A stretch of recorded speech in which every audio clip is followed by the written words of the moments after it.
Good morning, ladies and gentlemen. The February 19th, 2016 meeting of the Charter Authorizing Panel is called to order. I'd like to welcome everyone to the Arkansas Department of Education and ask that you please silence all electronic devices. The Charter Authorizing Panel oversees the authorization, renewal, revision, and revocation of charters. The Arkansas Quality Charter Schools Act of 2013 requires the Commissioner to appoint ADE staff to this panel. And at this time, I'd like to introduce these panel members. Ms. Jennifer Leewu, Mr. Bobby Lester, Mr. Greg Rogers, Dr. Eric Saunders, Ms. Annette Barnes, Ms. Ivy Pfeffer, Ms. Stacy Smith, Dr. Mark Gocher, our Vice Chair, and I'm Deborah Kaufman, Chair. As Chair, my goal is to facilitate a fair and responsible hearing. I will request that each person speaking please state your name and title for the record. I will ask that you continue to speak clearly into the microphone for the benefit of the panel, the audience, and the viewing audience. The entire meeting is being live streamed to the general public, and it will be recorded and posted on the Arkansas Department of Ed website. Our court reporter will be providing a transcript of this meeting, and the transcript also will be posted on the Arkansas Department of Ed website. So welcome everyone, and before we move into our first action, I'd like to recognize Senator Joyce Elliott. Thank you, Madam Chair, and good morning, panel, and good morning, Arkansas. I was here a few months ago to make a statement about the expansion of eSTEM and Lisa Charter Schools. I do have a meeting at 9 o'clock, so I appreciate your indulging my statement at this point. And this is a statement strictly from me as a state senator who lives in the Little Rock School District and one who is a grandparent in the Little Rock School District at this point, and one who just cares overall about what happens to the district. So I'm concerned about the extensions, not because charter schools are wrong, not because they're bad, but I'm concerned because I am an educator and I'm a policymaker, and I make it a point to stay abreast of what the research says about education, and I make it a point to stay abreast of what's good policy. So I do have the convenience, if you want to call it that, of being able to see both at the same time. So policy-wise, I'm before you to ask you to think about every one of you up here is an educator. I know every one of you is a person who stays on top of what makes good education policy. I know that about you. So what I'm asking you is to think with me, is it good policy if there is a school district, i.e. Little Rock, that the state has taken over, and for the good or bad of it, you are part of that apparatus? Is it good policy if a school district is trying to get back on its feet as it should? And not only that, at the mandate of the state, is it good policy if then somehow it is undermined by this group from the outset by taking away much of the assets that are needed in the Little Rock School District to do what the state has mandated that it should do, and to do what every parent and child, every family, every citizen deserves in the Little Rock School District? At some point, it might make sense to extend these schools. It might make sense to expand their population. But I don't see the logic of, on the one hand, you say you must do it, but with the left hand over here, we're taking away the ability for you to do that. And that's what I'm asking you not to do this morning. Don't take away the ability when folks are beginning to get some confidence in the process. Not everybody has. But the state has an onerous position here.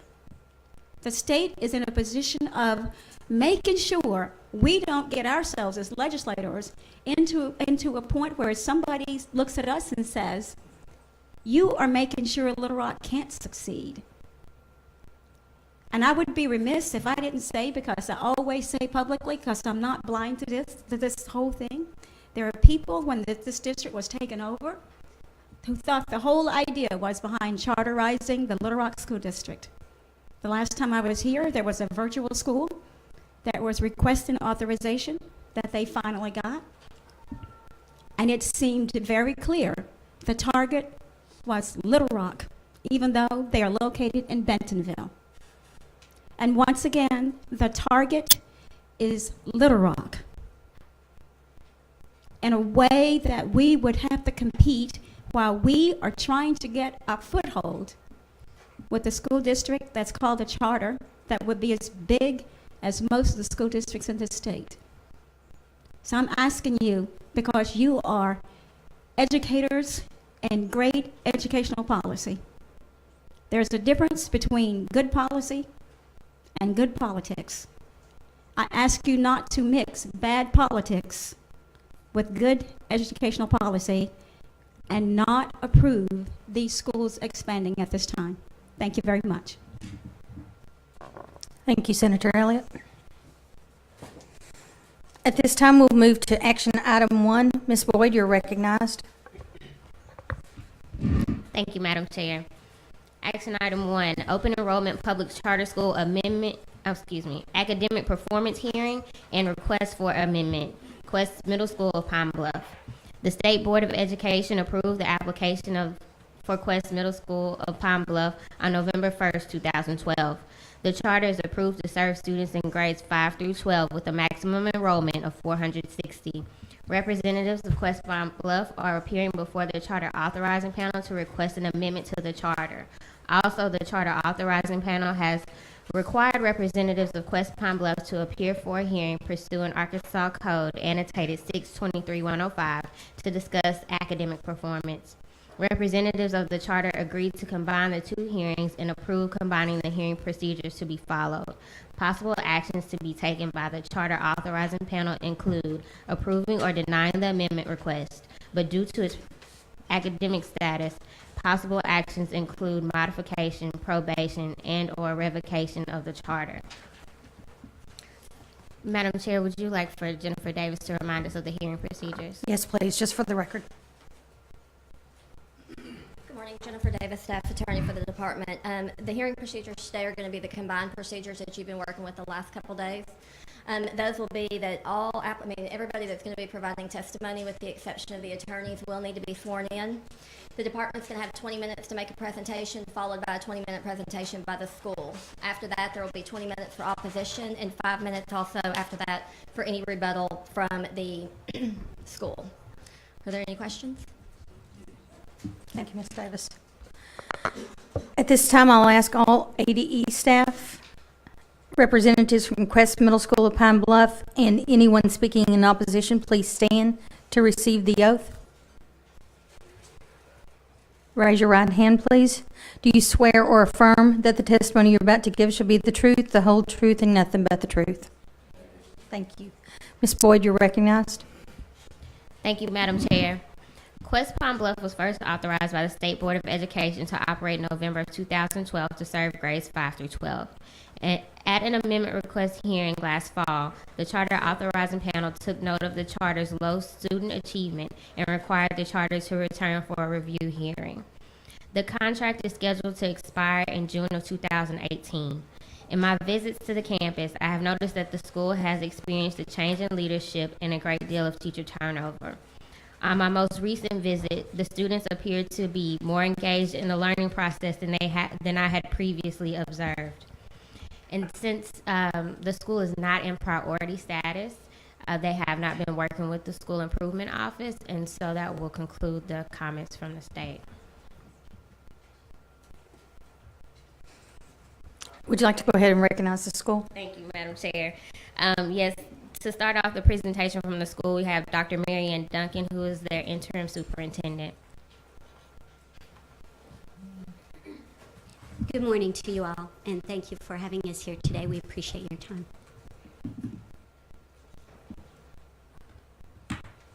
We are here today regarding an amendment request and a performance review of Quest Middle School of Pine Bluff. Quest is a member of the Responsive Ed family, which is in its 15th year of operation, currently serving some 72 schools, 20,000 students in 2 states. Through its years of growth, Responsive Ed has sought to provide hope to parents and students seeking viable, quality educational options. It was with this thought in mind that Responsive Ed came to the Pine Bluff area of Arkansas. Prior to our presentation, details were listed by the charter school office. That being said, I would like to take a moment to highlight additional information regarding the campus and the current students it currently serves. The numbers before you for 15-16 are reflective of the October 1 eSchool accounts. Presently, there are 96 students in grades 5 through 9. The campus has grown. Presently, the economically disadvantaged is at 95% for those students. And presently, 16% of the students are in special education services. High mobility for these students continues to be a major point of concern as the staff works with them with their academics. Staffing, teacher retention, and leadership in the first 2 years of the school proved challenging, as well as parental engagement within the community. This year, under the direction of Mr. Arnold Robertson, a new instructional team was assembled with a vested interest within the community itself, and in particularly the success of the students at Quest. Mr. Robertson and his staff with them, with many years of teaching experience and administrative experience as well, have greatly assisted in providing the support for the campus this school year and successful growth. In a review of the literacy scores for 13-14 and 14-15, it appears that all local campuses serving middle school grades, including Quest Middle School, saw a drop in literacy scores when compared to the Arkansas benchmark tests of 13-14 and the PARCC tests of 14-15. Math scores for the same period show a more pronounced drop in passing scores within all local campuses serving middle school grades. Again, though these are two different testing instruments, the downward trend is significant for all. Though it appears here scores for Quest Pine Bluff are at the bottom or floor of the analysis, we question what type of growth those students actually have. And what is not presented on this graph is that growth. At this time, I would like to turn the presentation over to Dr. Steve Burgess for a review of the actual student growth we are seeing on the campus.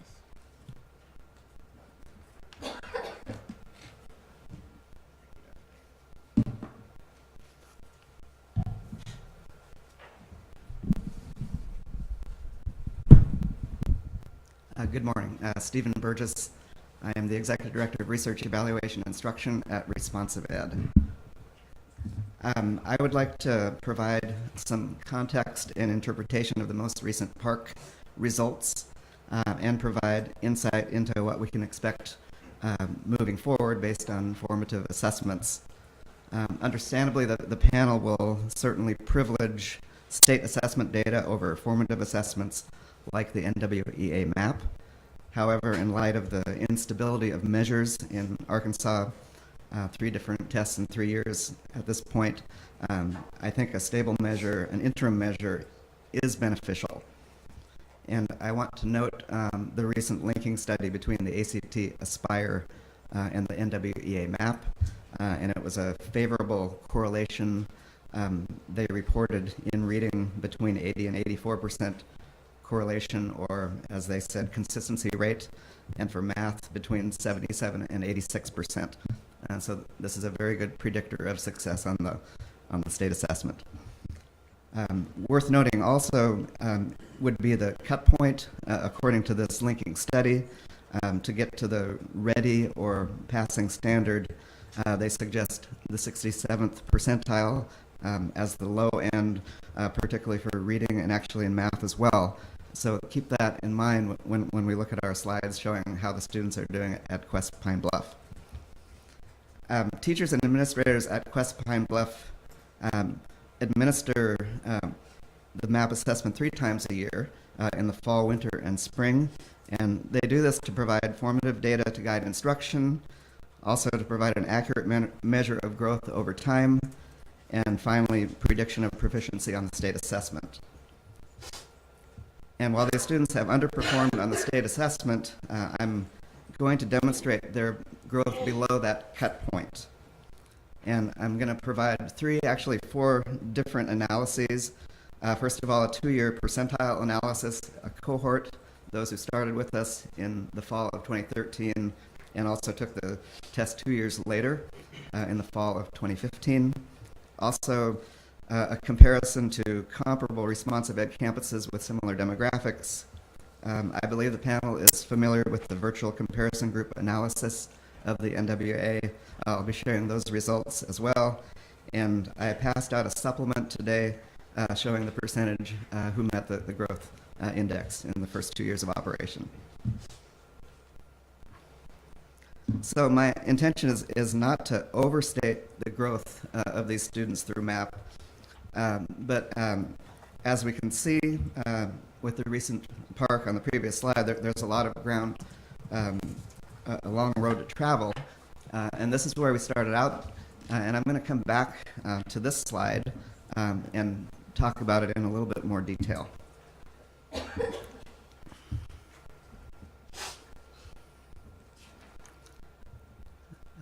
Okay.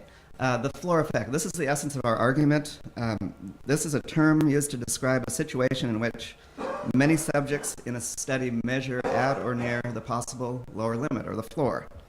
This makes analysis difficult since it reduces the amount of variation in the variable. And I think it's best to see this effect. So this is these are the state assessment scores in literacy, and you see the green line representing the passing rate, and most of the students, nearly all of them, are below that, a few are not. And really, if you analyze what's happening below, this is not a growth line, it's really a normal distribution. So we don't have students in groups near the top or near the bottom, but it's relatively consistent. What does this mean? Looking at math, it's even more telling, because all of our students who took the assessment, the park, were below the cut point. And so the point I want to make is that there is growth below that line, and this is a categorical measure, but when we look at the students in the map, we do have some encouraging signs, but I want to stress that in time, the map results are not enough. And I think the panel would agree that at some point it needs to translate to passing the state assessment. I do believe that the panel is familiar with the MAP methodology, so I'm not going to dwell on it, but I want to mention that this is a computer-adapted assessment, and it is nationally recognized. For this analysis, we filtered data to show students who sat for 2 periods of growth, so not just all students who tested, so it's a true growth measure.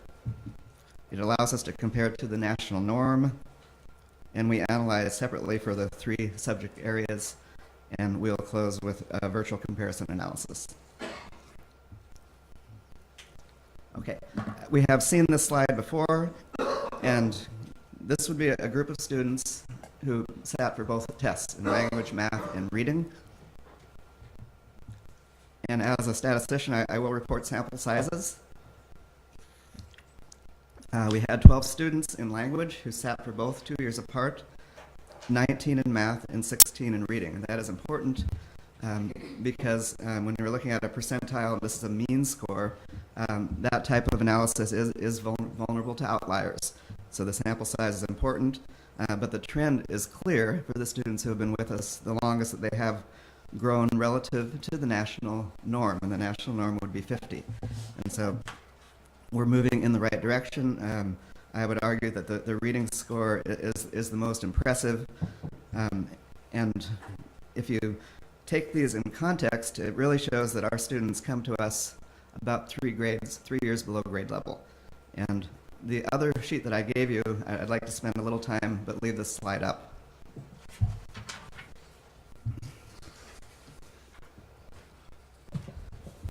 This is another measure that I believe the panel's familiar with. It's a growth index, or the percentage of students who met their anticipated growth based on NWEA tables. And we chose these two growth periods because they start taking the test in September, and the spring assessment in 2014 was in March, so that's a good amount of time to show growth.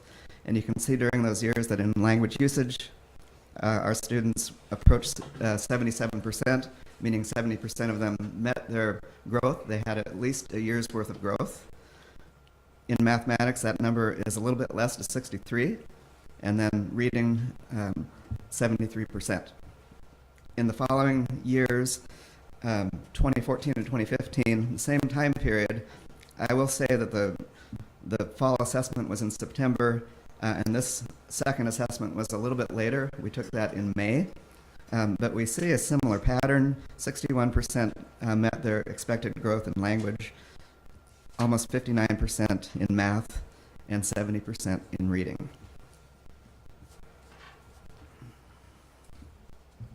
As a point of clarification, Yes. are you saying that they have met their growth as in 100% of the growth, not any beyond that?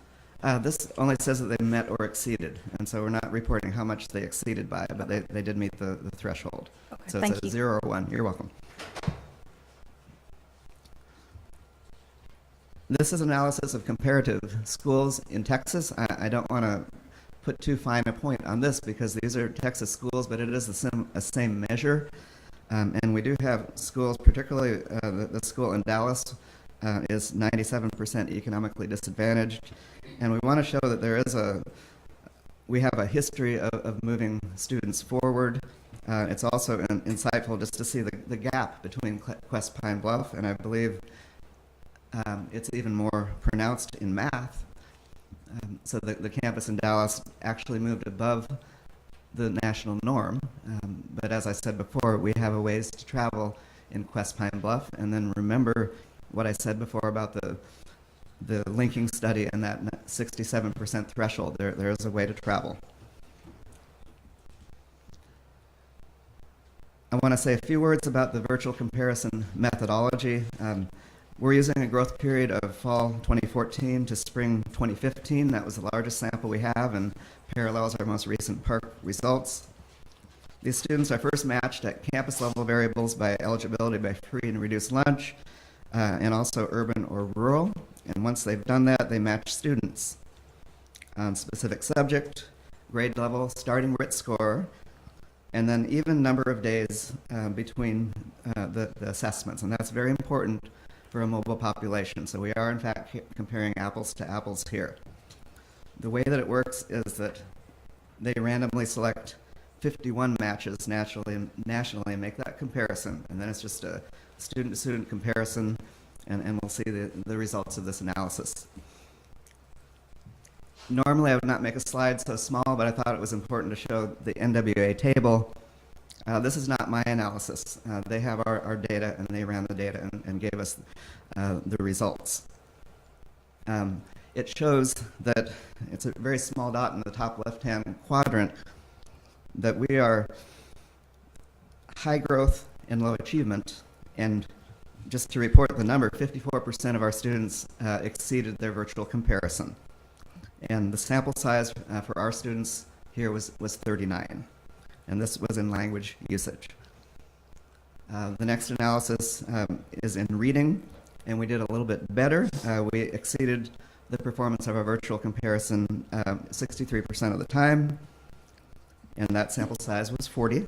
So once again, high growth, low achievement. And finally, less favorable, we're at 50% here, and you can see it's right on the line. That means that we broke even in the comparison with our virtual comparison group. And that sample size was 41. The people from NWA suggested that this was the most powerful table to show how we're doing with specific students.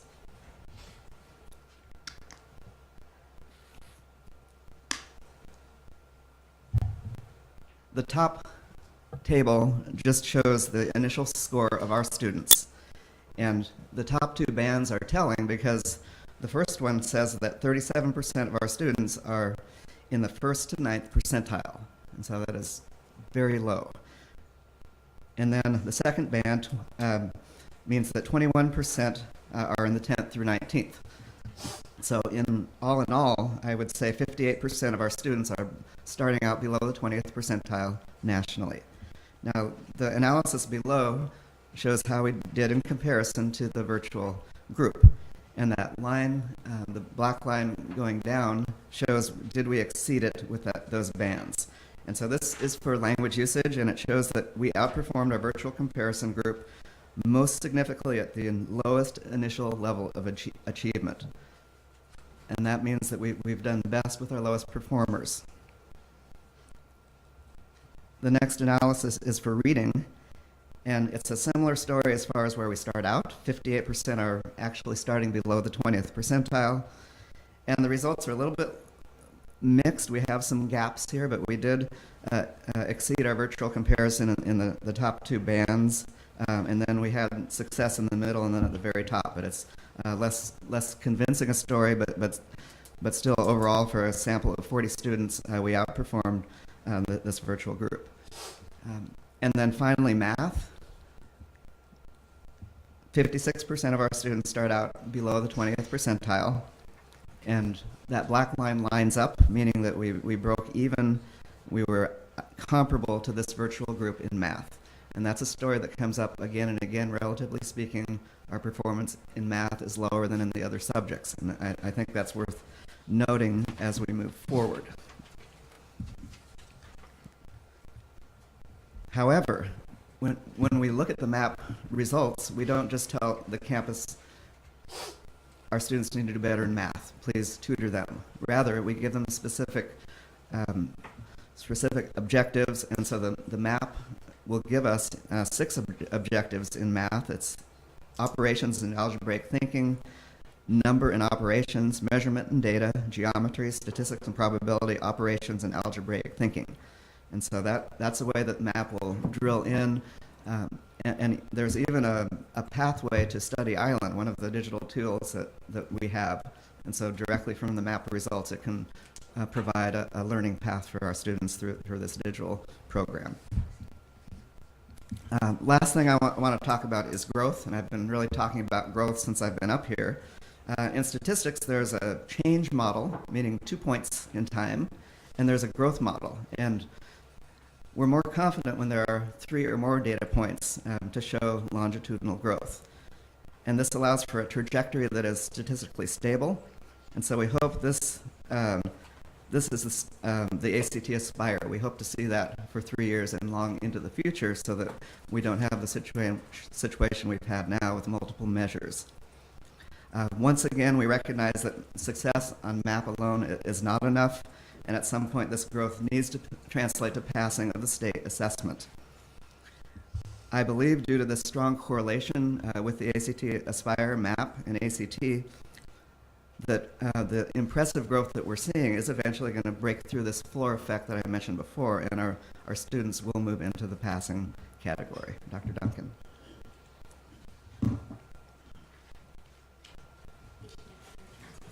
You have approximately 1 minute. Thank you. In summary, it is evident that students are experiencing quality growth as demonstrated by the MAP. Quest Middle School has demonstrated success with low-performing student populations. However, reading, ELA, math will continue to be area of focus, as well as language. Wraparound strategies are in place, from character ed to parent nights to weekly discussions with parents. Student incentive programs are in place. Transportation is being provided. Smartboard technology is in place at this time for classroom instruction. Additional time on task is now in place at the campus until 4 p.m. each day, and the staff is experienced with a vested interest in the community for the students that they serve regarding our strategies. And looking at our interventions and looking at the prospect of our amendment for early intervention to provide that growth and less of an achievement gap when we get students, we are bringing forth today the amendment request to serve students in grades K through 4. We expect that this early intervention will allow us to close the achievement gap for students of Quest Pine Bluff. We've noted a lot of gains regarding growth today.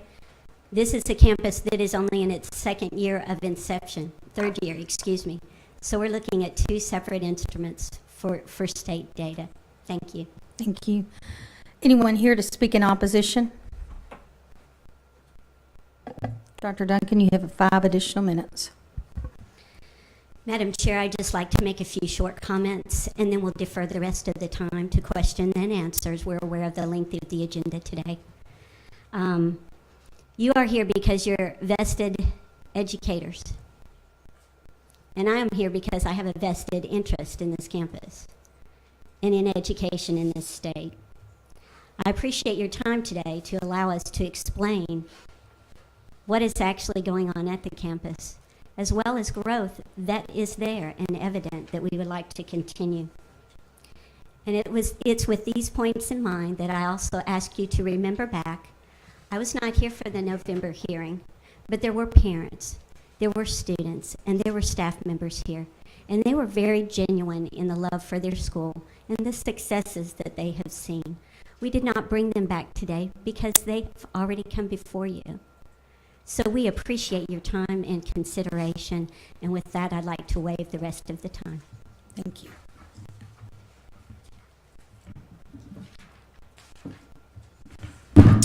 Panel, we'll begin with questions and comments.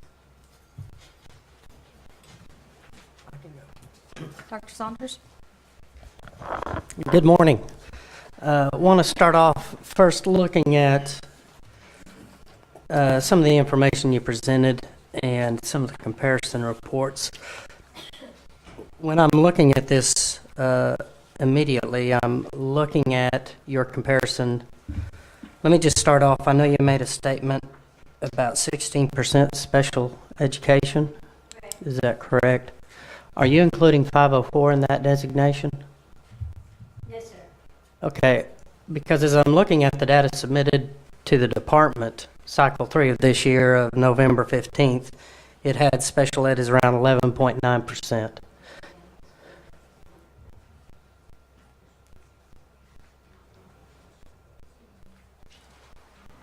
That was the most recent data that was reported at the end of the semester.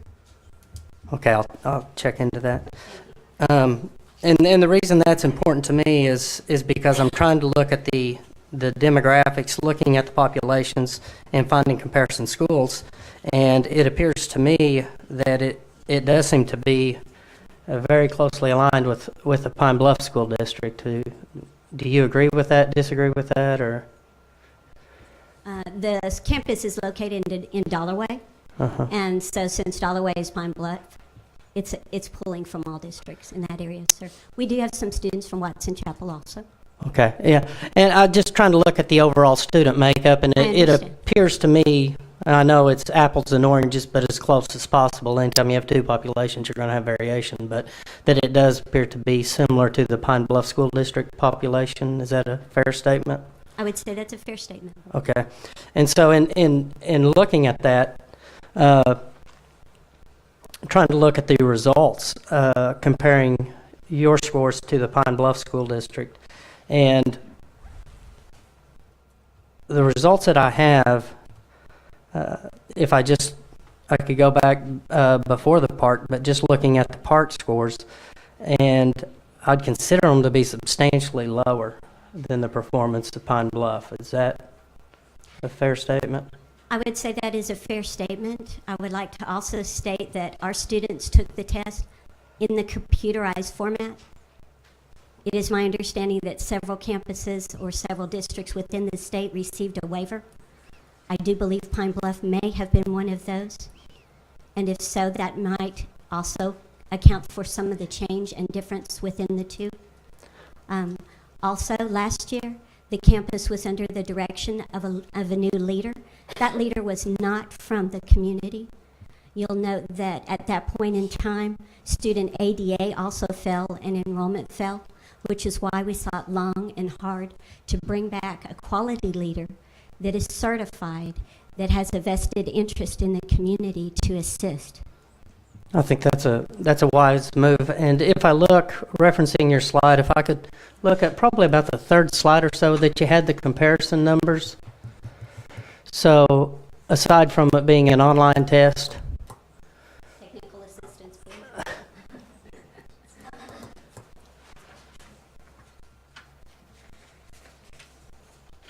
Literacy, Yes. this one? No, one more. Where you were, yes. And trying to look at, prior to it being online or a paper test, that the performance does appear to be less. And I just say that because as I look at the potential on the amendment for expansion, I'm all for expansion whenever I can see that performance is occurring. And so I try to compare it with the relative population, and I have pause. And so I will invite you to address that. I would be glad to. For the benchmark test scores, that was the campus's first year of inception. The first year to bring a student population together. The first year to build culture, which was extremely important. Leadership was difficult, as well as finding staff that was qualified, that we could retain and keep over time was difficult. I think all of those factors together helped to build in looking at the benchmark scores. I don't think it was one thing in particular. I think there are commonalities within young charters in general, their first year, but certainly a young charter within an area of the state that is struggling and grappling to show students growth and success. Okay, thank you. Ms. Smith? One thing I do want to acknowledge that this is a very young school and that you're in your third year. And one of the statements that was made was that growth eventually has to show academic grade level work. And that made me just pause and think about, for the last 2 days, how many times we've seen NWEA growth. And a lot of times it's been in schools that have been in place for many years. And we're still seeing growth, but we're still seeing academic distress. So I want to note that at this point, I think it's very appropriate that your growth shows positive results, and I want to encourage you to continue that growth. But the fact that the statement was actually made, at some point this growth has to lead to students performing at academic levels. I think you hit that one right where it needs to be. So I appreciate that. One of the things I want to ask is, how exactly is responsive ed assisting the school? Because they acknowledged when he was talking about the growth model was, we're not where we want to be. And I appreciate the fact that you actually showed comparison schools where you were not at the top, and acknowledge the fact that you're not where you want to be. So one, how is that organization assisting the school? And two, some more specific information regarding your actual curriculum. I noted in your paperwork where it talks about a computer-based and paper-based curriculum. Mm-hmm. And then I would also like to hear from Mr. Robinson, just because I know you, but I really want to hear about when you went into the school as a new leader this year, what did you see that had to change? And what is it that you needed to tackle to put this school going in a different direction? Okay, so kind of, those are kind of my points. Put it all together now. I will do my very best to remember every one of those. Responsive ed helps to provide a lot of services for the campus. We provide a child nutrition supervisor for the campus to help bring appropriate nutrition to students that may not be having those meals daily. We provide special education services and supervision to monitor what's going on the campus level to ensure that it's meeting all required regs, but also just to look individually at those students at the small campus level. We provide also financing. We've provided additional technical materials that were needed on the campus. We've provided a number of instructional things for the campus, including support from professional development staffers that have come down from our corporate office in Dallas, as well as providing time and effort and budget for those staffers to attend state workshops and state mandated things, additional instructional items that the state provides that often young charters don't have the money to provide travel for and to. We also work closely with other staffers. We've had Barbara Cox from APSRC in the campus and have supported through a number of initiatives in that manner. There are several things going on the campus curriculum-wise and several things that are being used. And for that, I'd like to turn that over to Mr. Robertson. He knows best what is working with his students and what is being utilized, with your permission. I'd like to say good morning to the panel. And thank you once again for the opportunity to come and share with you about my school. Mr. Robertson, if you'll state your name for the record, please. Yes, my name is Arnold Robertson. In order to really talk to you about what we're doing there at the school, I really need to kind of set a foundation about the community there that we're working in, because our community is struggling. As you can see from the data, even the surrounding districts are having their issues as well. But I want to see our school be the nucleus of our community, and I say that because I'm from Pine Bluff, and so I work the hardest for it to be the nucleus of our community, and hopefully by it being that nucleus, we can cause other districts around us to kind of open their eyes, and we can all can compete to make our students the best. When I first got to Quest, and you noted the curriculum that we use there, the curriculum that we do use there is called a Quest. It's a Quest model that is research-based, Common Core State Standards aligned. We also have pacing guides with it. However, that curriculum was designed for students to be able to be self-motivated, to self-teach, self-learn. But when I got there, I noted that our students were so low that we needed to have some good, strong instruction to go along with that. And so the first thing that I asked was, how could we get good certified teachers in place such that we could receive that instruction? And that's what has taken place. And that's the reason for the turnover rate from last year to this year. So we have, at this point, we have 6 total teachers, 5 of which are certified, 1 highly qualified, and that's in mathematics. And but we're making the gains, as you can see from the data. Reading, we're making the most gains in reading. Language arts is second. Mathematics is last. Research says that if you would get your kids to reading, then the math will come along. So we're trying to get them to that point to where the math will come. But in essence, our what we're doing to have made that gain there is our RTI program is in place, utilizing our rich scores. We've gotten our tiers from our rich scores, and each time that we've tested, we have realigned our tiers based upon the data that we're seeing from our rich scores. We're utilizing our technology. We have finally gotten our Promethean boards installed. Chromebooks arrived day before yesterday. I haven't had an opportunity to get them out and get those to going. But we feel that with the technology that we have gained, we'll be able to see even more growth in our data. Ms. Pfeffer. Yes, good morning. I wanted to just extend a little bit on Ms. Smith's question regarding the growth data, because you do,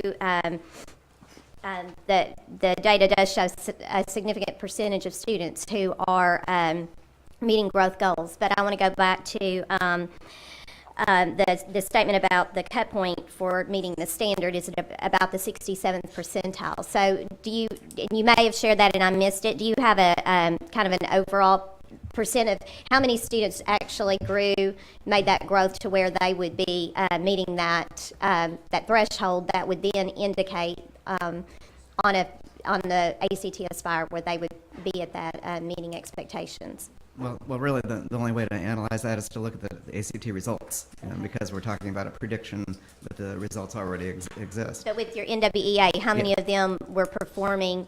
How many of them made that growth that would be at a standard where you would be feeling confident that, you know, if this was, what are we predicting as far as the results from this year? What I'm seeing is that we have if we look overall at a percentile, we're still low, but we have students matter now. We have a distribution, and students, particularly in reading, that are very close to the cut point and even above. And in math, where we have a bigger group than I expected that are closing in, but they're not in there yet. And so that's why I'm glad that we're talking in February and not a couple months from now. So there is some room for that. But I have looked at this year's most recent. Okay. And then I guess my next focus would be on the amendment request. You know, because as I listen, I understand you all, as you said, this is your third year and you've had a change in leadership, and you know, it does take time to bring things together. But in the amendment request, adding additional grades at the lower end and at the upper end of grades, and in looking at your the teachers that are going to be needed as you expand those grades, especially at the high school level, where you're going to have, you know, so many different needs in terms of certifications or just expertise areas to have people to fill all that.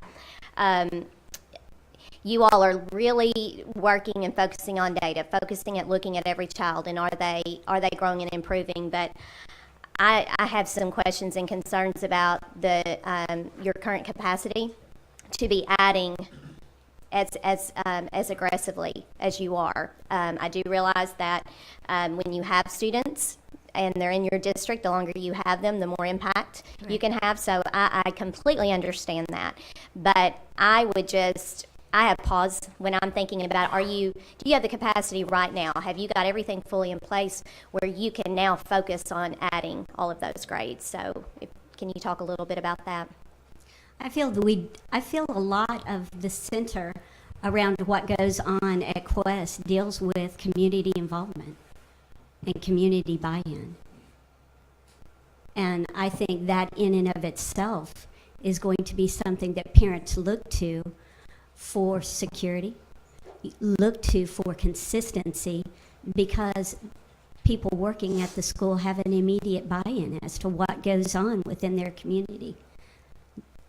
And so in looking at it from that aspect, and then looking at the request for the amendment for growth, that all ties in together. Parents are seeking options. And that's why students are attending the school in the first place, for whatever reason. And I respect your comments. And I also appreciate the fact that we all recognize that earlier intervention is most important. And taking students in at 5th grade has not been able to allow for the growth we would like to see over time to build that achievement with students we serve. And you are currently approved for, I was going to go back, is it 5 through 12? We are currently approved for 5 through 12. Okay. We brought before you today an amendment request for K4, but not a cap increase. Our cap is set at 460, and we are doing very slow growth for a particular reason for that. And so adding grades does not mean we will have volume by grades. Yeah. It means we will have slow growth by grades. And how many current 9th grade students do you have?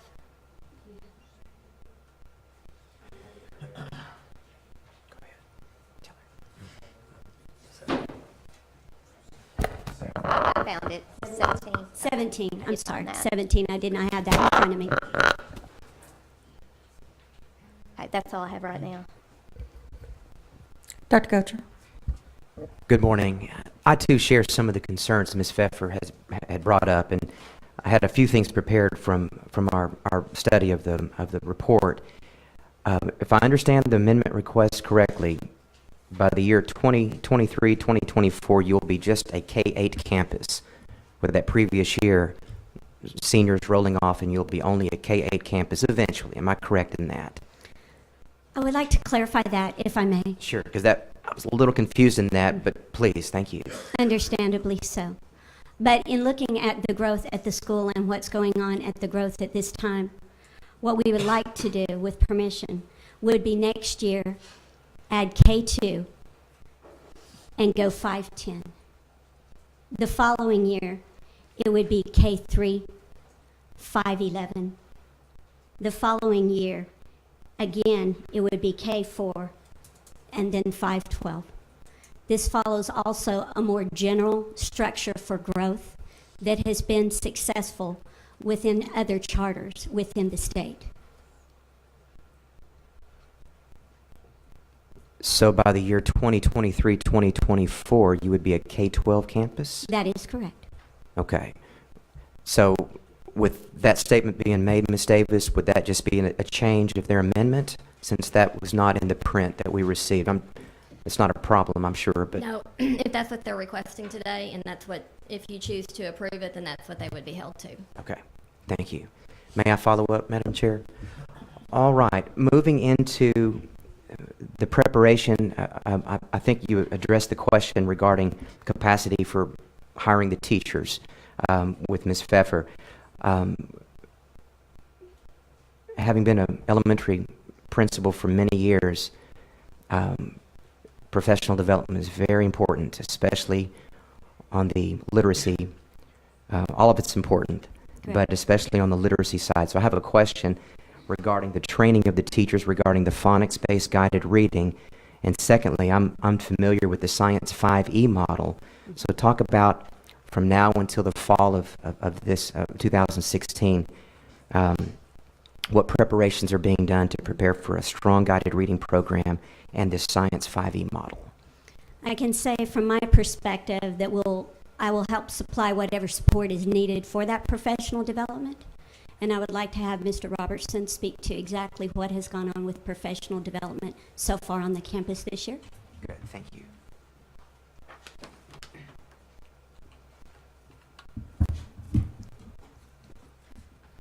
Once again, Arnold Robertson here. As it relates to professional development to this point, we've done extensive PD for our RTI, how to work with students with disabilities, cultural diversity, and some differentiated instruction in which we're looking for even more in that area. Upcoming professional development that we're looking at is de-escalation training and how to engage students in the learning environment. And that's with our current staff. And so I guess to address your question, how would we handle those for the new teachers that would be coming in? Yes, who'll be doing the training, and then speak more about the 5E science model. Right.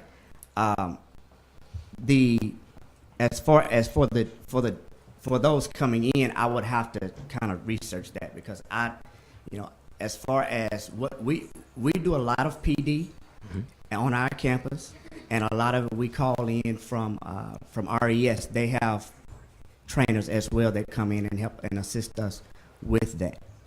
And then the 5E model, that's kind of a new model to me. That's fair. Very, very new. And so we're yet looking at that 5E model because it's actually new to my science teacher. However, we are aware that the 5E model is engage, explore, explain, and extending, or elaborating and evaluate. But as I've stated, we are looking at PD in that area as well. And do we have any, and if you don't, I understand, I don't mean to get too picky, but do we have any indication that this 5E model is aligned to our Arkansas K-12, our K-8 science standards at this time? Do we have any idea, Ms. Smith? Okay. All right, and I think that's it for now. Thank you. Any other questions or comments from the panel? I did visit the school. Had a great visit with Mr. Robertson. I'm encouraged by some of the changes that have taken place with your leadership and hearing that the Promethean boards are in place now. They were in a package when I was there, Yes. and that Chromebooks have been ordered. So I think my concern is that we're 3 years in, and on the day I was there, teachers were writing on butcher paper, which I'm okay with, because making charts with kids, I'm just all about anchor charts. But when there were not the usual equipment in a classroom, the usual tools, 3 years in, that kind of concerns me about the preparation, which also concerns me about the preparation for K2. Could you kind of speak to that? Yes, ma'am. That was a concern of mine as well when I arrived to the campus. And so that was one of the first requests that I made, was for us to get those Promethean boards in place. And however, they are in place, and the teachers already had experience in using those Promethean boards. As a matter of fact, our students are using the Promethean boards as we speak. So we have the capacity to move forward with the technology age. It's just a matter of getting it in place, such for the students to use. Another question that I had, and this is for Dr. Duncan.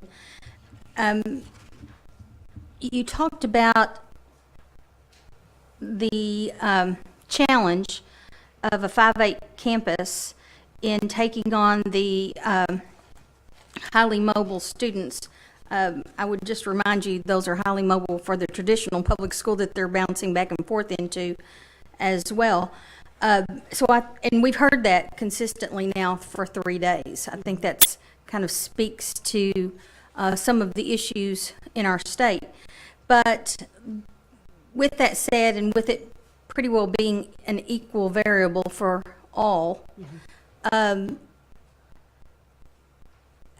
need to have a better understanding of, when I go back and look at that data, why your middle school is challenged to meet the needs of kids when those same kids are in those other schools, or children just like them, children with the same challenges are in those other schools, why your scores are so drastically lower.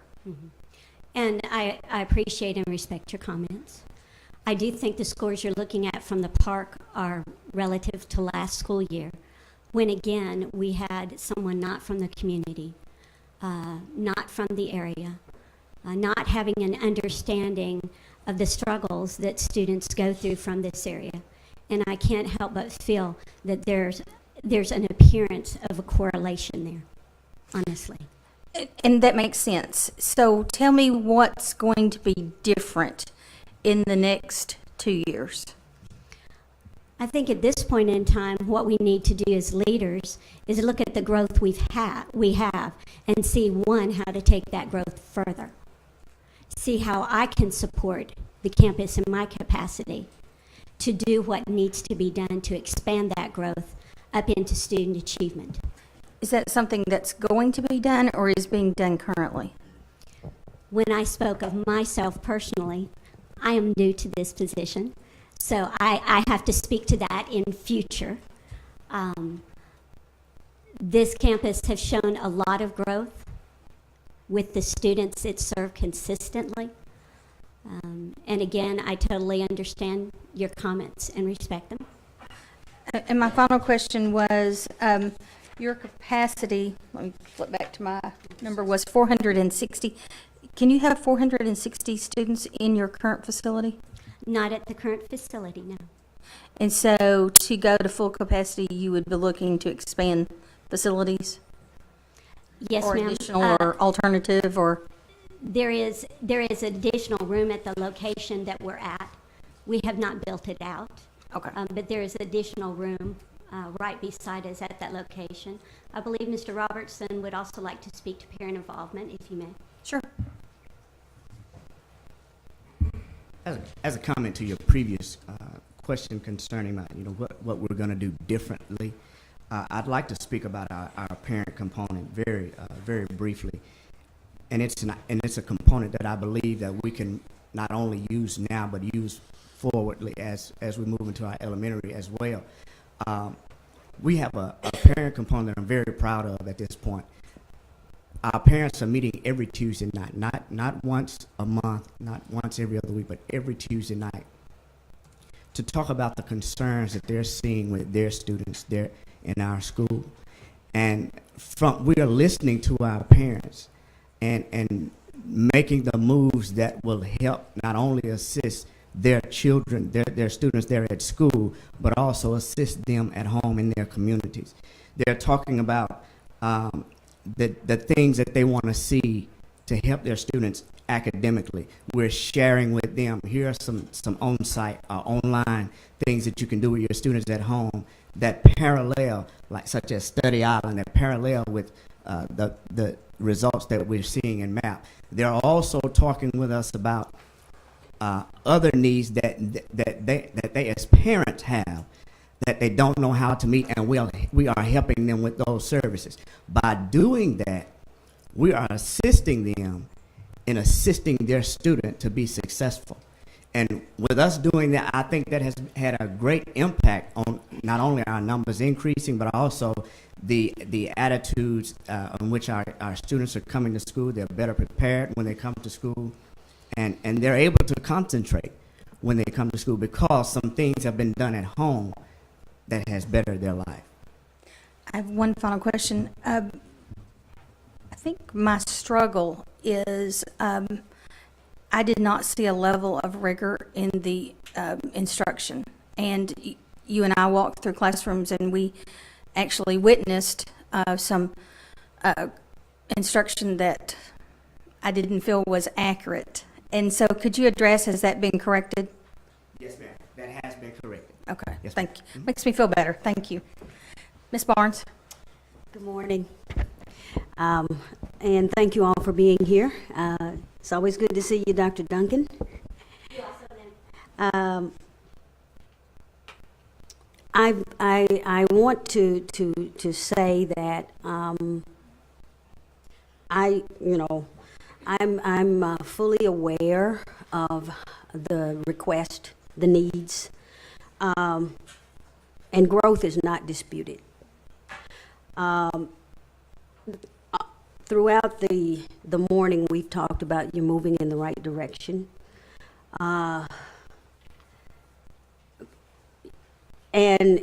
my concerns are centered around the timing of this request, based on what is current reality, and looking at expanding. I understand the reasoning for it. Thank you. But what I don't see, and what I have not been able to wrap my mind around, is why right now? Because I need more evidence, especially when I'm looking at math. I mean, it's something that we have to just address, that while you may be moving in the right direction, depending on the mode of transportation we take, we can get there. But will we get there in time? If we go by car, bus, boat, plane, we'll get there, but we'll get there at different rates, different speeds, and so that's the same way it is with children, and I get that. But my thing is, will we get there in time for our intended purpose of the trip? So I need, I don't even know what evidence I need you to give me that would make me feel more comfortable right now. I believe that you do need time. I think that's what I'm trying to say. I believe you need time to establish whether or not this growth is going to continue, so that I could feel comfortable with bringing more children, lower grades, and I know that you need to start lower so that you can have children for a longer period of time, but being 3 years in, it's not there yet for me. So, I mean, can you help me with that? And if not, I mean, if current reality is what we're dealing with, that's great. And I understand that. But I guess I just felt I needed to say that. I don't have to pull up numbers or anything like that because we've had that conversation. I'm not trying to be discouraging. I'm actually trying to be encouraging. But I think what my concern is that right now, 3 years in, and with the performance and even the growth, both in math and literacy, is not substantial enough to continue to push forward. So we need something that's going to be consistent so that we understand, or I understand, let me say it like that. I don't mean to speak for the panel. I'm simply saying that for me, everything I'm hearing, I hear some good. I hear some things that there's room for improvement, but I don't hear that, and I know you can't guarantee me that the babies would be safe and cared for and comfortable and learn and grow faster than they are growing where they are right now. So I need to give you time, is what I'm saying. I need you to take some time so that you have something that is work that I can work with. But I did need to state that, and I see I have someone that wants to help me with my dilemma. Okay. I know that I need some help. My name is Chris Bowman, B-A-U-M-A-N-N, and I serve as General Counsel for Responsive Ed, as well as working with the business development there. Been there since we started in 1999. What I want to do, Ms. Barnes, is try to give you hopefully explain why we're asking for this request now. Why are we coming here for this amendment now after only 2 years? And why do we think it's appropriate? Mr. Bowman, if you'll grab that microphone. Because I'm tall?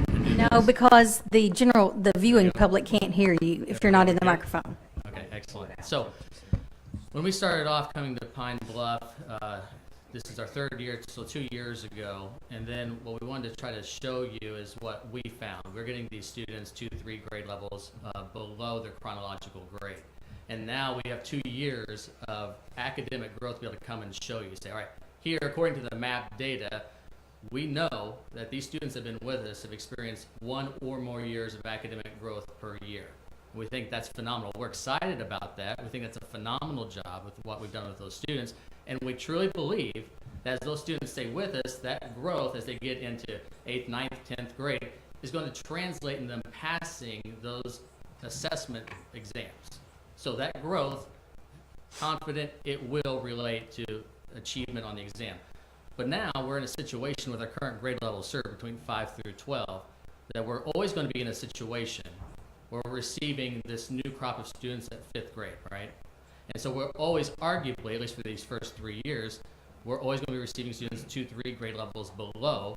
We're going to do a phenomenal job teaching them, and they're going to have more than a year of a growth, where before they've had about a half year of growth maybe per year. And so during this middle school year after year, even though we make more improvements and hopefully increase that already good growth, you'll be coming back and saying, growth is good at middle school, achievement is poor, now your achievement and growth at high school is good, because we've had them long enough to be able to have that translate. So the purpose of the request, after having 2 years of academic results, is to come to you and say, you know what, we have these programs in place in other states as well. We have the infrastructure in place, we have the professional development to be able to put in place for this K-2 right away. We don't want to have to play catch up with these students who are in 5th grade and 6th grade. We prefer to be able to get them in kindergarten, 2nd grade as well, and not have to fight that battle all along. So the rationale, we weren't trying to come to you and say, we don't feel like we have a proven academic track record, we're asking you to take a leap of faith. We're actually we don't want you to take a leap of faith. We want to be able to come in front of you and say, we have established academic growth that's exceptional for these students who are low performing. And we want to be able to serve them at a younger grade level so we don't have to fight this battle all the time. Because 2 years from now, when we come up for renewal, perhaps what's going to end up happening is this. We'll be able to demonstrate to you that the students have been with us for 5 years, are now achieving. but the students we're getting 5th and 6th grade are still high growth, low achievement. That's the rationale that we had going into it. We think we have a proven program. We think it's exciting. We think that they're doing great things, and we think that what they're going to implement is going to improve that growth as well. But that was the rationale that we were thinking about going into it. Okay, thank you so much. I appreciate that. That's a much clearer explanation of your rationale for me. And again, I like I said, I do not dispute that there is some growth. My concerns, I've already, relayed them. So thank you so much. And I guess in short, Ms. Barnes, we'd like to build more consistency earlier, no matter what vehicle or car comes to us, and do that at earlier grades. Ms. Smith? Okay, here's where I'm struggling, and so I want to give the opportunity to. Okay, we've said we have a proven program. That was the last statement that was made. But when specifically asked, what is the strategic instructional curriculum plan for K-2 regarding reading, I didn't hear anything. When asked about professional development for your current school, I heard lots of PD that wasn't necessarily a laser-like focus on instructional practice or curriculum work. And so my struggle right now is, if we're going to improve academics, we've got to improve classroom instruction and make sure our teachers have the resources needed. And so give me another try to tell me, what is the academic plan that you have in place to support me voting yes today for you to have kindergartners, first graders, and second graders in your school next year? And so, just in looking at the discussion today, I think what might behoove not only the campus but myself is to enter into a comprehensive study of looking at the growth of the students that we currently have and looking at the types of strategies that align with the Common Core, not only that we already use in other campuses that we serve, but specifically for students in Pine Bluff that need to show that academic growth. I don't want to tell you something that's not true. That's not me. And I don't want to tell you something that's not going to work. And so my honest gut feeling is taking a look at the situation at the campus level, taking a look at the growth we have seen, and those strategies and curriculums that align specifically with the situation and the learning going on presently. Thank you for your response. Are you withdrawing your request for an amendment? No, ma'am. Thank you. No, sir. Okay.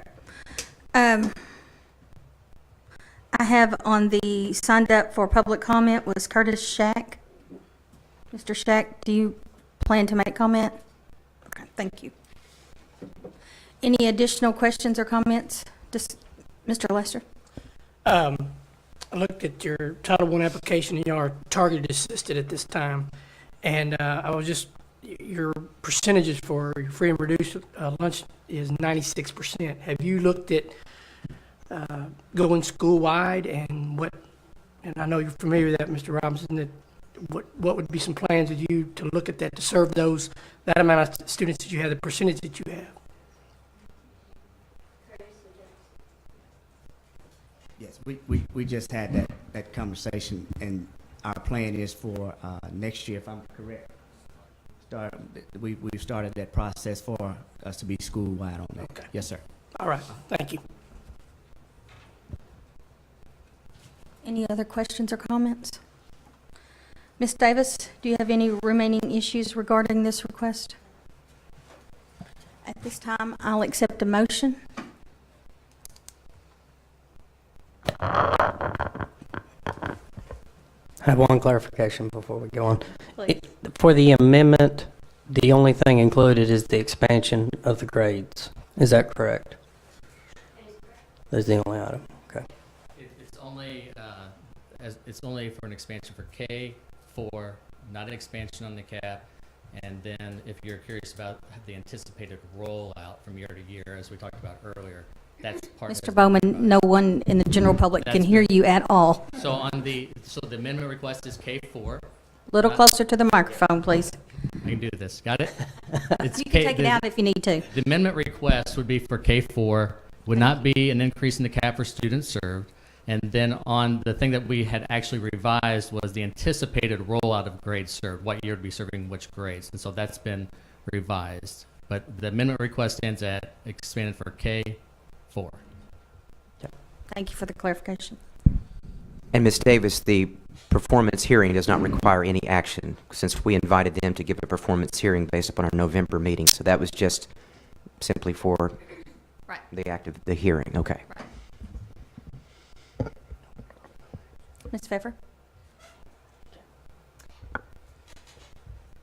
I'm ready to make a motion. I would make a motion to take no action regarding the academic performance, but that the amendment request would be denied. Second. I have a motion by Ms. Pfeffer to take no action on the academic status and that the amendment is denied, seconded by Dr. Saunders. Any discussion? All those in favor? Aye. Any opposed? The motion has passed. If you'll wait just a moment, there'll be a written response. Thank you, ma'am.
Ms. Pfeffer?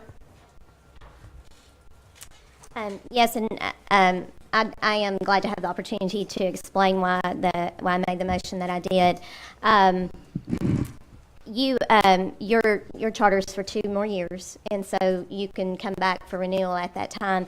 And I just feel like that at that time it would be a more appropriate time to really look at the expansion into the lower grades. I feel like right now with your expansion into the high school grades, with your with the performance issues that you've dealt with and that you're working to turn things around and make improvements, that you really do have your hands full right now, and that the capacity you're going to need as you add high school grades is already going to be challenging.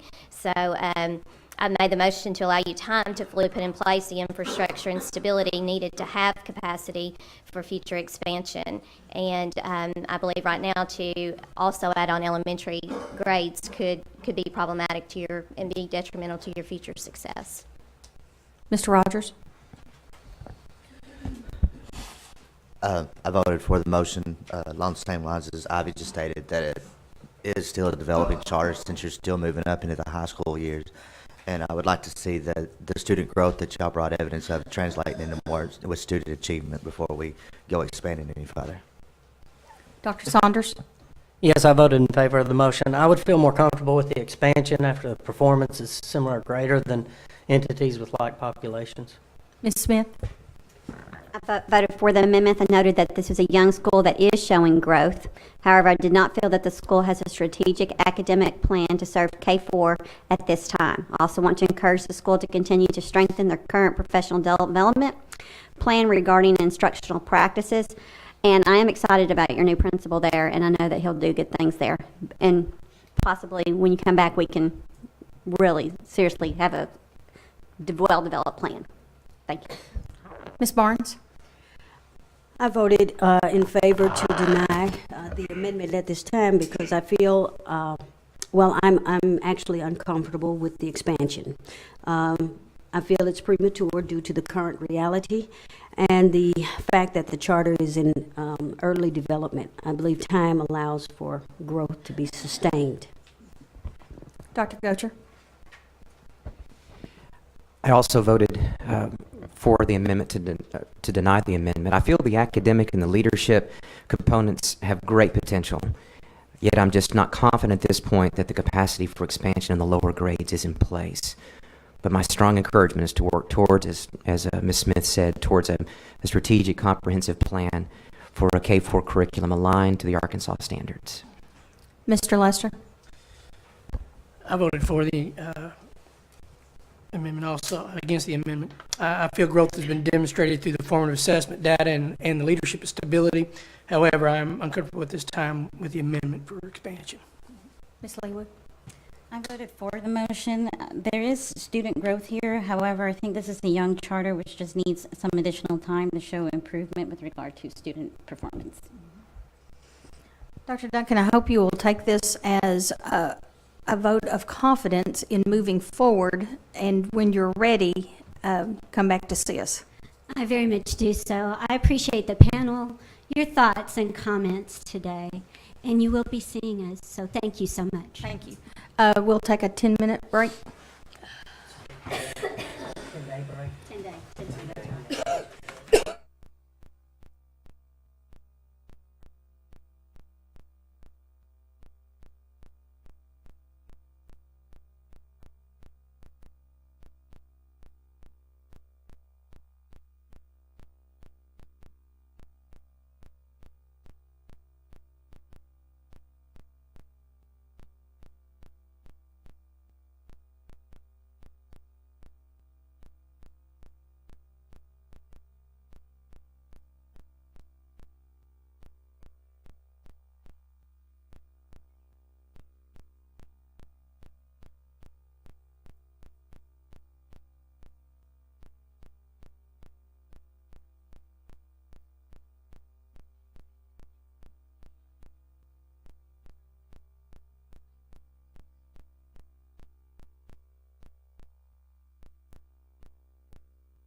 Quest Middle School, West Little Rock.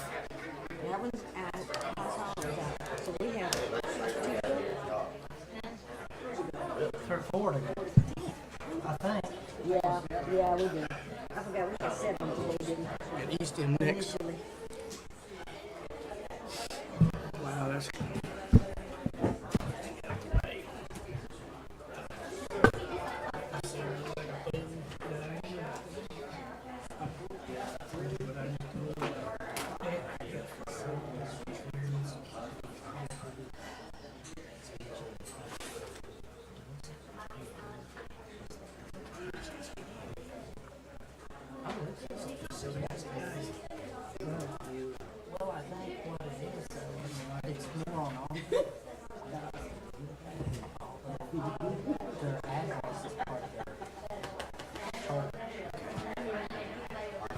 is my understanding.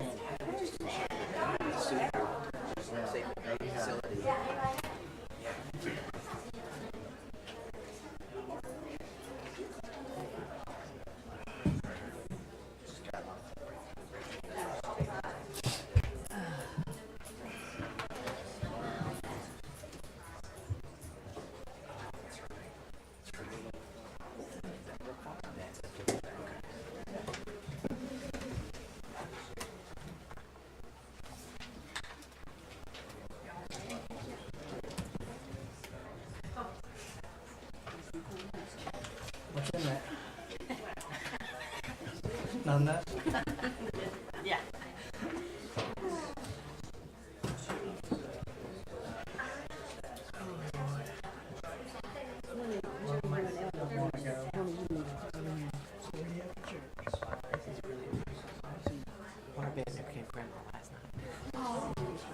I knew that was coming up.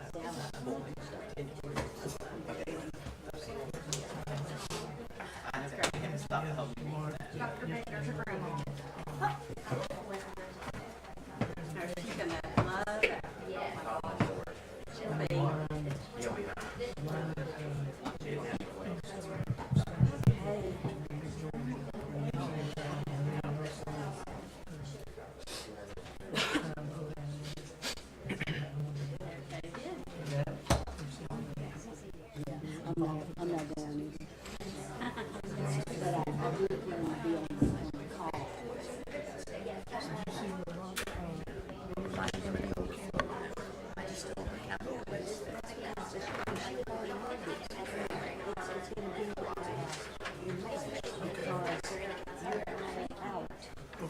And so she said she felt like we needed to do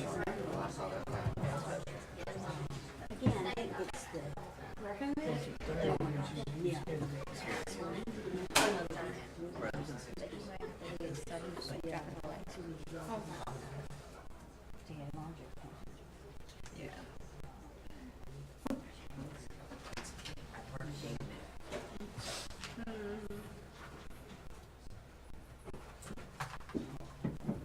Can I get a moment to read this?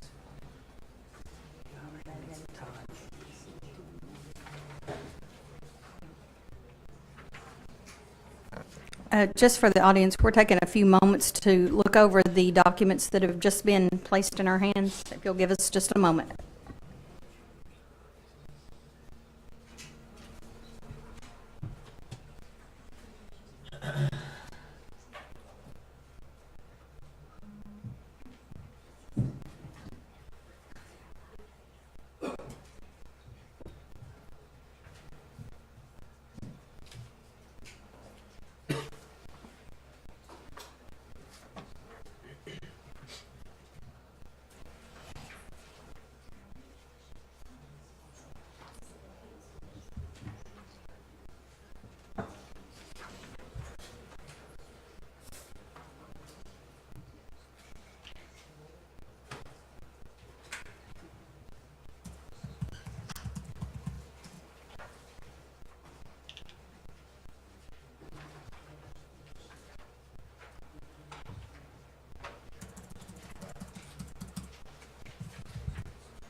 That's all I have.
Are you ready?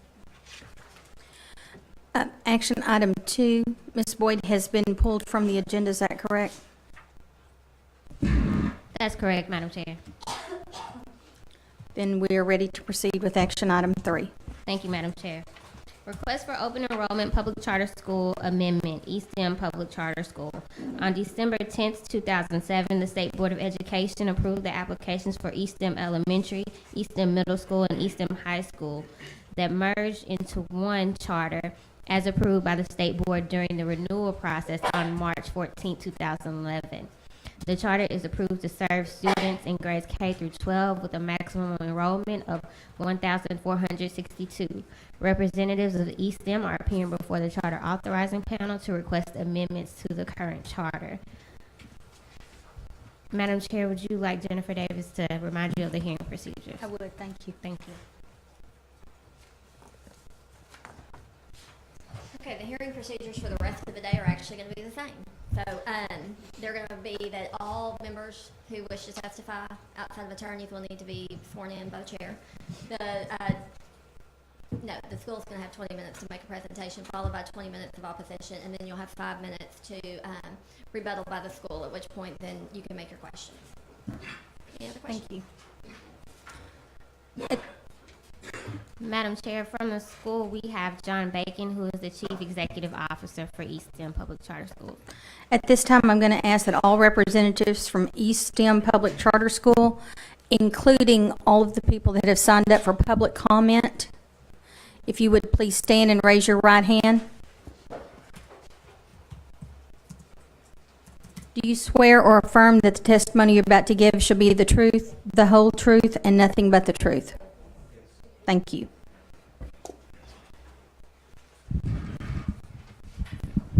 I understand there's some microphone issues here. So. Yes, and if you want to take it off of the stand, that's fine. But our viewing public can't hear unless you're speaking directly into the microphone. Okay. I may do that. All right. Mr. Bacon, you're recognized.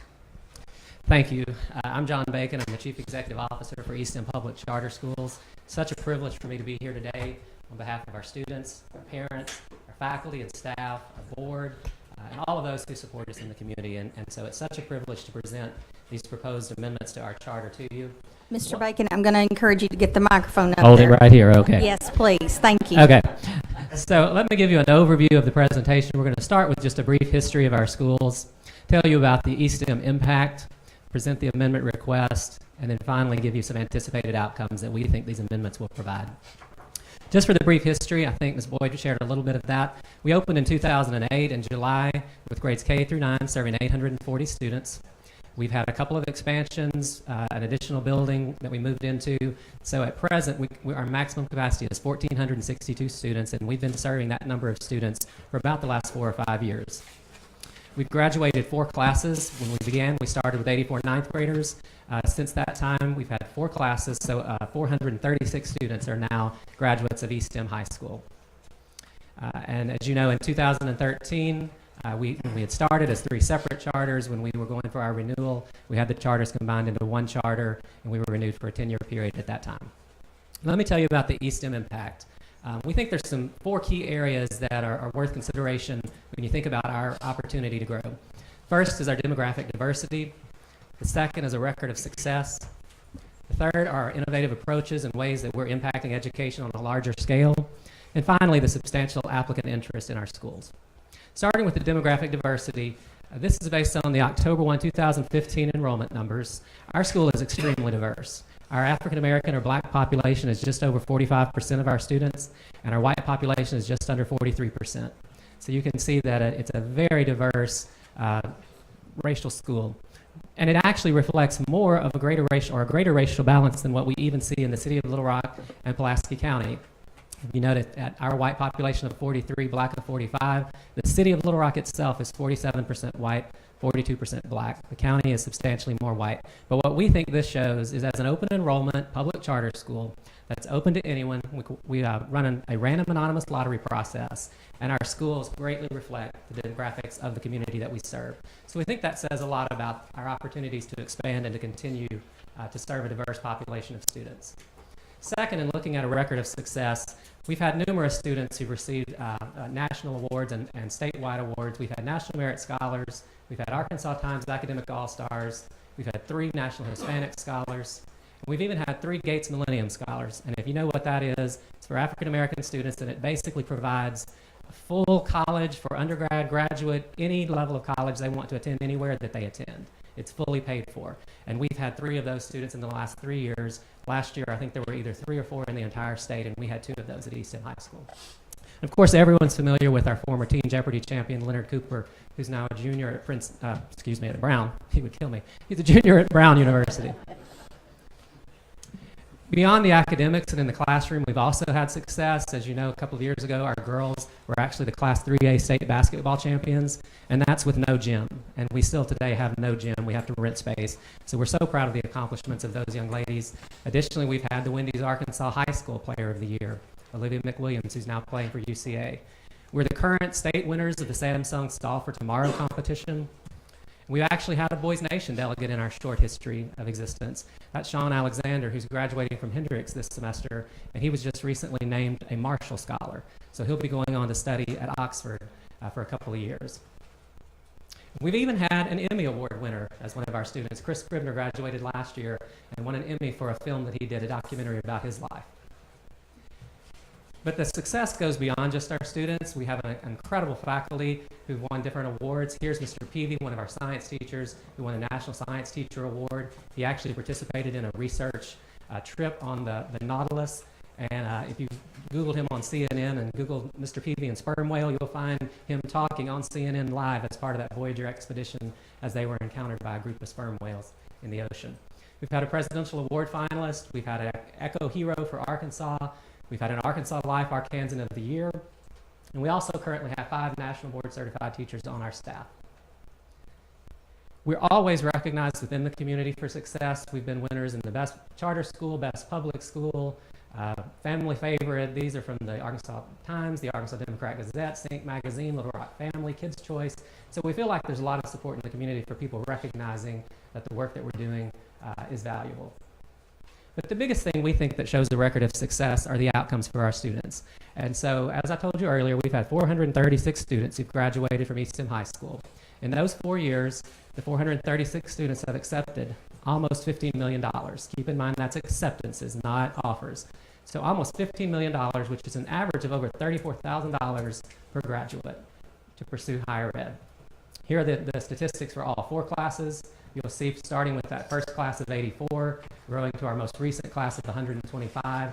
One of the things I think is valuable here to note is that even with that first group of students who came to us as 9th graders, so they had most of their educational background somewhere else, 90% of those students were accepted to at least one college when they graduated from Easton High School. And you'll notice that number continues to increase. And last year, we had 98% of our graduating class that were accepted to at least one college. And you can see also how the total scholarships accepted have grown, as well as the average. Last year's class had an average of more than $40,000 per student in scholarships accepted. Our students are attending colleges and universities across the state and across this nation. As I told you, we've had students at Hendrix, we have them at Princeton, Dartmouth, Wellesley, Wesleyan, Swarthmore, Colorado College, all of the Arkansas public universities and private universities. So it's a great diversity of places where our students are going when they leave us. And we're so proud of the success that we're seeing there. And these are just a few of our members of the class of 2016 proudly displaying their college acceptances and scholarship letters. So we know we're well on our way to continuing to see those same trends and those same patterns. The next thing I want to talk to you about is our innovative approaches. This is something that is often brought up when we discuss charters and their impact. Are you doing anything different? And are you having any sort of an impact on the greater good of public ed? We feel like we are, and our answer to both of those would be yes. We are innovative, and we feel like we're having an impact. Just to give you a rundown of a few of our ways that we feel we're innovative. The maximization of resources, we've done an extended day and an extended year since we opened our doors. We do a faculty performance award program, which would be called a merit pay program, where teachers earn awards based on success with student performance. We've also started our own innovative project-based learning program where teachers can apply for grants. And to date, we've awarded more than $75,000 to teachers to try out new ideas within their classrooms to see if they have potential to expand. These kids here are some of our kindergartners working in a garden project. That was one of those grants from a year or so ago. In terms of curriculum, we require 26 units for eSTEM graduation. We know that SMART Core requires 22. We've always felt we needed to set a high bar. That includes math and science every year, at least 2 units of a foreign language for every graduate, and 1 unit of economics. And I want to point this out. When we opened, because obviously economics is the little E in our name, we felt it was important that students had an understanding of economics. So we made economics a required course for all of our students that first year in 9th grade. And we're so proud that with the work of Economics Arkansas and others, that is now a requirement for all students in the state. As we know, every student has to take economics. And so we're so proud that we were part of that on the front end. We do standards-based math, particularly Singapore and CGI infused in our elementary level. We have a Noble Impact program, which I'm going to tell you more about in a second, which I think is one of the most impressive things and innovative things that we've done. In terms of instruction, we use the Daily 5 and the Cafe literacy model in our K through 8 literacy classrooms. We do hands-on science every year, starting at kindergarten. Those kids have not only science instruction, but they go to science lab every week. We've infused economics across the curriculum, and we also are piloting a digital learning management system this year called It's Learning, where our students and teachers can interact digitally. Students can submit assignments, they can go and get resources, communicate back and forth between the classroom so that the learning can extend beyond the walls of the school. In terms of teacher and leader development and support, another thing we're very proud of is our STEM residency program. We hear so much talk of the difficulty finding math and science teachers. As a charter school, we're no different. We all face that struggle. And so we decided that we wanted to try and create our own program, grow our own. And so we started this program 3 years ago. It's very small, but we're finding graduates who have a math or a science degree or a STEM field who are interested in teaching but have no training. They spend an entire year in an immersion program on our campus learning the art of teaching. They have the content. Now we want you to learn the art of teaching. And so we're very proud through the work with Ms. Pfeffer and others at the department that's now recognized as an alternative licensure pathway. So we believe this has something that has legs to extend beyond just our doors, but to other charters, but other traditional districts as well. So we'd love to work with other districts in sharing our experience with that residency program. Our future leaders are participating in the APSRC Charter Leadership Initiative, and we offer, in addition to 90 plus hours of professional development every year. We're not reducing the PD that we offer to teachers, even though we know that as a state we've reduced the requirement. We're not going to change from our requirements that teachers are having quality PD. I mentioned the Noble Impact program, and let me tell you a little more about that, and we actually have some students here from Noble Impact. Basically, this is a program that is where public service and entrepreneurship intersect. It's in partnership with the Clinton School of Public Service and Noble Impact, which is a local nonprofit organization. And so what these students are doing is they're actually working to own the learning. And the ways that they're owning the learning, our students, when we first started this 3 years ago, they participated in a startup weekend. I don't know if you know about that. It's a fast-paced, coming up with an idea, starting a business, pitching it, and you can win competitions. Our students felt like high school students needed to be participating, so they created and facilitated their own high school startup weekend for students all across the state. They did it at the Clinton School. Incredibly successful event. But even beyond just the concept of entrepreneurship, these students have ideas about how to fix education. And so they said, we really want to talk about the problems not only that they might see in our school or in our city, but in education in general. So they created and facilitated what they called an Innovate to Educate event, I2E, where all the students in groups found educational problems or issues and pitched solutions. And I can tell you, these kids have so many great ideas that we're looking at how we implement their ideas because there's just so much power in it. Students are participating in internships. They're serving as mentors. As you can see, our high school students are now formally mentoring students in K-8 as we've moved this noble concept down into the elementary and the middle schools. And we even have students starting their own businesses. And the way that this can impact other schools, we feel so strongly about this, is we're working with ACE now. They came and visited us. They've done a lot of studying. They're working on how we make this a formal program of study so that it can then be offered to other schools around the state, similar to the way that the East grew organically in Greenbrier and is now, of course, international. We see this as having potential as we're now getting that program of study formalized.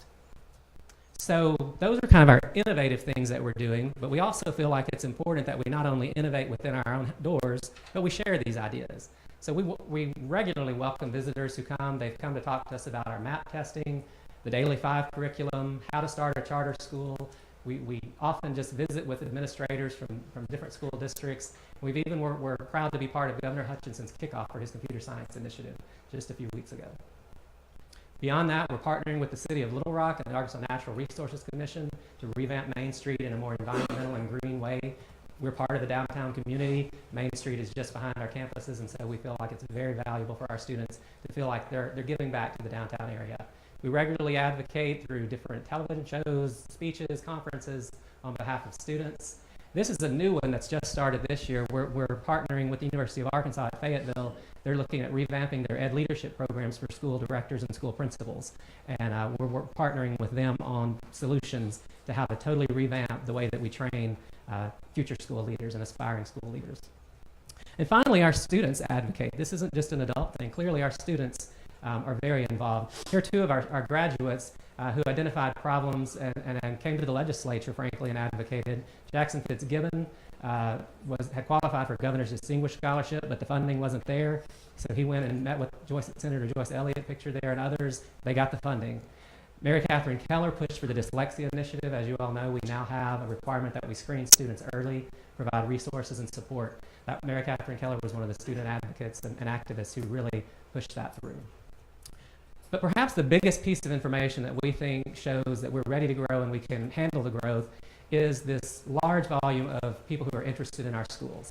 So as of February 1st, which was 2 weeks ago, and we just closed our open enrollment period earlier this week, as of February 1st, we had 3,566 students on our applications for grades K through 6. We have 1,854 students who've applied for grades 7 through 9, and we have 990 students who've applied for grades 10 through 12. So in total, as of February 1st, and this number has actually grown since then, we had 6,410 students who are going to be going into our lottery pool, which we'll be running our random anonymous lotteries in the next few weeks. So we think that's impressive given that we serve 1,462 students, that we have probably 4 times that who are interested in applying. And even most recently, we had been at about 4,500 to 4,800 for several years on this list, and it stayed consistently there. We've had more than 1,800 applicants just since we announced in August this potential partnership with UALR. And so a lot of these some of these have been on our list for a number of years, but more than a fourth of them are just recent applicants within the past 3 to 4 months who are expressing an interest in what we're doing in our schools. Just to give you a picture of where these students are, there's where we're currently located at 3rd and Louisiana in downtown Little Rock. Here's UALR, and here's the proposed Shell Street location just on the east side of Interstate 30.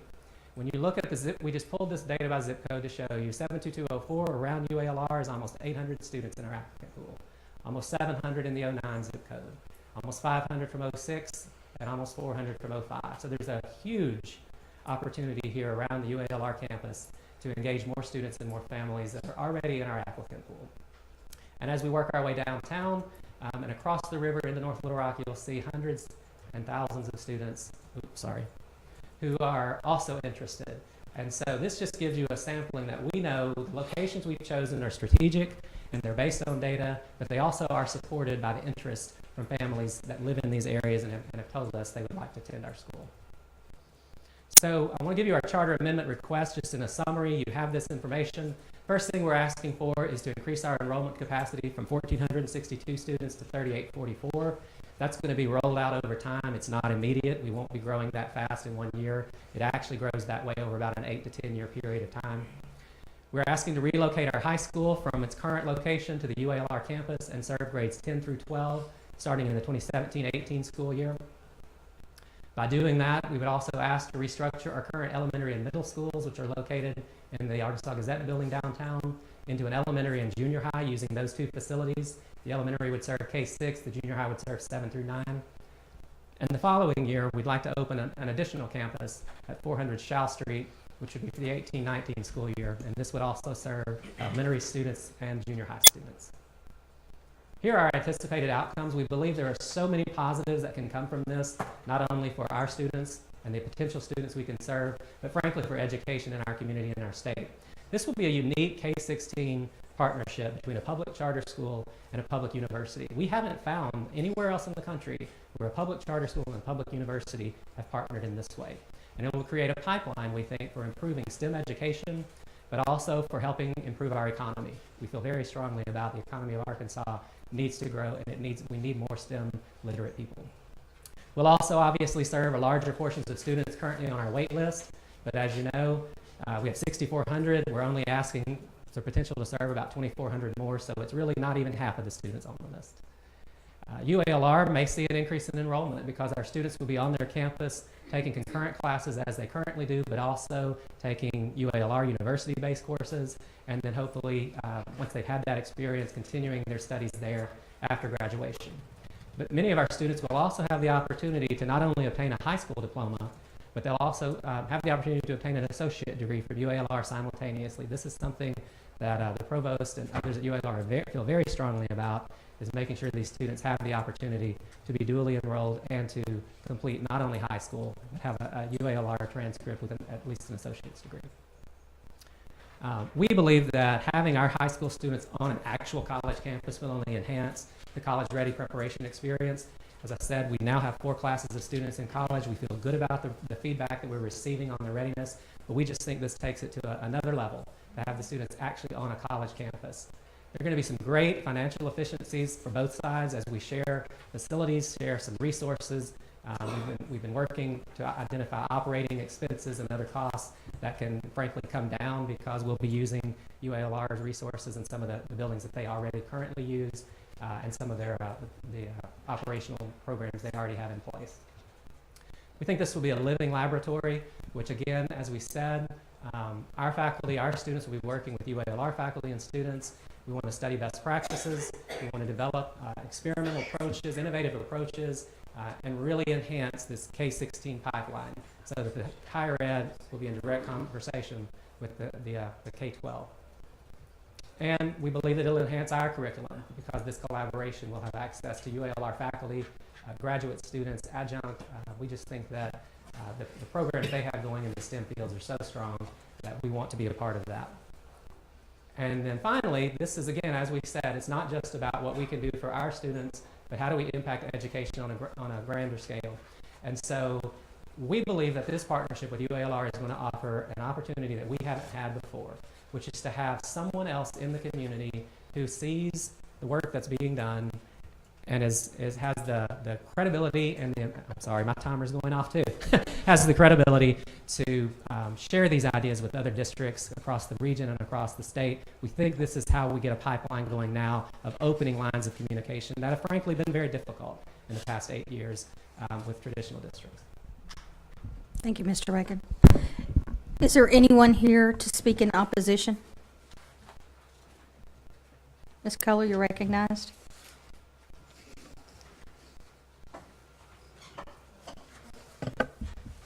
Good morning. Was she sworn in? Yes. Oh, yeah, I did.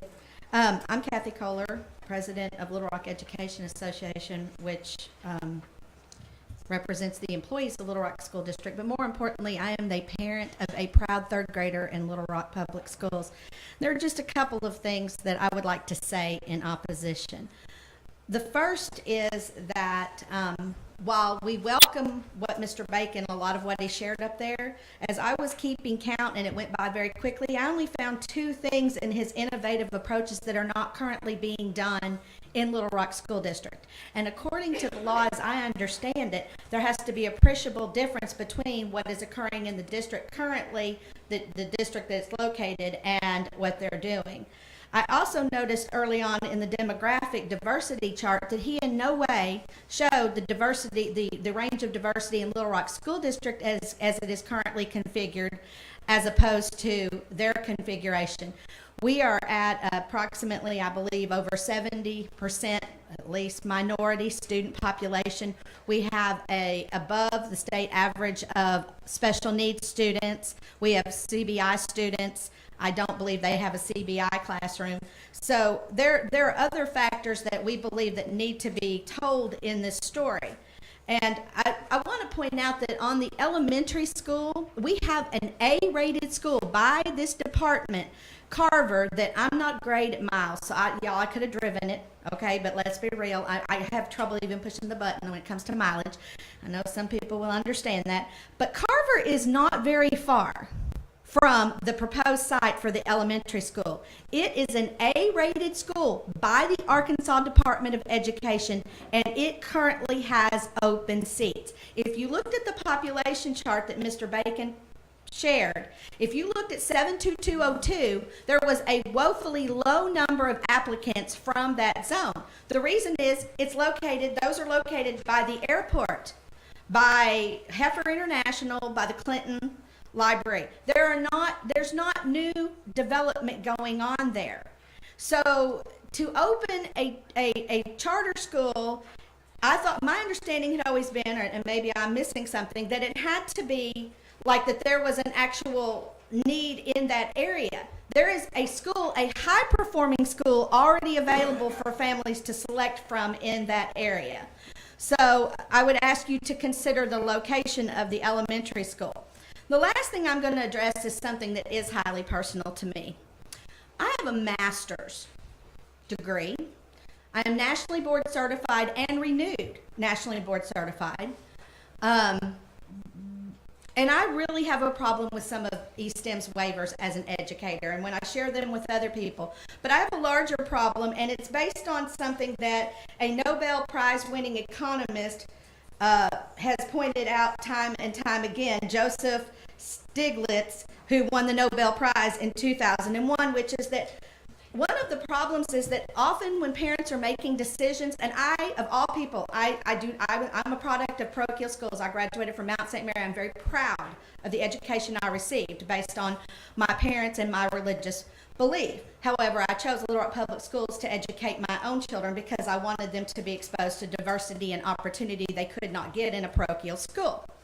But that said, when you have waiver applications, which include a line in which you will not have to inform parents that their child's teacher is not certified, that is deeply troubling to me.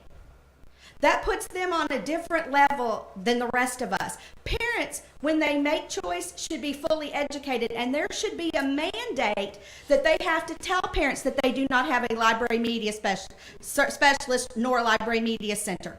I'm a library media specialist. I can tell you the difference and the importance of having that 3 to 5 point jump in literacy scores if you have one. That they have exemptions to all kinds of things, including the qualifications and responsibilities, teacher certification, teacher fair dismissal, the definition of a teacher. I don't know about you. I've been a teacher for a long time. I don't know when the definition would have changed. The examination of teachers' contracts, the ADE rules governing highly qualified teachers. I am deeply concerned that parents are not made fully aware of who is instructing their children at eSTEM if they are granted a waiver where they do not have to share that information. Mr. Bacon showed they have 5 nationally board certified teachers. I know that we have at least 170. I'll put our 170 up any day. So in conclusion, I would just like to say that there are so many factors that enter into this decision. But the most important factor is what is best for our children and the children who live in our city. And I want to conclude with this following quote: "Walk wisely. There are little feet behind you, following every step." I would tell you that until those little feet's parents have been given all the information and made aware that of all of the consequences of the decision they are made, that you are on the precipice of causing Little Rock School District to come to a point in which we will have no opportunity to be successful. And with that, I am done. Thank you so much. Thank you, Ms. Culler. Is there anyone else to speak in opposition? Mr. Bacon, you have 5 minutes rebuttal. There's so much there to work with. But what I really wanted to do first was attract your attention to the packet that we gave you. There were several misinterpretations, I think, and some information you received from Mr. Curris, the superintendent, in a letter. I'm sorry to interrupt, but In a letter that we found in the packet in the agenda that we weren't privy to in advance. And so if you look at Exhibit 1, it kind of refutes this concept that we're taking so many white students from the Little Rock School District. Exhibit 1 shows that since the year before we opened until present, there are 1,700 fewer white students in the Little Rock School District than there were at that point in time. And we only have 298 white students who came to us from the Little Rock School District that are currently enrolled. We're not the reason that white students have left Little Rock School District. Little Rock School District has lost 2,700 black students from 07-08 until 15-16. We only have 407 of those students. So this concept that somehow East M, even as we grow, is taking this huge pool and has had this huge impact on Little Rock School District demographics. It's just not true. And the concept that was brought up here, as I pointed out, we're an open enrollment public charter school. We reflect perfectly the diversity of the community we serve. Little Rock School District does not. That's something to talk to them about. But from our perspective, we are serving the community that we've been asked to serve. Exhibit 2, there was a comment made by Mr. Curris that this was a huge public investment being made into East M. If you look at Exhibit 2, you'll see from your own ADE files, last year, East M spent $7,900 per child. Little Rock School District spent $13,700. It's about a 60% increase of the amount of money per child that Little Rock spends over us. So the huge public investment is being made, but I would ask you to look at where that investment is being made. If you would go to Exhibit 4, there were some comparisons made on data. As Dr. Duncan mentioned earlier, Education Week has kind of put a little bit of a wet blanket on this concept of comparing students who took paper and pencil versus computerized testing. I provided that article for you. It's from Education Week, and they make it clear that there is a difference and you really can't make a valid comparison. So there's really no way to compare the last year of data between Little Rock and us, but if you go back historically, you will see that for black students, tag students, disadvantaged students, we kill it compared to Little Rock, North Little Rock, Pulaski County, and I have numbers and we can go through those later. And finally, Exhibit 6 addresses special ed. It was commented that Little Rock School District serves almost twice the population of the percentage of special ed. Little Rock School District was 11.7% according to AD records. We're 7.7%. That's a difference, but it certainly isn't twice. So I just wanted to make those points known, and I'm sure we'll get into some of the other issues that were brought about by Ms. Kohler. But I want to close on a very positive note. I told you about Noble, told you about the impact we're having. We have 2 of our seniors here who are Noble students. They've been with us since the day we opened 8 years ago, and I'd like Jordan Young and Sydney Brazel to close for us to just give you a little bit about their experience. Hi, my name's Sydney Brazel. I'm Jordan Young. It's a pleasure to meet you. So I started going to Easton when I was in 5th grade, which was in 2008. I moved from a really small school. My parents both work in the metropolitan area, and they decided that they wanted something new in education for us. So they decided to move me and my brother to Easton. Starting Easton, it was awesome for me. I got a lot of positive relationships with my teachers, which was what I was afraid of. Moving from a smaller school where I had about 28 people in my class, I was worried that moving to a bigger school, I wouldn't have the same one-on-one relationship with my teacher.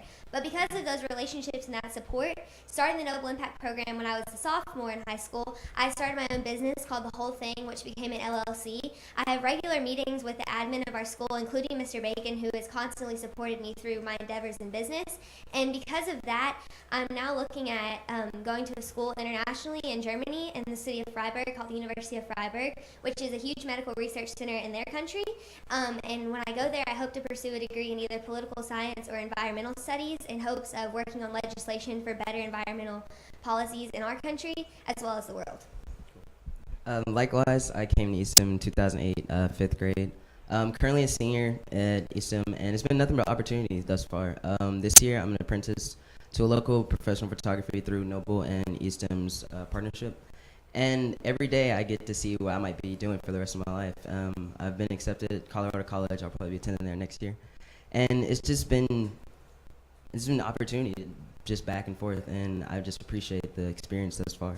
And so, yeah. And having a little brother, I think that the UALR campus will be an extremely big opportunity for him as far as college goes, because he's someone who's interested in video games and coding and not necessarily your typical academic path. So I'm hoping that for him being able to go to UALR or just being exposed to the East and Noble Impact programs that are so heavily rooted in our school, he'll be able to learn about coding and therefore be able to start programming things in high school or middle school, whichever one he gets to learning first. But hopefully that he'll be able to learn things now so that when he is an adult or he is moving into higher education, he'll already have skills that he could, move forward and have a business or have an app or start a video game then. So thank you for your time. Thank you.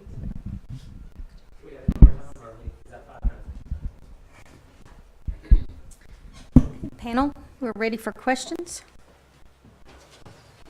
I can start.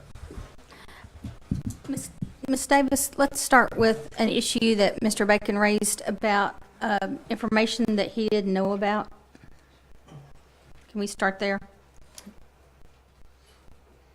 And I think the only issue is whether or not he received the letter in opposition from Mr. Kurth, and they did receive it. I think it was, we received it on whatever the last day was to submit. This boy can probably tell you exactly. Madam Chair, when we created the packets that go live to the public, that's when we made Eastham aware. I sent them an email that said, this is your date that you'll appear before the panel, and then attached was the same packet that we uploaded to the web. I didn't specifically state that there was opposition in the packet, but the packet was available for them to check and see what I was in it, that I reflected their inputs correctly. Okay. And then today we all received a copy of a memo from the Public Education Foundation of Little Rock. If you've received that, I have not received a copy, and I was unaware of it, so I would think maybe the school may be unaware of that as well. Okay. It was laying on our desk. I'm sorry, Madam Chair, that's my mistake. I was handed the copies to hand to you all, and the copies you have are the only copies that there are. So I didn't have extras to hand to my team, to the legal team, or to Eastham. Give that to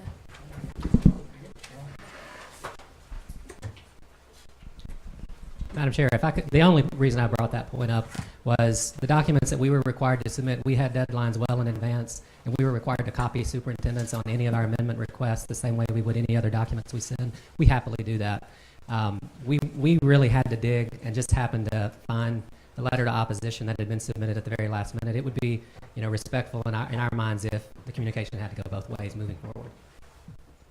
Duly noted. All right, I just wanted to get it all out on the table. Okay, questions? Dr. Saunders is ready, and you are recognized. Good morning. How are you? I'm all right, thank you. Oh, good. I want to back up first and talk about some of the things that we've already discussed and go for perhaps some clarification, but I want you to have the opportunity to address many things. First of all, in the data that I'm looking at, the data reported to the state, and looking at the demographic comparisons between yourself, Little Rock, and Pulaski County, I think that just roughly looking at it, I think it's very safe to say that you have similar demographics in regards to race compared to Pulaski County. Yes, almost exactly the same It in white is. and black percentages Yeah. based on the DSEC analysis. But there is a difference between the black category for East M and Little Rock School District, as well as white. 20% more in the Little Rock School District for black, and about 25% less white in the Little Rock School District. So would you like to comment? Yes, Okay. as I said, we're an open enrollment public charter school. We're a random anonymous lottery. Any student who lives, frankly, in the state of Arkansas can apply, but the preponderance of our students do come from Central Arkansas. And we reflect the community of Little Rock. The question should not be, why does our population not look like Little Rock School District? The question should be, why does Little Rock School District's population not look like the city of Little Rock? And as I shared with you all in one of our exhibits there, the number of white students who've left them and are actually enrolled at our school is so small in comparison to the changes that they've seen in the past 9 years. So I think that there's something else going on in our community, and certainly I think we need to look at that and figure that out. But I would say, you know, when we first applied for a charter, there actually was a request to do a weighted lottery so that we could seek students from disadvantaged backgrounds and others, but our law doesn't allow for that. The state law doesn't allow for an open enrollment charter, and so we've been running a random anonymous lottery process since that time.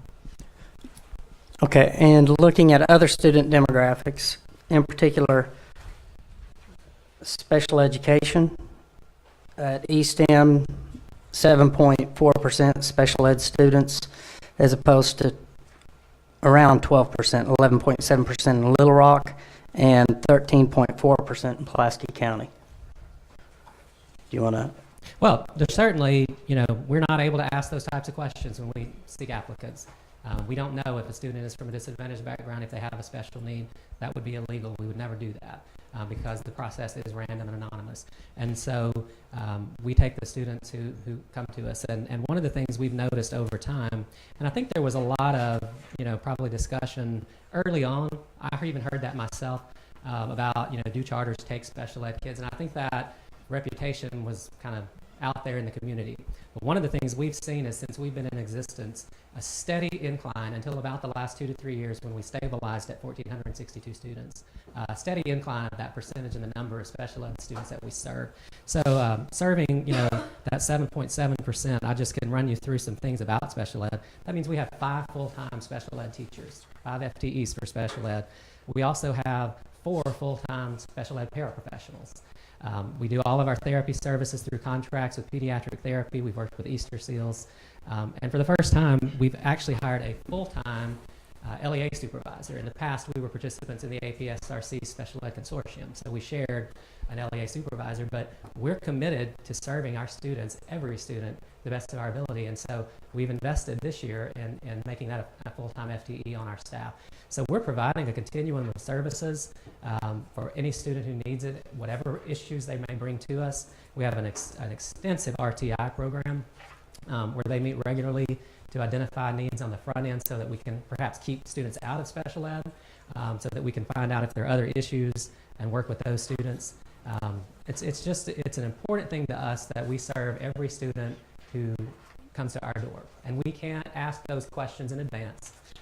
We can only, you know, we find out demographic information once they've been notified that they've been admitted and they fill out their registration paperwork. And so I would say, you know, once I think we got over the initial misunderstanding in the community that this idea that charter schools didn't serve special needs students, I think you'll see that our population has grown and has been consistent the past few years at about just under 8% of the population. And I would again say, I don't have the statistic in front of me, but I've always heard it's about 10 to 11% of the general population of Americans have some sort of identified special need. It may even be closer to 10. So we're not that far out of line with the population of students that we would serve. And I know this is probably overlapping on some of your response, but another demographic was the poverty rate. I have for East M at 31% as compared to Little Rock at 75% and Pulaski County at 57%. Right. There are a whole lot of people who have means in this community, Little Rock and the county, who've chosen to take their kids to private schools. If you look at the numbers of private school students, I know it's over 10,000, somewhere between 10 and 12, 13,000 students in private schools.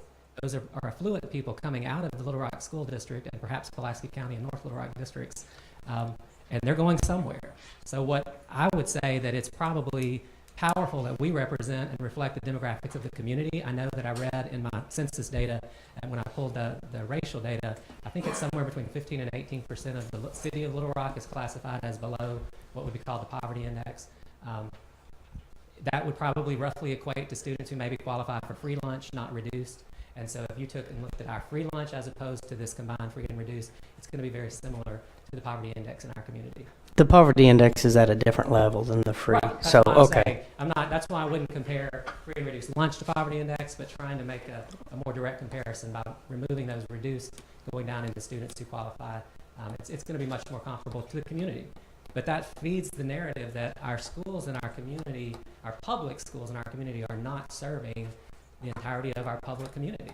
We have so many students and families who have opted out, homeschooling, private schools. For years, families were leaving the city and going to some of the bedroom communities. We think it's a powerful message that we've been consistently serving these students. We reflect the demographics of the community through a random anonymous process. It's an open enrollment process. And the fact that we have more than 4 times the number of students that we currently serve, actually it's closer to 5 times, who are sitting on a waiting list begging for an opportunity to come to our school, should be a powerful message. And as we showed you in the demographics of the zip codes, if you know Little Rock, you know primarily where white people live and where black people live and Hispanic people live. You know where neighborhoods and zip codes that are going to show you who has affluence and who doesn't.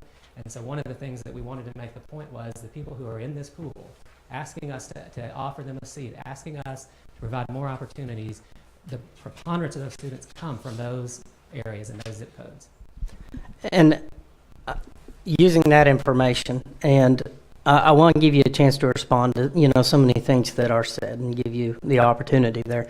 And, things that we hear on our end as well, such as with charter schools.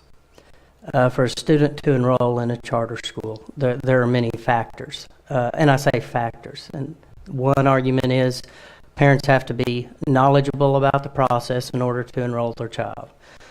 Parents have to be familiar with what's available, have access to that, as well as possibly the lack of transportation provided in some cases as opposed to others. And because of those, you see different demographics in charter schools sometimes, as opposed to in the school districts in which the charter school resides. Okay. So I'll turn Let me hit on both of those. And so this concept about parents being knowledgeable, certainly in order to get into our applicant pool, a parent has to at least have enough awareness to know that we exist, that that what the process is. And so we've worked really hard, particularly when we opened and as we've expanded, to make sure that we're getting information out into all facets and aspects of the community, which I think is reflected in that applicant pool. You can see there's no one in the city of Little Rock or in Pulaski County, frankly, that doesn't, there are, all of those areas have students who are interested. So the word is getting out. So that's one thing I think is important. I think it's also important, Ms. Kohler mentioned Carver Elementary being in close proximity. Carver Elementary is a magnet school.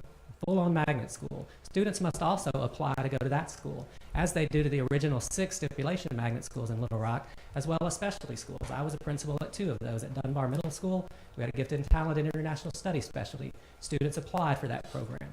Same way at Hall High School, we had a university studies specialty program.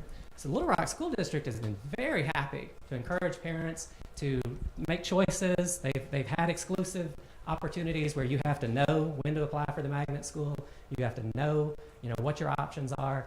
And so I think it's a little disingenuous to make the point that as a charter school, somehow we're not doing that, and they are, because they have all of these same environments. The issue of transportation. We provide a bus pass through Rock Region Metro to any student who requests it. And in the past, we've had as many as almost 200 of our students who've been using that transportation on a daily basis. I think this year it's a little lower than that. It's somewhere in the 150 to 160 range. Little Rock School District also has something called a transfer with no transportation. So for years now, white students from West Little Rock and other places that didn't want to go to Forest Heights and Hall made what's called a TNT, transfer to Pulaski Heights Middle School, and the school district did not provide transportation. No one seems to have a problem with that. What we're saying is we actually do provide transportation for every student if they request it, and we make sure they know it's available. That's why we've picked these locations. Our current location is about 3 blocks from the central depot of the Rock Region Metro. Shaw Street is at the end of the trolley line and also well served by Rock Region Metro. I've stood in front of that building and counted how frequently the buses go by. UALR, completely effectively served by public transportation. So many students, college students and others, are using transportation there. So to date, we have not had, in 8 years that I've been with this organization that I know of, one family say, we'd love to come to your school, but we can't because of transportation. They know that we have this available. They know that we're willing to work with them. And I just think that we need to really have an honest conversation. If we're going to talk about, do charters provide transportation? Yes, we do. Does the Little Rock School District and others provide transportation for every child? No, they don't. One last question. Okay, if I before we may. go on, I'm going to ask you, please hold the microphone. I'm sorry. Sorry, that's my mistake. Right there at the chin. I keep it at the my chin. head back. I'll go down. Okay. Thank you. I'll turn this way. Just one last one right here for now. Do parents and or potential applicants, do they have, is there public access to your waivers prior to signing up for the lottery? All of our information is on our website. Thank you. All of that information, all of the state required reports, our charters are out there. And you know, I think some of the waivers that were discussed earlier are waivers that have been in existence, frankly, for 8 years. Those aren't waivers that we're requesting now. Those are things that were approved in 2007 in December and reapproved in 2013 when we were renewed. So we're late to the party on having that discussion. Those are waivers that exist. The one thing I think that's important about the waivers, in particular related to this teacher certification piece, you all know, every one of you have worked in public schools and administrative capacities in this district. It is difficult to find highly qualified, fully certified teachers for certain areas, special ed, math, science at the secondary level. In the past, you even have a list of areas where these are distressed or high need areas where, I can't think of the terminology, but there's a list of areas where it's very difficult, and you even give some flexibility. And so we're proud to say, I pulled the statistics just at present, we currently have almost 80%, let me pull out and tell you, 80% exactly of our teachers and non-teachers who are in a certified position are fully certified for the area they're teaching. 100% of our teachers this year met the HQT requirements. Now, we all know ESSA, I think, does away with HQT federal requirement, but 100% of our teachers meet the HQT requirement this year. I think it's a good thing that we're looking for innovative ways to bring in new people who have content knowledge. That's why we developed the STEM residency program. If you have content knowledge, we believe we can help you learn the art of teaching. And so I think those waivers are extremely valuable. And I think that having a quality teacher in the classroom, regardless of whether they've participated in a formal or alternative certification or even beginning a pathway. And I would go further to say, so our STEM residents have had a full year of experiences before we ever put them in the classroom to teach on their own. There are other alternative pathways I know that exist in the state which involve a very small sliver of time, maybe a 2-week, maybe it's a smaller even period, and then we throw them to the wolves. As I shared when I said about being at Dunbar and Hall, I was an administrator and a teacher in the Little Rock School District for 14 years. I know the struggle. I know the struggle in this community. I know the struggle to find high-quality teachers for every area. And so I think it's a blessing that we have some flexibility, that we look at alternative ways to approach who we put in the classroom, but that we have a high bar of expectation that they have content and that they've been prepared effectively to be able to walk in that classroom, because that's the only way that we're going to move our students forward. Thank you. Ms. Barnes. Good morning. Yeah, it's still morning, okay. Is it? Good morning. Good to see you. Thank you for being here, Mr. Thank Bacon.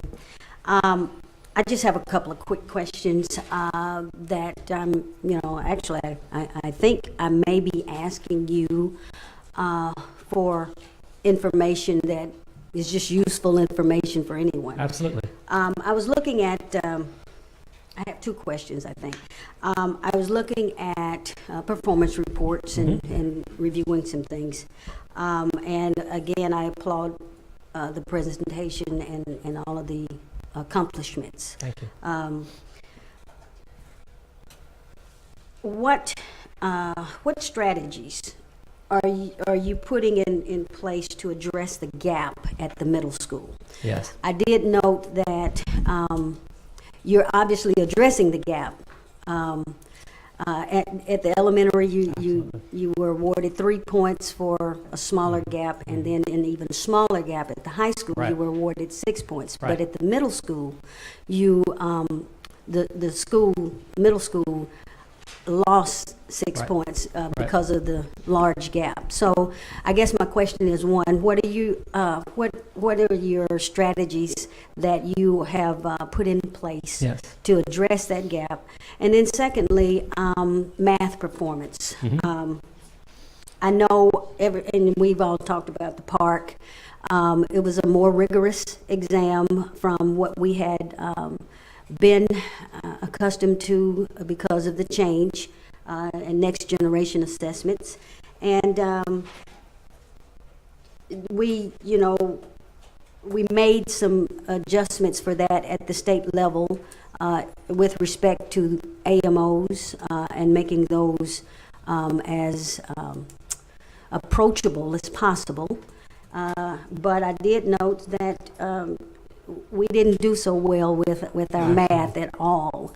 And so I was just wondering what you attributed that to. Okay, let me, and you may want to get your lunch, because I know you looked to see if it was afternoon yet, because this is going to be an extended answer, but I think it's worthy of that, and I think it's worthy of discussion.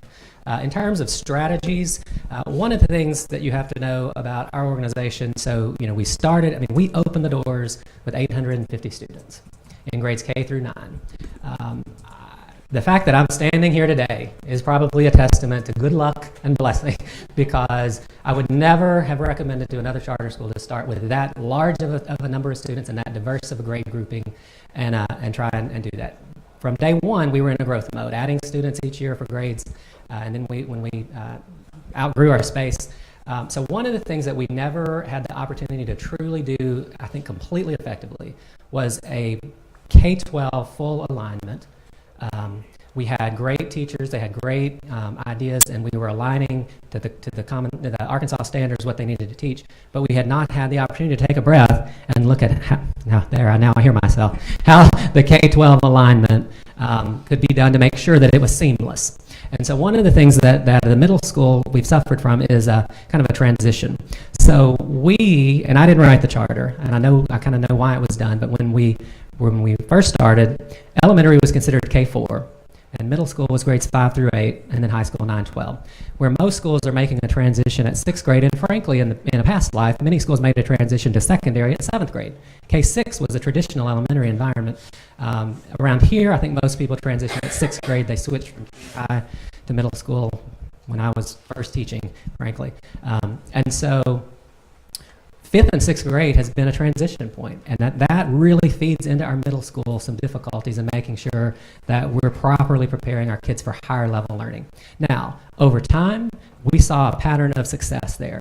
Up until the park, if you go back to the ESCA, the Arkansas standards based on benchmark, we were seeing tremendous growth, we were seeing tremendous performance. We got to a pretty good threshold of middle school math performance. Now, let's stop there.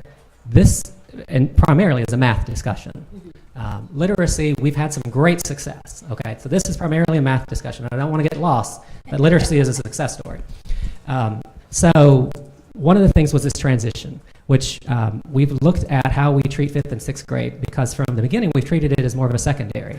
Our 3rd and 4th grade, our K through 2 classes have one teacher primarily for the day, and then they go to a wheel or a related arts elective course and have things like that. 3rd and 4th grade, we made the decision that they would really have a partner teacher. So there's about a 2.5-hour math science block, a 2.5-hour literacy social studies block. So instead of having one teacher all day, now they have 2 teachers who kind of specialize, one on the math science side, one on the language arts and social studies. 5th grade, since we treated it as middle school and as a transition, we've really treated it as a transition to secondary. And so those students then transition to, frankly, 5 core content teachers. So we've gone from 1 to 2 to now 5. I would say, based on review of data, in particular as we transition to park, one of the things that I've seen is that doesn't seem to be the right fit for our students. We really need to look at our 5th and perhaps 6th grade as more of a transitional from upper elementary, rather than a transition of lower secondary.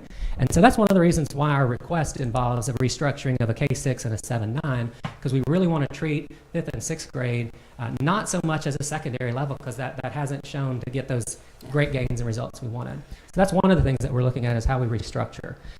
In terms of looking at gaps and identifying students, we studied data. We use NWEA data. We've been using it since day one.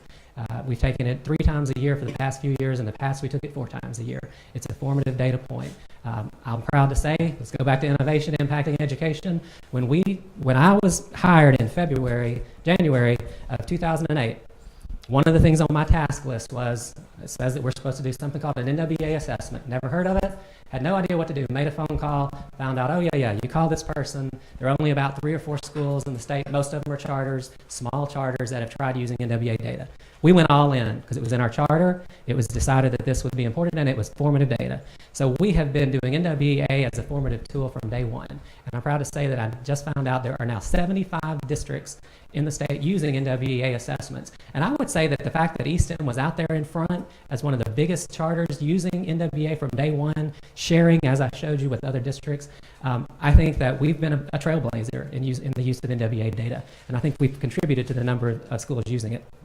But the NWEA data is so good about giving us progress, growth, individual students, tied to standard. We've just transitioned that test from the Arkansas standard over to, they say it's now, the Common Core standard. Well, of course, in Arkansas, we don't do the Common Core standard. We do the Arkansas State standards based on Common Core, which are about to be transitioned to some other standard. As you all know, we've had teachers on the math, literacy, and English language arts and science work groups that have been trying to adjust how the curriculum needs to be adjusted. So I say all that to say this. My fear is when we start, we're wrapping ourselves in a ball about how to get a criterion reference assessment. We had one, the Arkansas benchmark based on the Arkansas standards, and we decided it wasn't rigorous enough.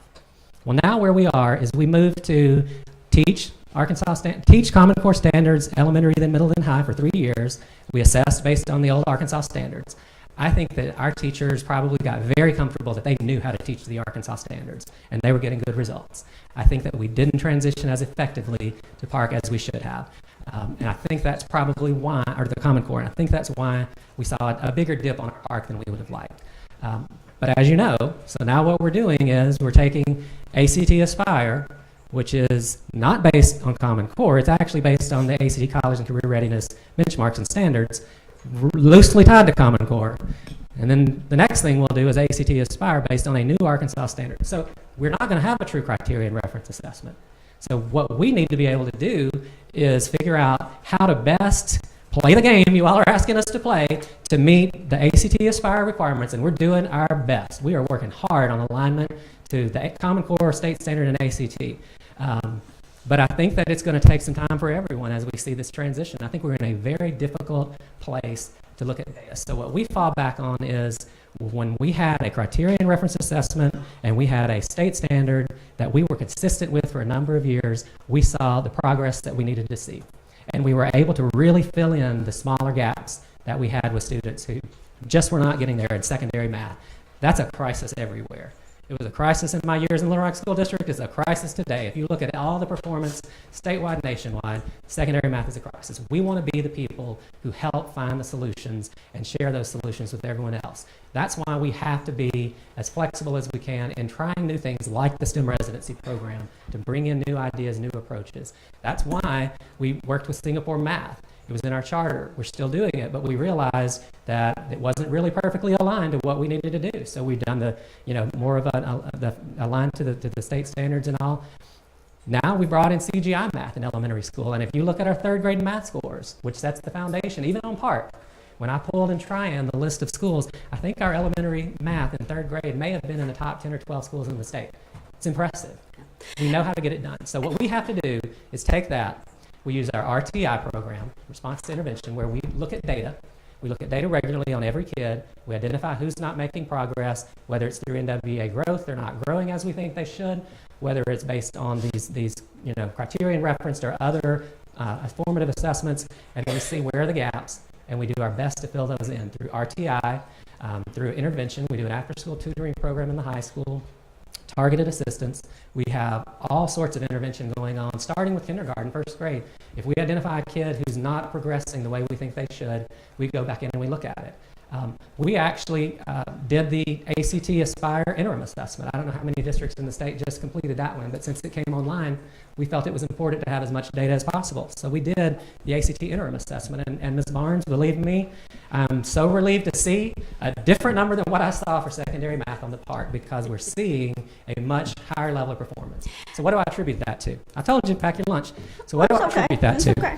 I mean, I'm just glad that I wanted to be sure that we were on the same page We're with on the it. math, We're on because I was more concerned about the secondary Yes, math. and so here's the other piece. I'll wrap that up. So we, as I said, we realized about a year and a half ago we were not truly aligned the way we needed to be, particularly as we moved through new standards.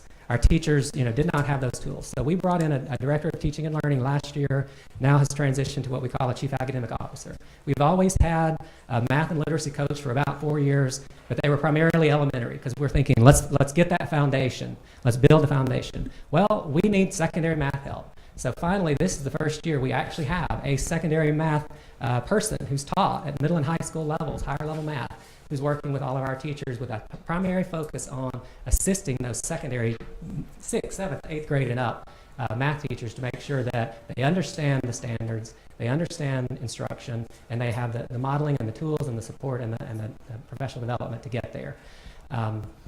I just think it's one of those things that probably will take more time than any of us want to give it, and I'm so frustrated that we don't know the solution today, because I want it solved today. But I do think we have things in place. We have people in place. We have support in place. We're aligning our framework. I think, as I mentioned, the digital portal, which allows students so that beyond the classroom, they can access materials, resources related to the class. They can access their teachers and communicate. They can share. They can turn in some assignments. They can get feedback.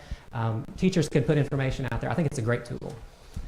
And I think it's going to pay off for us in the long run. Thank you.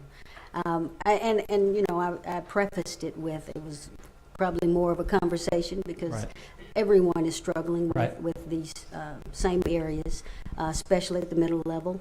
This panel has heard quite a few presentations over the last 3 days regarding middle level learning.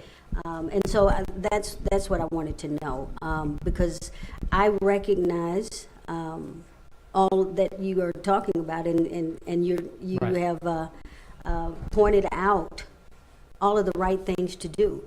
I'm a little older than I look. I was fishing for a compliment. So that's 22, right? But what I was going to say is, I learned some time ago, because things do change, and because assessments change, because the measurements change. If you teach me to drive a Volkswagen, I'll only drive a Volkswagen.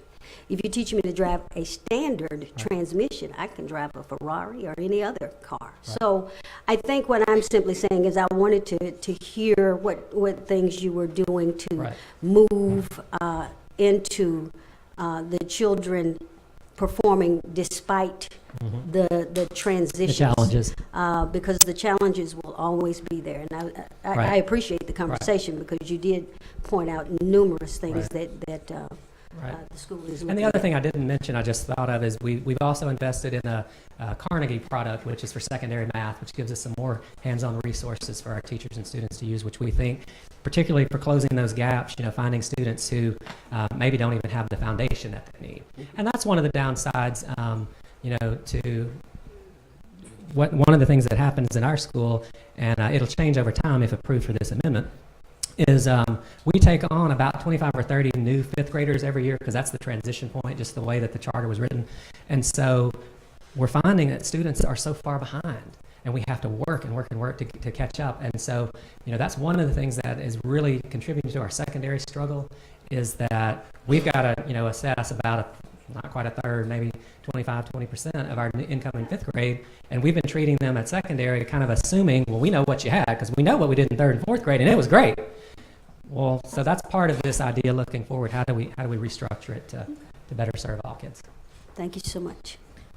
Before we move on, I'm going to give you a point of clarification and allow you to clarify the department and the state board are not playing a game. I'm sorry. So I'll let you that was clarify insulting. that for the That was record. very insulting, and I apologize. I get on a roll. Not a game. It is. Look, I mean, I am so proud of the work that the state has done to raise the bar and to say, you know, we expect the highest level of expectation for our kids. The problem we're running into is let's stop moving the target, and I think we all agree on that as a state. We want to find a target, and we want to set that bar high, and we want to provide the resources and support and the tools for teachers to help kids get there.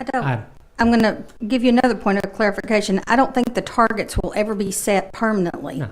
because as a nation, we are constantly growing, and so in education we have to grow as well. So I just like to keep the conversation at Right. that professional level and not let the public think Certainly that not. that's I apologize what's going for that. on. I applaud the efforts that you all are doing to raise the bar for instruction and for our curriculum frameworks and for assessments. I actually think the ACT Aspire is perhaps one of the wisest things we've done as a state, because we talk so much about college readiness, and in this area of the country, and frankly, I think across the country, the ACT assessment is the bar for the most used bar for are you college ready? So aligning to that says to me that we are looking at the right things and we are aligning our expectations to what we should be aligning them to, and I think that's incredible. Thank you. But certainly, no offense, and I apologize. Ms. Pfeffer? I'll leave my cough drop out for a minute. I have two areas I want to touch on. The first is teacher retention, and you've mentioned a couple different times about the teacher residency program. So in addition to that, I also want to touch on the partnership with UALR, and that may be part of the teacher retention, because particularly at the high school, it seems to be where you've had the highest rate of teacher turnover. So can you talk just a little bit more about your efforts Yes. with teacher retention? And Yes, and as I said earlier, it is a struggle because we do an extended day and an extended year. We feel like we have a very high level of expectation for ourselves and our teachers and our students, and so always looking to make sure we're providing the highest quality of instruction, the best teacher we can in every classroom. And so I was just pulling some statistics and looking at where teachers go when they leave us.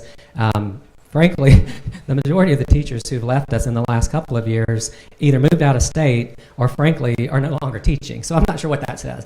But I can tell you this year, one of the things that really contributed to turnover that was higher than we would have liked to have seen, we had 7 faculty members who had either a spouse or significant other who graduated from UAMS through one of their programs and was assigned a residency out of state. And so those people, because of family situations and economic situations, left us. I think, as a state, we've got to figure out how do we make sure that we don't have a brain drain? How do we keep those people? How do we keep the people who graduated from UAMS in state so that they're doing their residencies here and they stay in state so that we don't lose a teacher? Because that was such a sad thing to see, that we had so many who, left the state for those purposes. But teacher retention is definitely something that we are looking at and we've got to figure out. That's why we're looking at this STEM residency program for expansion, to be able to try, and we figure if we grow our own and they're in an immersion program with us, they understand the culture of our school and the expectations, and they know, what we're looking for. And so I think that over time we're going to see that. Moving forward as we expand, yes, we're going to need more teachers. We're going to need more high-quality teachers. And so we're going to need to grow some our own, but we're going to have to go out and find them. And I think that's where this flexibility for some alternative approaches is really going to come into play. And what was your second question? Thank you for that. And so the second area is your partnership. Yes. With And I think UALR and the chancellor may have had to leave. Yeah, he had to leave. I apologize. I should have introduced him. He had another meeting to go to. But as I shared with you all, kind of an outline of what we see as expectations and outcomes, one of the great things to us is, not only will our students hopefully have the opportunity to enroll in some college courses taught by college professors and instructors, but there's this great opportunity, for us to work with their College of Education so that our teachers can get some intensive support and development, but we also can work with them on what kind of skills and what does it look like for students, who are going to be walking out of your doors and walking into a classroom in the city of Little Rock. So I think that partnership is going to help both sides as far as expectations for training and preparation, but also an opportunity for recruitment. But beyond that, the adjunct faculty they have, the instructors, particularly at the secondary level, there are so many people walking around the UALR campus who have graduate degrees and content knowledge They've got people teaching these college-level physics and higher-level courses who we want to use their brains. We want to use their knowledge and their content, and we think it's going to give us a whole other pool of people to either instruct classes or as an adjunct or provide support to teachers who need that content pick up. So we'll, okay, so I think I'm hearing two things. Number one, there'll be opportunities for students to enroll in the college courses for concurrent credit. Yes. But then there's also the opportunity for you all to utilize college instructors to teach some courses where maybe they would be the best fit, okay? Yes. So in thinking of the opportunities for students, will economically disadvantaged students have an opportunity? Do you have any resources and support for them so that they will have opportunities the same as others? Yes. I mean, that's our plan. We want, and UALR is invested in making this accessible to, they would love it if every child who is in our high school had the opportunity to walk out the door with an associate's degree. And so we're working with them on what that looks like to make sure that we have those opportunities. That's why some of the waivers we ask for are kind of a flexibility in the day so that students, if they're going to take 3 or 4 of our classes and 1 or 2 of the UALR college classes, we need to be able to have a day that looks similar to what a college schedule looks like. Their calendar's a little different than what ours is perhaps, and so we definitely want to make sure that there's no barrier to any child in our high school who wants to take, sorry, every time I move it, that wants to take those courses, having that opportunity. So the part of your concurrent agreement, you're discussing financial assistance for economically disadvantaged students? Yes, because at present, UALR and other universities do great concurrent credit programs. We do that on our campus now, and the students, I think, pay a slight fee. Maybe it's $50 a course. So we're working with them on what that needs to look like when we're on their campus and working through those details. Okay. Thank you. Dr. Kocher? Yes. Good morning, and thank you for your obvious passion and great leadership for Glad the for passion's your coming kids. through. Yeah, it is. It certainly is. Sometimes to a fault. Quick question. Does the potential moving of students to UALR, does that have any impact on their transportation? These bus passes, that would not be an issue at all? No, and that's one of the reasons, as we said, we've been in communication with Jared Garner at Rock Region Metro for years. But yes, we will continue to offer that opportunity, and it's very well, well accessed by and easily accessible through multiple routes that go throughout the city. And Rock Region has even communicated with us in the past, as we've been looking at sites, that if they needed to change some routes and add a stop or two, that they'd be willing to work with us to talk about how do we approach if we need some more support. Sure, and just kind of speaking as a dad here, I'm not sure how the transportation with a larger campus like UALR, just concerned about some students and their travel to classes and so forth. It's just a dad concern. Please humor me. I'm the dad of a 9th grader who's excited about the possible opportunity to be over there in a couple of years. And so we definitely, from a transportation perspective, but just from the entirety of being on a college campus, these are 10th, 11th, and 12th graders, so they're closer to college age, but they're still in our care, and teenagers. We've been in communication with UALR. They've been incredibly supportive. I've been in communication with their security team. They're already training I guess I don't know what, I'll call her the sheriff. I don't know what her official title is. She's already identified a couple of her security personnel that she's really sending them through some training on working with younger students, perhaps 16, 17, 18-year-olds, as opposed to some of the older students on campus.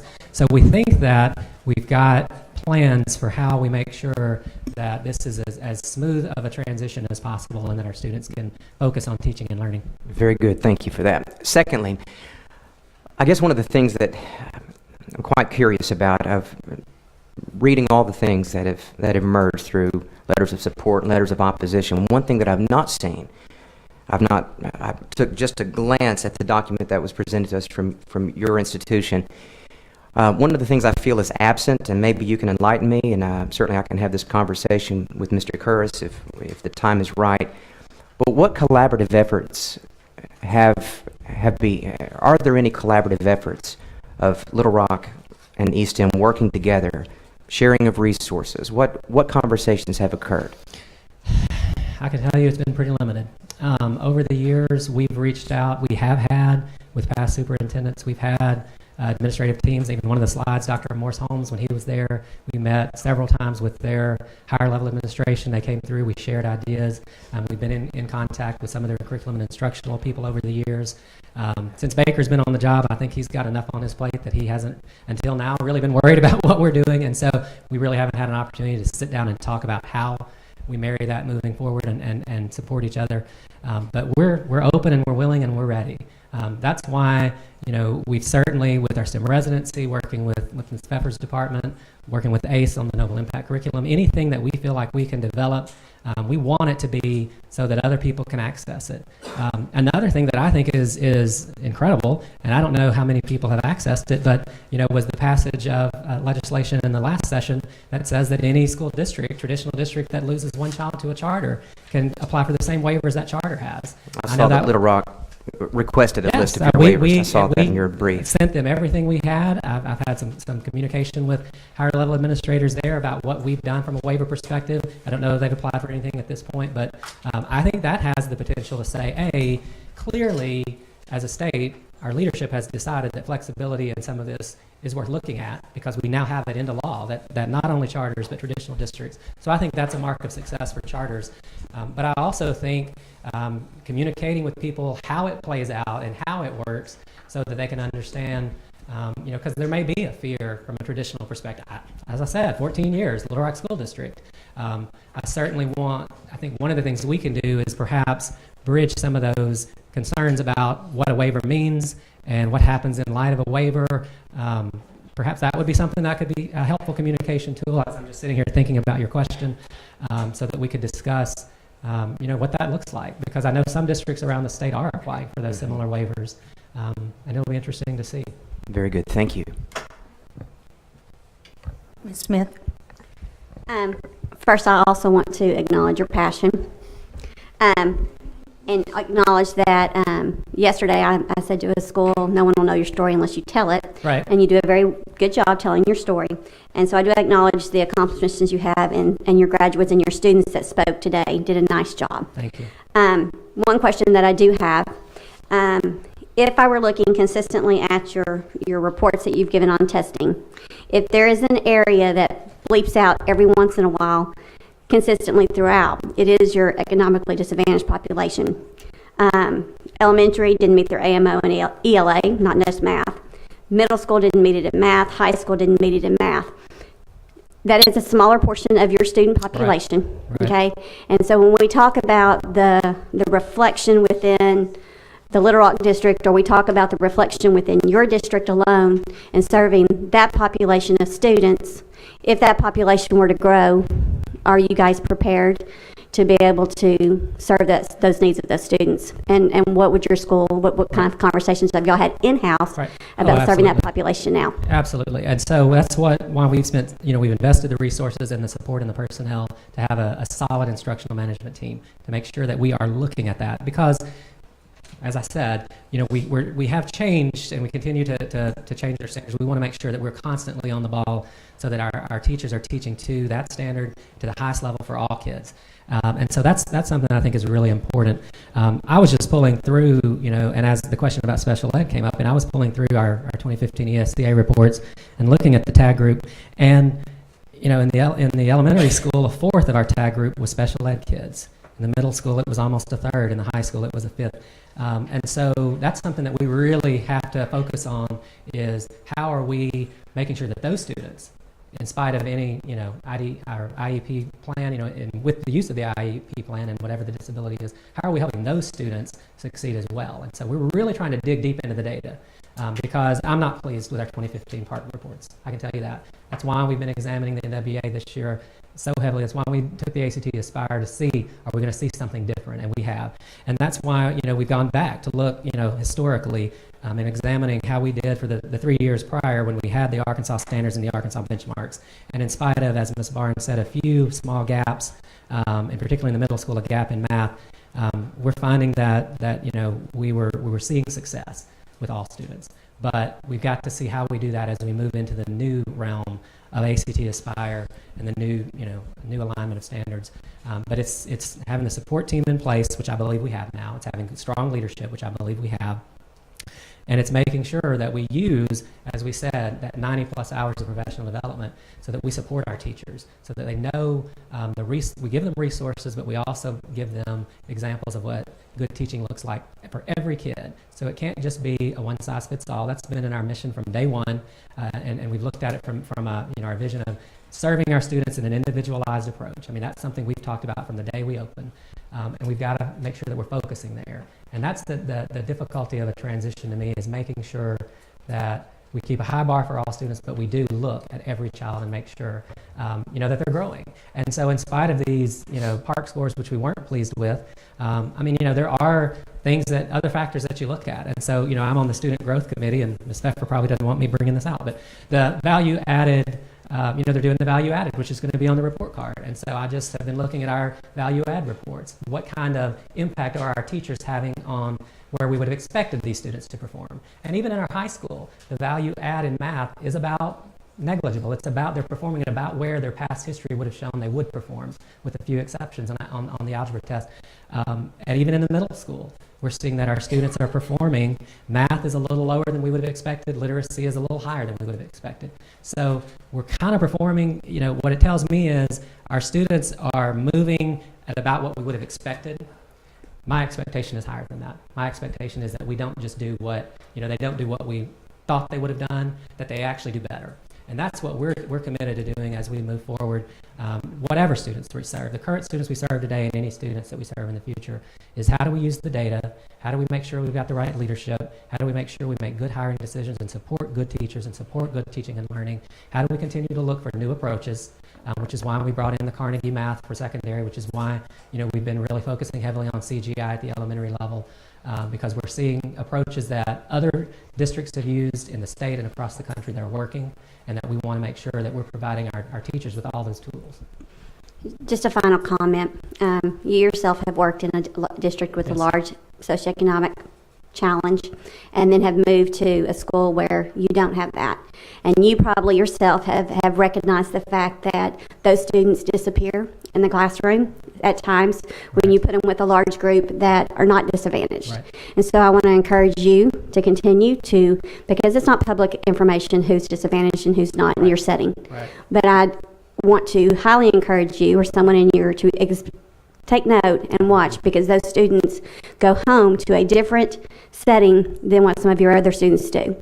And they have a tendency to disappear in schools that have a low disadvantaged population. So just some encouraging words there. Thank you.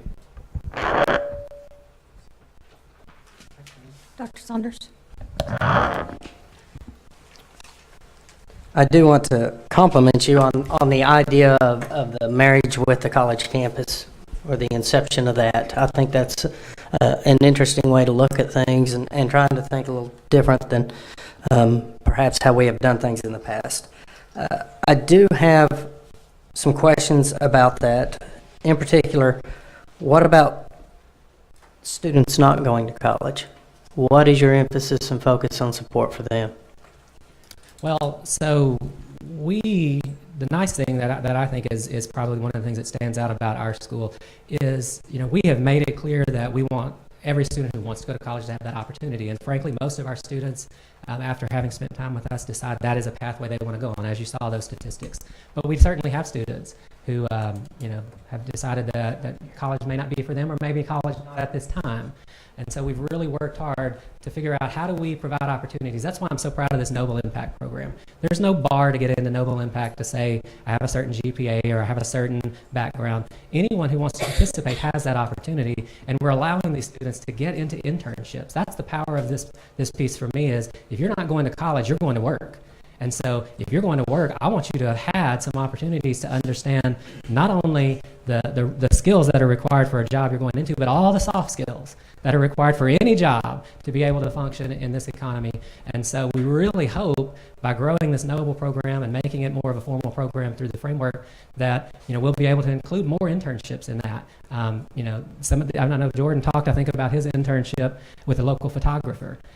That's, you don't have to have a college degree to be a photographer, but you certainly have to have a skill set, and you have to have a work ethic, and you have to have, a development of a craft. And so we certainly look at that as a possibility. How do we make sure that every kid has an opportunity to understand what comes next?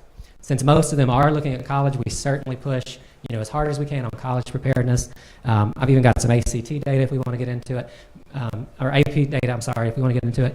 But basically, I think it's going to be through those internships and through opportunities where we identify those students and help support them in making career decisions. Okay, what about the physical presence on the college campus in particular?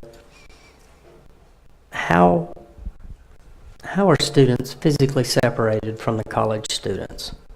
So what we're planning to do right now, Larson Hall is a building on UALR's campus, which is one of the first buildings that was actually there. And it is actually closed right now. They're not using it at all. And so what this project will entail is renovating Larson Hall. Actually, I think they're going to add, I think they may double the size of it, frankly. So we'll have Larson Hall as our base for classrooms, administrative offices, and such. We will, as we work through this partnership, identify those opportunities for students to go out and take college classes. Some of the, have access to the catalog of courses that UALR offers, if they have met the requirements to be admitted and all of those things. And as we grow over time, they've offered to allow us to use some other space in the adjoining building to Larson, which is Ross Hall, which is a classroom space. And so we would have to be very specific in placement of what classes would go there, who would be in that building. It'll be adjoining to our campus, but it would be a multi-use facility. We're going to use some of the other facilities, hopefully the gym, the auditorium, some of those other auxiliary facilities. So our students will engage with the UALR students, and I'm excited about that. I don't want it to be just a closed off, our students are here and everything going on around them. So we're working real hard with the leadership at UALR, with the security at UALR, with the different departments and the colleges, just to make sure that all of the different pieces are in place before we move one child onto that campus, that we know how to provide a safe and secure environment with the structure that's necessary, but also with the flexibility to allow our students to engage in these incredible opportunities. Okay.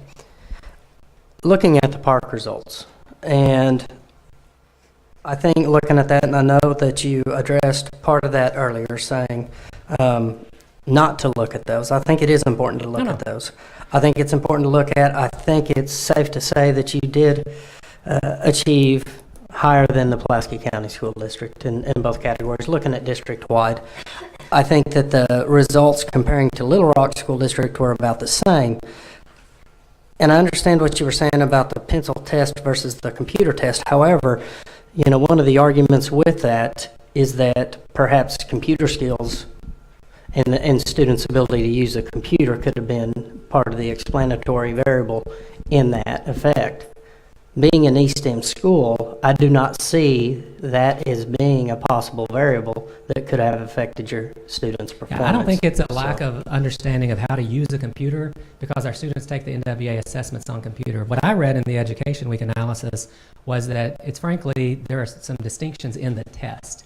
There's not a technology enhanced piece. There are different ways that you take the test, and frankly, enough data there that makes me believe that there are just differences. So that's why we just said it's a difficult comparison to make. I've pulled the comparisons for African American students, for disadvantaged students, for TAG students, math and literacy in comparison to the 3 districts in the area, just based on Park. And while we're not real pleased with where we are, we certainly find ourselves for African American students higher than North Little Rock, Pulaski County. Little Rock's a bit higher. Disadvantaged, we're higher than North Little Rock, Pulaski County in literacy. We're a little below Pulaski County in math, and we're above them for TAG for literacy, and a little below Pulaski County for math. But we're right there in a very similar range when you compare like students.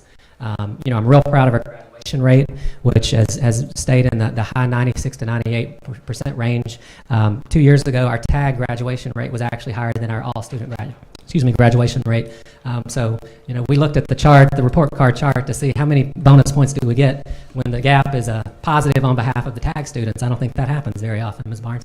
And so we were real proud of that. But so we certainly use data, But I don't look at overall data and say how did we do in comparison to others, because we're all different. But I like to look at specific subsets of students who are similar and see how do we do. And I feel like even in spite of what we've talked about with some secondary math challenges, I think that we're about where the value added set our students would have performed, and we're about where the other districts are. Historically, we've been much higher than that for African American, TAG, and disadvantaged groups. And I think that's what gives me confidence that as we move forward toward this ACT Aspire, I believe we'll be taking the ACT Aspire for a number of years now. I think we all knew, Park was in transition, but I have full confidence that ACT Aspire is here to stay for the short term at least, so that we'll have longitudinal data. I believe that with a standard that we know what it is, and with a testing mechanism that stays consistent, we will see the same patterns that we've seen historically when we had that. Couple more questions. I know you do not have this number, so I'm not trying to put you on the spot, but if you can estimate. And I'm back on the transportation. Understand that you're using the Metro bus service. How many of your students below 5th grade would you say utilize the bus service? I don't have that broken down. Oh, yes, I do. Yes, I do. Okay.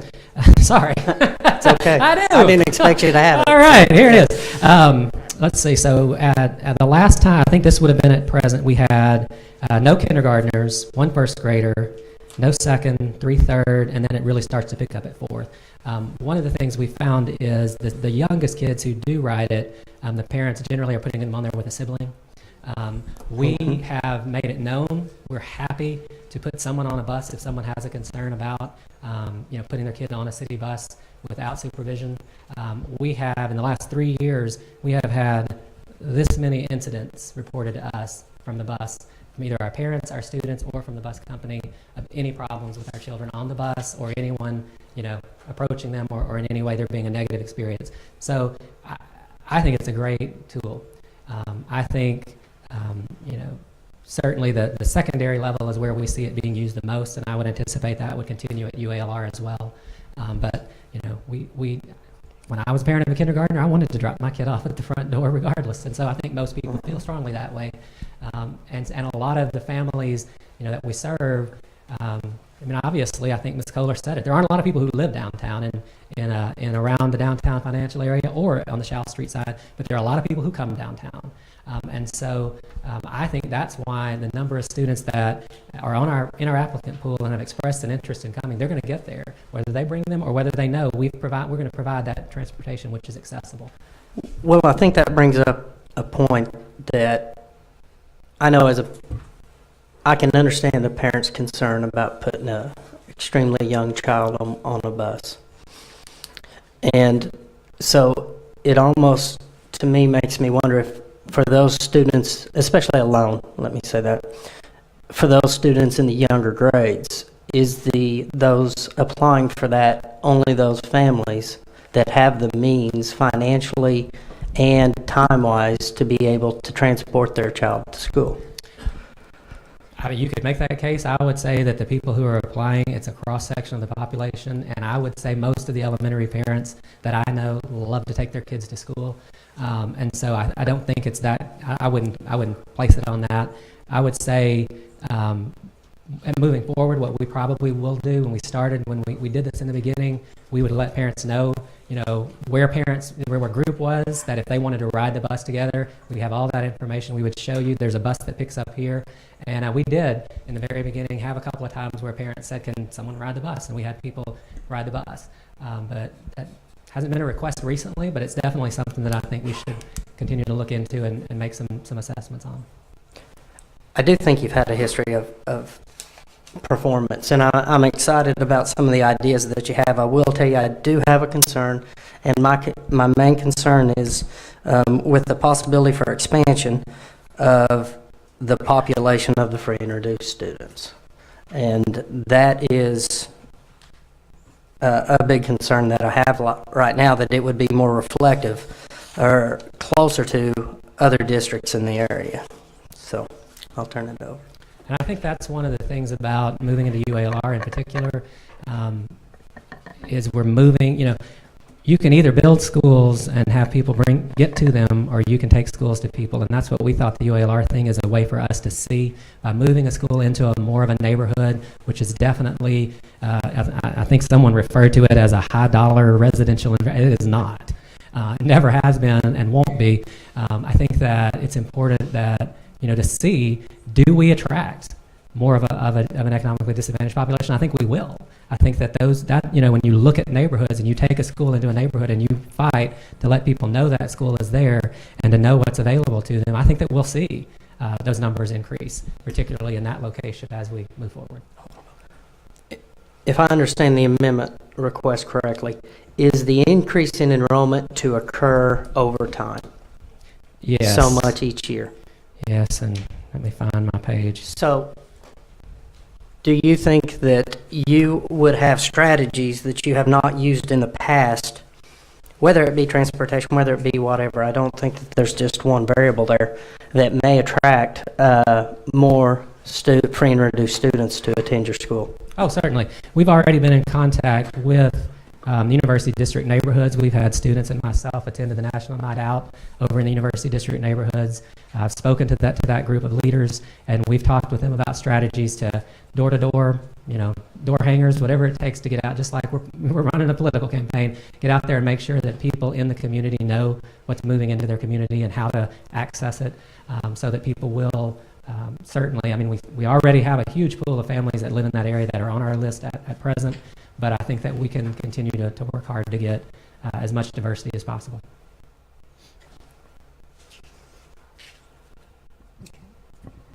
And let me go back to the number. Yes, and so you asked, I pulled the sheet. So yes, it is growth over time. We actually don't reach the 3844 until the 26-27 school year. It would go from 1462 next year to 1924 in the 17-18 school year, and then it grows to 2950 the following year as we open that Shell Street campus, and then it's very slow. It's about 100 to 200 kids a year after that. Do you have any specific numbers or plans on growth of your free and reduced population?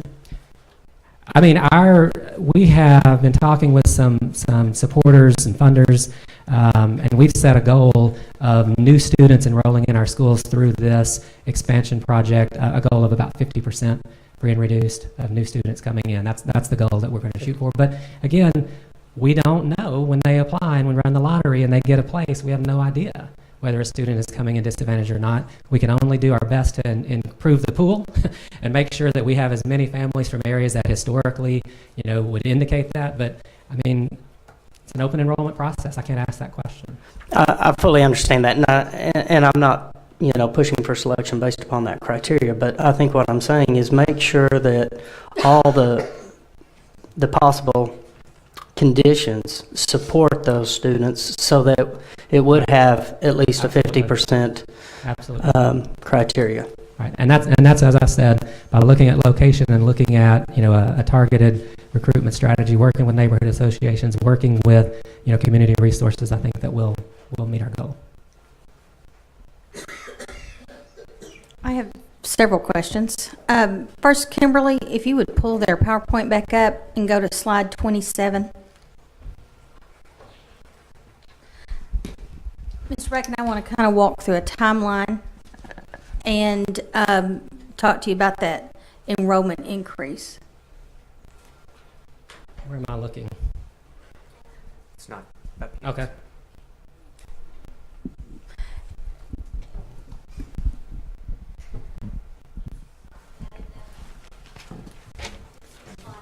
$27.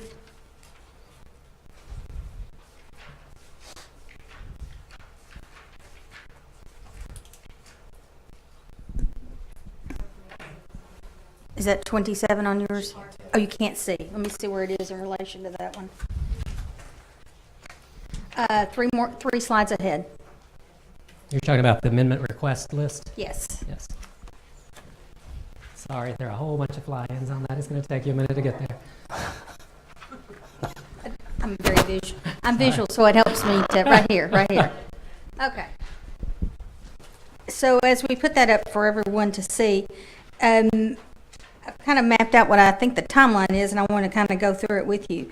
So we're running in the 15-16 school year, Yes. okay? And moving into next school year, that would be the time that you would be putting all of your amendments into place. And would you have any enrollment increase at that time? In 16, 17? Yes. No. We'll be renovating and doing construction projects. We will ramp up with our STEM residency program because we want to have some teachers prepared for the next year when we take on new students. So we will have some changes going on that year, but there won't be a new student added in 16, 17. Okay. And your current enrollment is? 1462. And you don't have any space for more students where you are currently? No. Okay. We're maxed out really in our current structure with those two facilities the way we are. Okay. In 17, 18, sure. That's when your plan is to relocate to the newly renovated UALR campus. Yes. 17, 18, grades 10 through 12 would move to UALR. Grades K through 6 would restructure in the current Gazette building, and grades 7 through 9 would be across the street. We have taking on 462 new students. Stop, back up and repeat that to me again. Yes. Okay. Well, that just gives you the overall numbers, but not in terms of a breakdown. But yeah, the budget sheet at the very top has the number of new students each year. I want you to come back and put it Yes. into the timeline. So go back and start that statement. So in 17, 18, we would move grades 10 through 12 to high school. We currently serve about 375 kids in those grades. Our plan is to move those students over and hopefully add about maybe 25 students in grades 11 and 12 if possible. Into the current downtown building. No. That will be at UALR. 10 through 12 moves to UALR. Totally moves, and we're able to add a few seats, but not a lot. Okay. So by moving 10 through 12 out, we now only have K through 9 in the two buildings we use. So what we're going to do is restructure and have K through 6 in the Gazette building on one side of the street, 7 through 9 in the Federal Reserve building on the other side of the street. And so by moving out those 450 or 375, 400 students, we'll be able to replace them with new students in grades K through 9 into the current facilities. Does that make sense? So we have 1,462 at 3rd and Louisiana now. Pull out 10 through 12, which is about 375 kids, move them over. Now we replace those kids with K through 9 students in the current locations, right? And then we'll add a few in the high school, the 10 through 12 at UALR that year. So the preponderance of the 462 students are going to come from K-9 students off the waiting list in the pool who are going to fill in the space that's available to serve 1,460 plus students downtown. Okay. And that space becomes available because we moved 10 through 12 out. Okay. And then in 18, 19. Right. So in 18, 19, we opened the Shall Street campus. And I somehow don't have that chart in front of me with the breakdown, but we'll open it, I think, with students in all grades, but our middle school grades will be smaller than what the maximum capacity eventually will be. Here it is. Look at that. Thank you, Sharon. So we'll open with grades K through 9 in the 18-19 school year, but we won't open at capacity in the junior high grades. We'll open with probably about 100 kids per grade, growing to eventually 150. But so by doing that, we're adding about 1,000 kids, and then we'll still have a few more that'll come into the high school as we start, this feeder pattern starts to grow. So the high school will be the slowest to grow because we're going to have to bring in more kids in the K-9 environments to feed that high school. So these two schools will feed it over time. What will be the maximum capacity at the high school? The maximum capacity at the high school, when everything is in place, would be 1,125 students. And your breakdown in the two buildings on Shell Street would be K6 and 7-9? Yes. Is that correct? Yes. What would be the maximum capacity at K6? Okay. 795. And 450. I'm sorry? And 450 on the junior high side.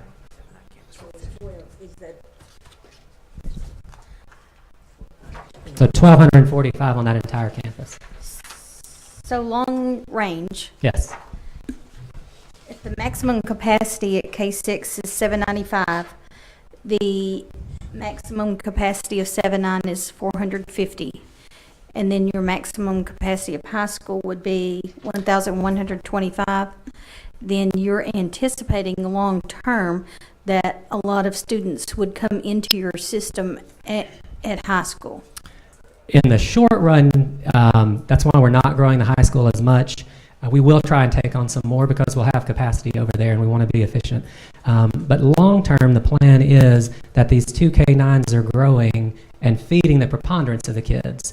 The 375 per grade average in the high school, frankly, to fill that with our own students, we'd have to open another K-9 smaller one that would feed into that. We'll be sending, I think, 175 or so from the downtown campus, 150 from the Shaw Street campus. So at maximum capacity, we're sending about 325 per grade of in-house kids, which does allow us that opportunity to offer this high school experience, this unique high school experience to about 50 kids when we're at full capacity of these buildings from the outside.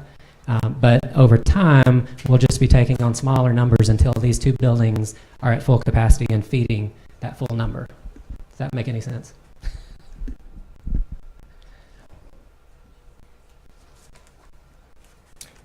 And what will happen to the two downtown buildings? So they will stay in operation, and in that 17-18 school year, when 10 through 12 moves out to UALR, now we have students in K through 9. We'll restructure K6 on one side of the street, 7-9 on the other, and we'll be able to take on more kids in each grade to replace the space that's been, to fill the space that's been created by moving high school students out of the facility. But in 18-19. And that's in 17-18. Right, but in 18-19, when you move to Shaw Street, what will happen? We're not moving. It's a new campus. In 18-19, You will continue to have students. So after 17-18, those two buildings at present are pretty consistent in the number of students served, maybe a little over time as we're trying to fill. But generally, yeah, those will be what they're going to be in 17-18. And then the new campus is, and we're phasing this because, at one point we had it on the table to do all of this at once. And so we're phasing it because we want to make sure we make that transition properly, get UALR up and running, and then we'll open a second campus similar to our current K-9. But the students will stay where they are. New students will have an opportunity to come on board. Thank you. That was very helpful. I'm glad it was for you. Because when I read through it, I didn't catch that the downtown building that you were going to have two elementary campuses and two middle school, junior high campuses. Yes.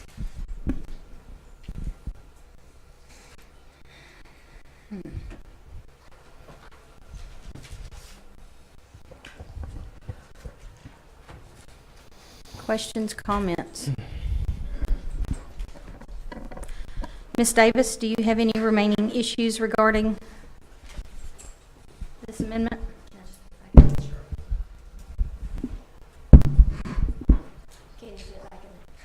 Maybe. Maybe not. Let's see. Let's flip it. What did I do? There it is. I'll get my stuff out of your way. And Ms. Davis, I've had a request for you to speak into the microphone also. Okay. Can you hear me? Okay, I had one issue on the waivers. They did request 4 waivers, one of them being the waiver of 6:18 to 11, the full day attendance. And in order to effectuate that, they are going to need a waiver of the rules governing the mandatory attendance for students in grades 9 through 12. So I need them to confirm that they want to add that one as well.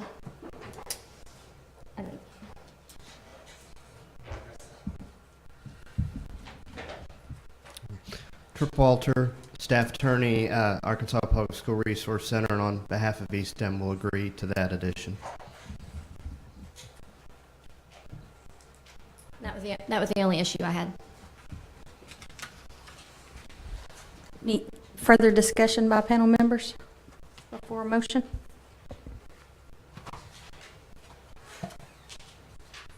Then I'll accept a motion. I've got a long one. Oh, no. It might help if you turn to Exhibit 1.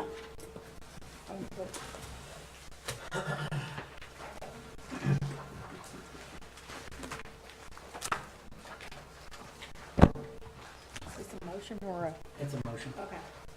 This would help. I think looking at Exhibit 1, and my motion would be to approve the amendment on the conditions of the enrollment cap increasing each year as articulated in Exhibit 1. If you look up about the 2, 3, 4, the fifth variable from the bottom that says increase by year. I'm on this page, I'm sorry. It lists specific numbers, yes. And with the increase each year being dependent upon meeting predetermined targets on the free and reduced population, beginning with 30% in 17-18 and increasing by 2% each year. I can't. You can't do that. I can't. If it's open enrollment, so you can't make a decision on who's going to get in based on their free and reduced lunch. I'm not doing it based upon, I'm doing it based upon the student population, not the lottery results. You can't do Not that. the lottery determination? Mm-mm. Okay. Then I defer. But you can do you can ask for the Exhibit 1 increase, enrollment increase. Well, but it has free and reduced information on there as well. Correct? Looking at the second from the bottom? Right, as that would, our take on that was that we have no way to control free and reduced. And so, but what we've shown you there is an anticipated enrollment increase year by year based on the projections we've made for how many new students that we anticipate serving, reaching to that final, eventually, 2,382 total new students.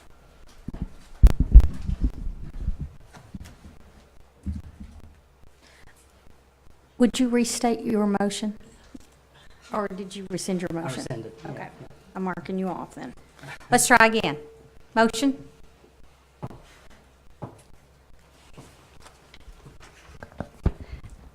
Okay, I'm going to probably need some assistance though here. All right, so the exact motion is they're asking to expand their enrollment, correct?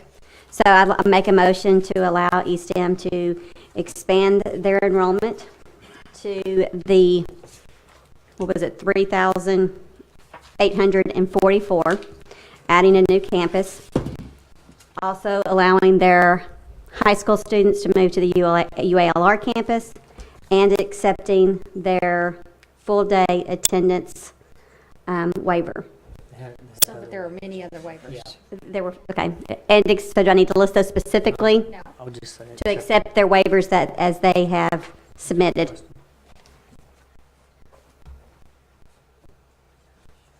Can you just clarify? I mean, because they had a lot of amendments. So is there anything that you're not? No, I was you're putting forth requesting- that they could, Okay. we would accept all amendments as requested. Okay, thank you.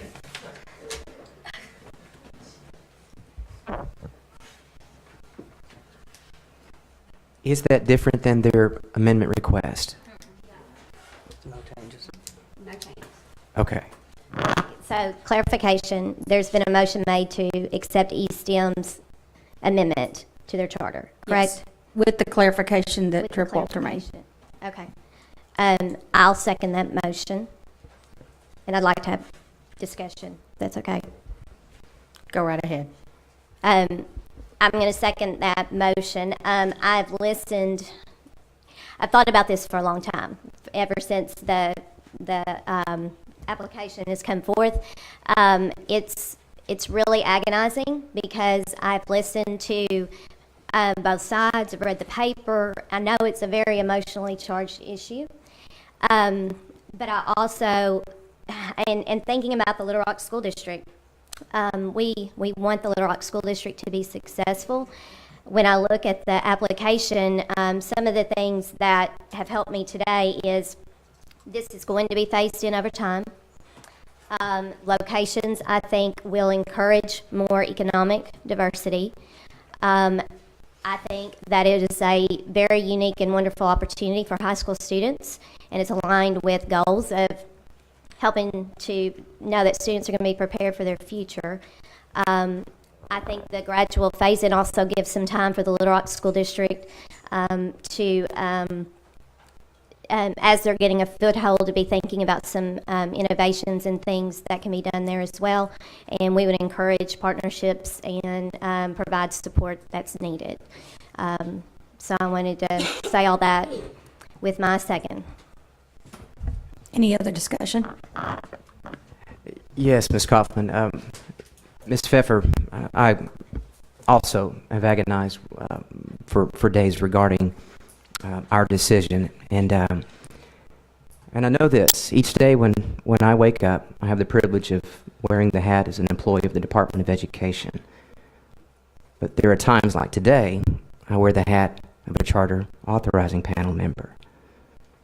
But the hat that I always wear is that of a father and an educator who advocates for the best interests of all the children in the state of Arkansas.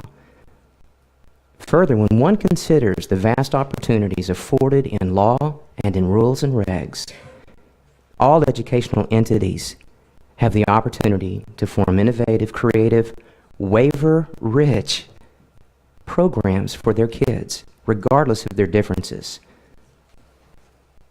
And what encourages me is that there are examples in our state, there are examples in our nation where traditionals and publics have come together, traditionals and charters have come together, working for the best interests of the kids, talking about the best interests of kids.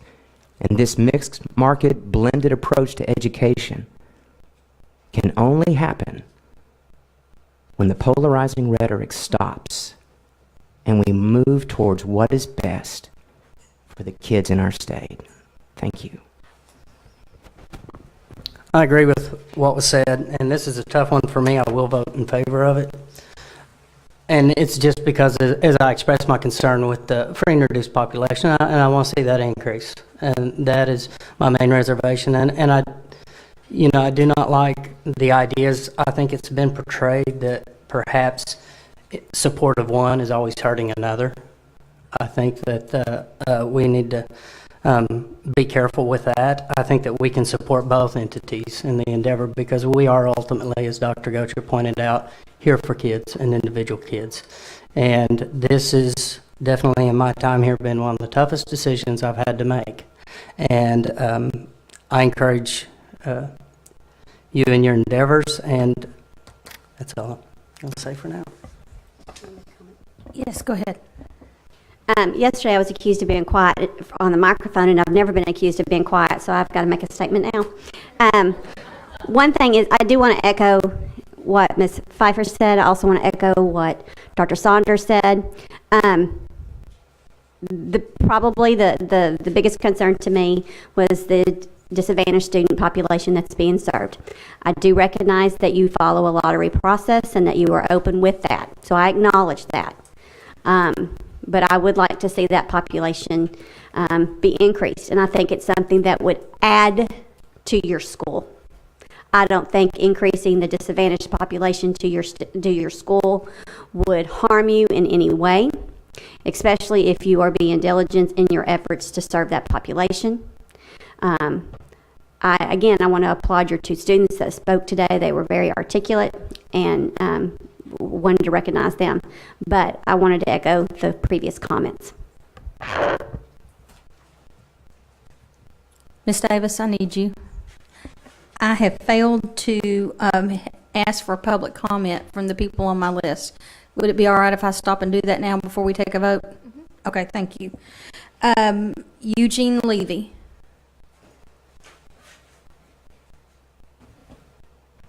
Maybe I did better than I thought. Miss Elliott. John Adams. All right, with that opportunity checked off, any further discussion?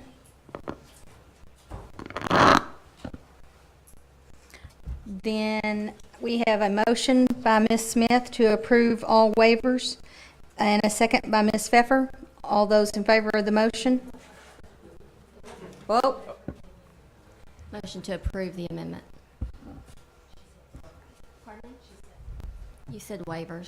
Sorry, to approve amendment. Good catch. Thank you. There's been a motion by Ms. Smith to approve the amendments and a second by Ms. Pfeffer. All those in favor of the motion? Aye. Any opposed? Aye. Okay, the motion has passed. And if you'll wait just a moment, we'll give a written response.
Ms. Barnes?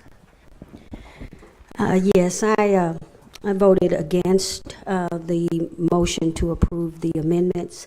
And while I do echo my colleagues, and I am in favor of what is best for students, I am at a loss in this situation.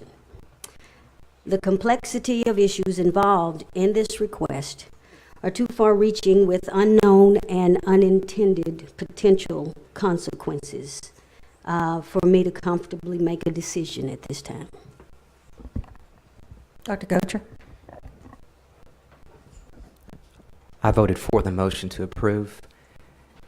This expansion creates opportunity, most importantly, for kids and their academic success, but furthermore, it creates an opportunity for dialogue and collaboration among school leaders, business leaders, to see how to best serve all the kids in Pulaski County. Mr. Lester? I'm not ready yet. I'm not ready yet. Okay, I'll come back to you. Thank you. Ms. Pfeffer? Voted in favor of the motion. The charter seeks to expand and provide new opportunities for its students. The locations for the expansion will provide opportunities for a more diverse population. Current efforts show innovative practices and multiple community partnerships and outreach endeavors designed to promote student success. The timeline for the expansion allows for this in a responsible manner. Mr. Rogers? I voted in favor of the amendment. It was a tough decision to make which way to go, but evidenced by the waiting list and the things that they are doing, the innovative approaches they are, and the chance to work at Euler was some of the things that I looked at that I decided to vote for, because with a 6,000 person waiting list, obviously the people are wanting to have those kind of decisions to where they can go. And so that's ultimately why I did with the waiting list, that obviously people are wanting choices. Dr. Saunders? Yes, I voted in favor of this. I believe this will provide an opportunity for more students to be able to take advantage of these new opportunities. Ms. Smith? Voted in favor to approve the amendment based on a well-thought-out strategic plan for expansion and academic support. I do have concerns regarding disadvantaged students' enrollment numbers and current growth measures that I encourage the school to watch. Mr. Lester? I echo what Mr. Rogers said, that there's a need there, as you see with the waiting list. I thought the proposed plan is well thought out, provides opportunities for students. I believe the charter needs to continue to monitor and act accordingly on the issues that could arise in the charter, in their population that they serve. Thank you. Congratulations, Mr. Bacon. Just a point of clarification, I think what you've heard today is that we encourage you to go into our high-need neighborhoods and to make sure that parents are aware of opportunities. I think every kindergarten, first grade parent struggles with the idea of putting any child on any bus. But I know all of my friends have when it's come that time to put their child on a school bus. So I would assume that many parents don't even know about your offer to have an adult on the bus with them, or to have a group of kids meet together and ride. So I know that you do a really excellent job of communicating, because I read your email blast letters that you send out. So I know you will find a way to get that information out to the public. And we look forward to some new buildings and some exciting data coming forth. Thank you. This group stands in recess until 1 o'clock.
chocolate to take with you?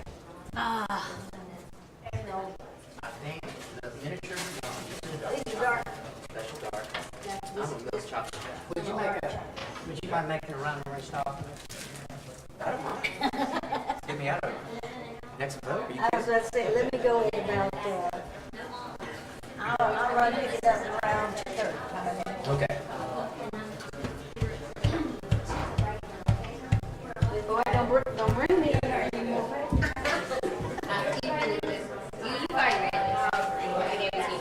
Oh, yeah, I did.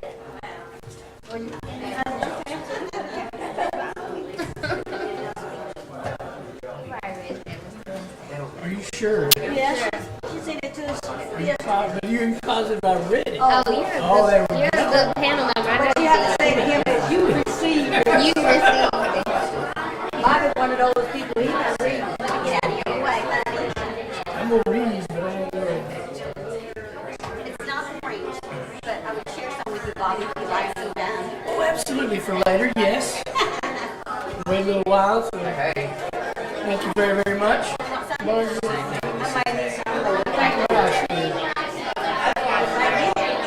Apologize for not being here at the mayor's. By the way, I did send an email to Dr. Wild, letting him know how much his office professionals are appreciated. Testing 1 2 1 2. Testing 1 2. We use their, yeah, basically, I let him know the foundation. We got more than master volume. We've already been sent this to us. Whether we read it or not, Thanks, Dad.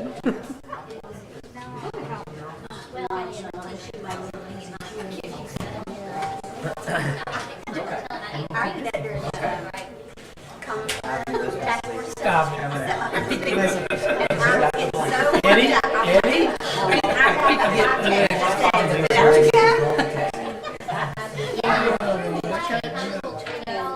I get you in trouble sitting over here. You better watch out.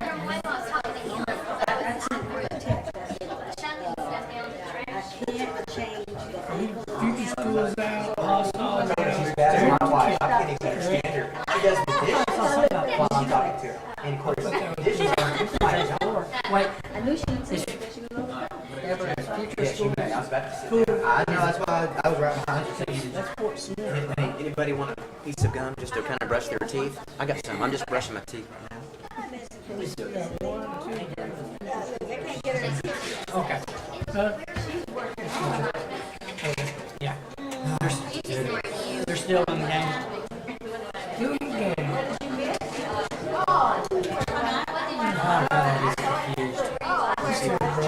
I'm becoming way too familiar with these applications.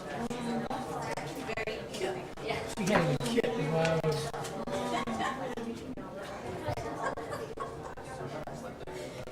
Hernandez. Yeah, baby.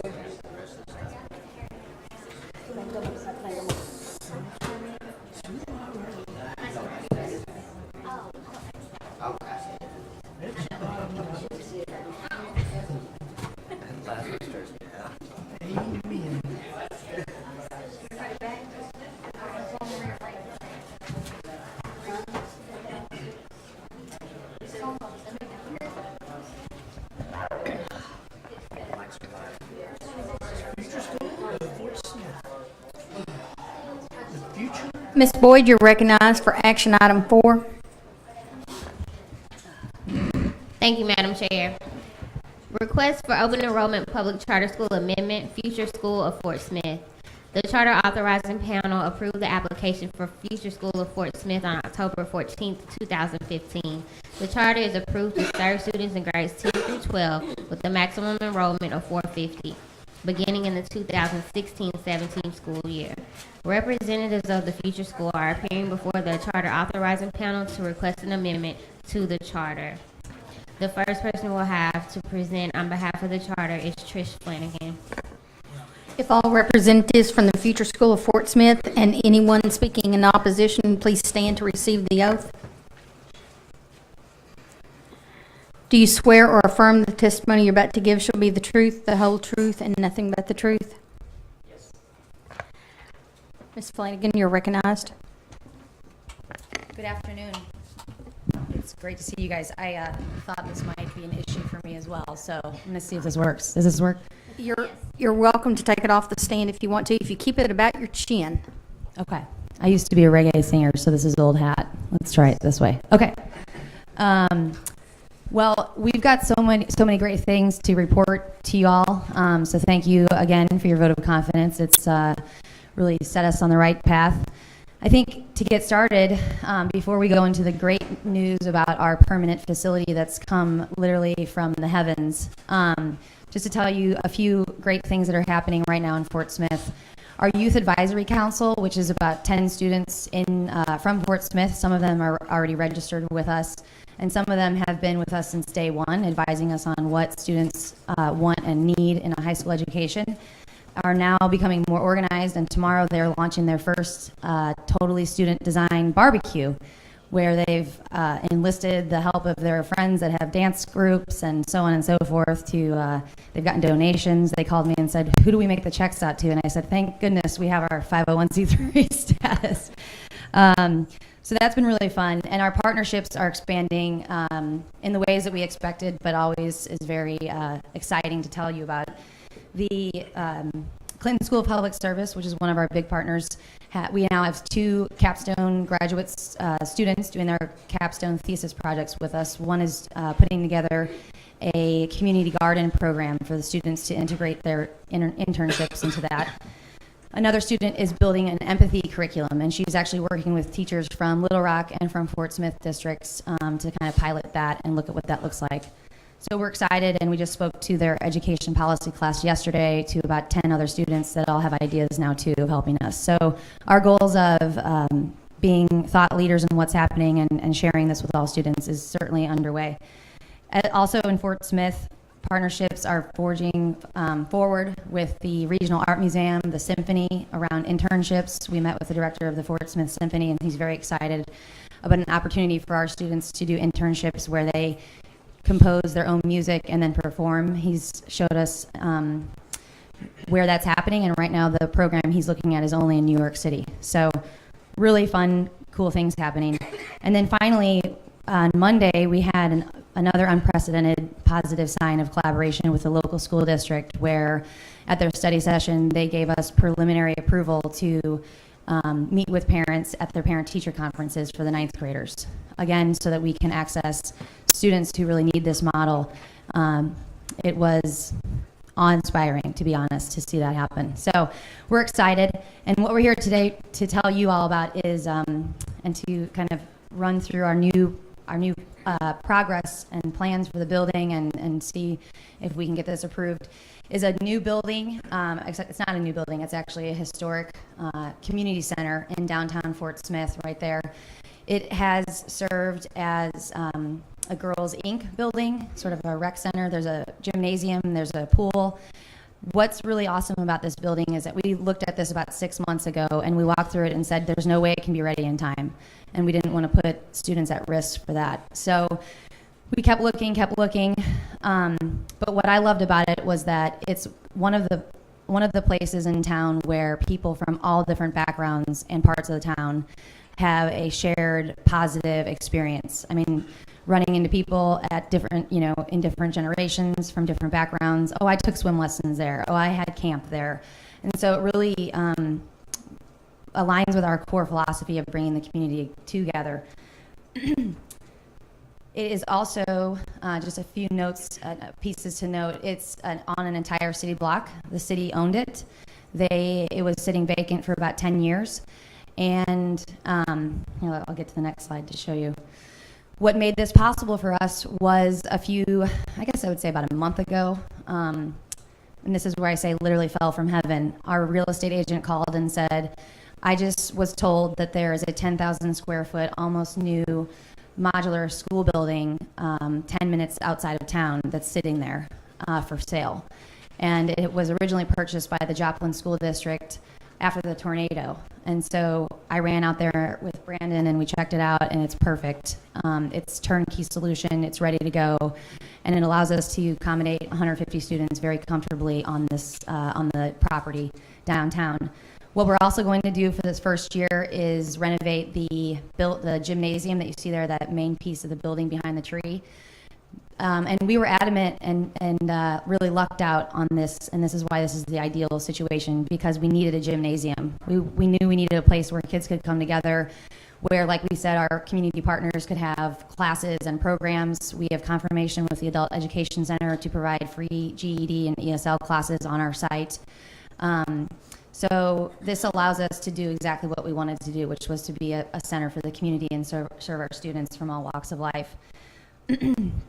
You can see there the inside of the modular classroom. That's a sort of a standard picture, but that's actually the kind of classroom I taught in on the Mexican border, so it looks like home.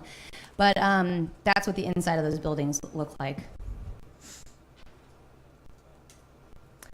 And then this is just to give you a synopsis of the long-term planning and why we're so excited about this. Is this property allows us to permanently move in and call this location home. So you'll see we're already working with an architect right now on what the full scale of development will look like for the building. And that blue piece is the gymnasium in phase 1 that will be ready in the fall by the time we open up, and we'll have bathrooms in there and administrative offices and a reception area for families.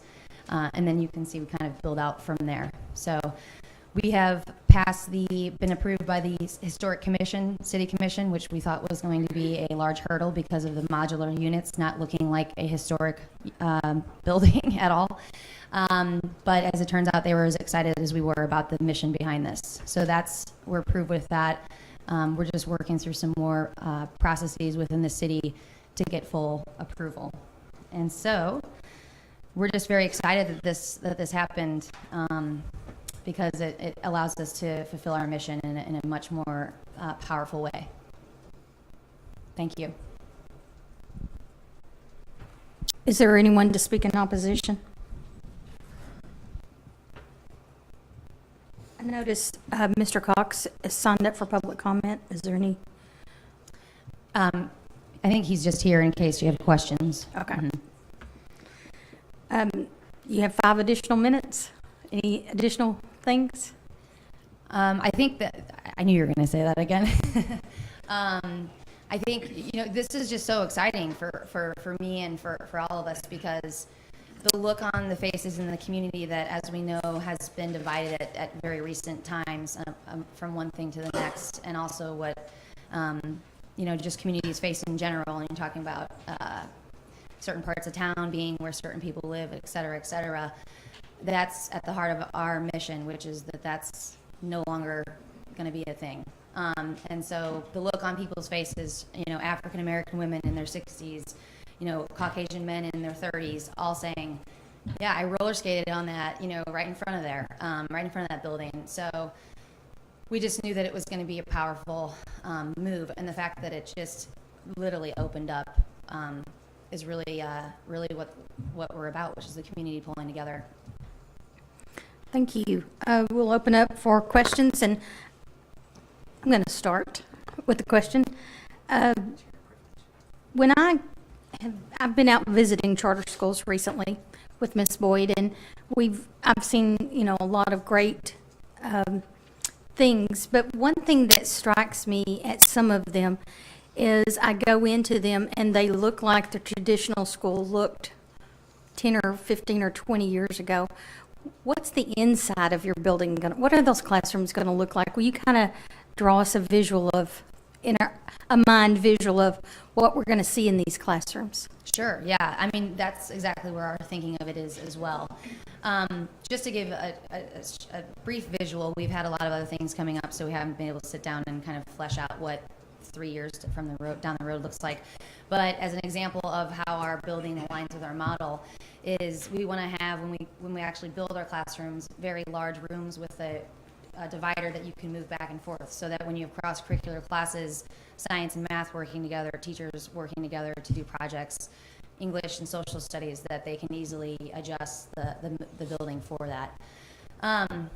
We've got folks in the community that are really excited about this. They're very artistic. They're already coming up with ideas on how things can look, and a lot of them are, and in some cases are interested in funding that. So, we're looking at other models like, what does the Google office look like, where you've got like, reading sort of areas and lounge kind of areas where you can have conversations. So building the space around our core philosophy of project-based learning, of relationship building. I will encourage you to visit Cross County. Cross County High School has really thought about that and purchased modular furniture so that they can move around. The kids can move around to really interact on those projects successfully, and so they have some really impressive facilities.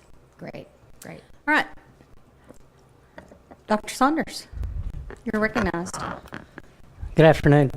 What are the changes in the budget and the finances with this? Would you like to speak on that? Brandon's been doing such a huge favor for us and kind of leading this conversation. If you'll state your name and title. Brandon Cox, President of Future School Board. From a budget standpoint, we did include the 3,900 range. We left that in the budget. But the first year, we're looking at around $1,550 for the building and $1,600 for the modular. So, and we're not going to have to purchase the modular. We're going to lease it. So everything is a net positive. We over-indexed to the extremely conservative side, left it the way it was, and it looks like everything's going to work out where we can lease modulars, lease the building. So it's good. Okay. Yeah. How long do you plan to keep the modular? We have approval right now for 5 years. Yes. Is it? But I think we're anticipating needing them maybe, I would say, 2 to 3 years. Dr. Gocher? Yes, thank you for being here. Just a couple of follow-up questions regarding the finances.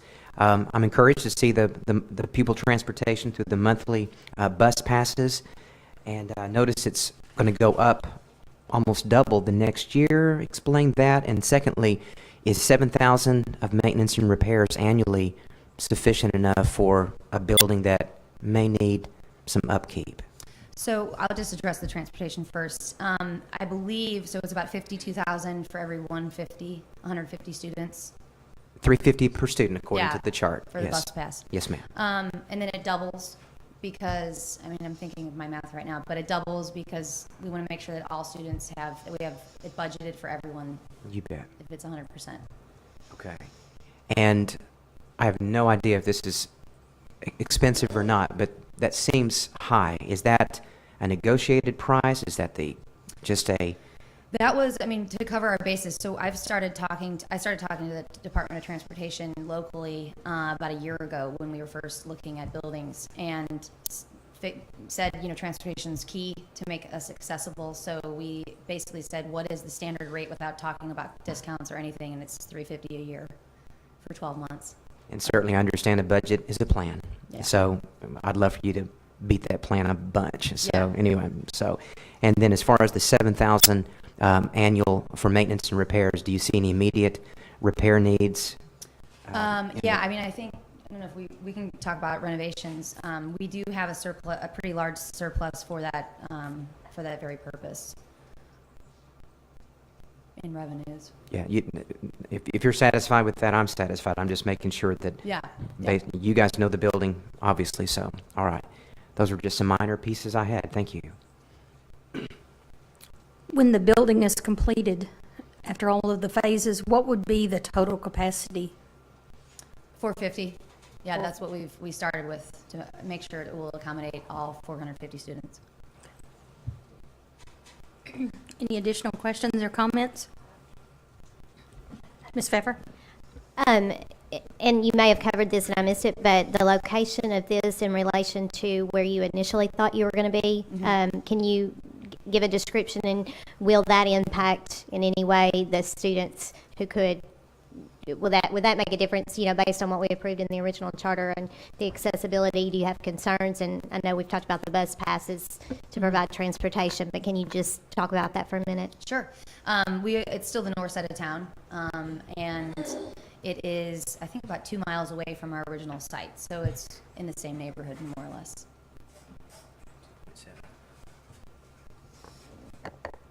Any other questions? Ms. Davis, do you have any remaining issues regarding this amendment? Then I'll accept a motion. I move to accept the amendment. Second. Motion has been made by Dr. Saunders and seconded by Dr. Gocher to accept the amendment. Any discussion? All those in favor of the motion? Aye. Any opposed? The motion has passed. If you'll give us just a moment, we'll give you read our written responses.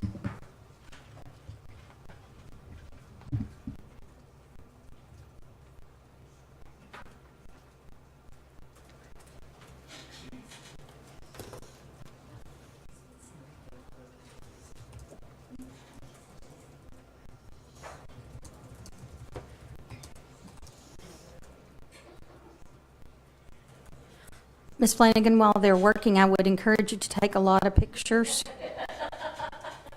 Take a lot of pictures to kind of mark the change of the building over time. As a historical building, it is easy to forget what it used to look like. Right.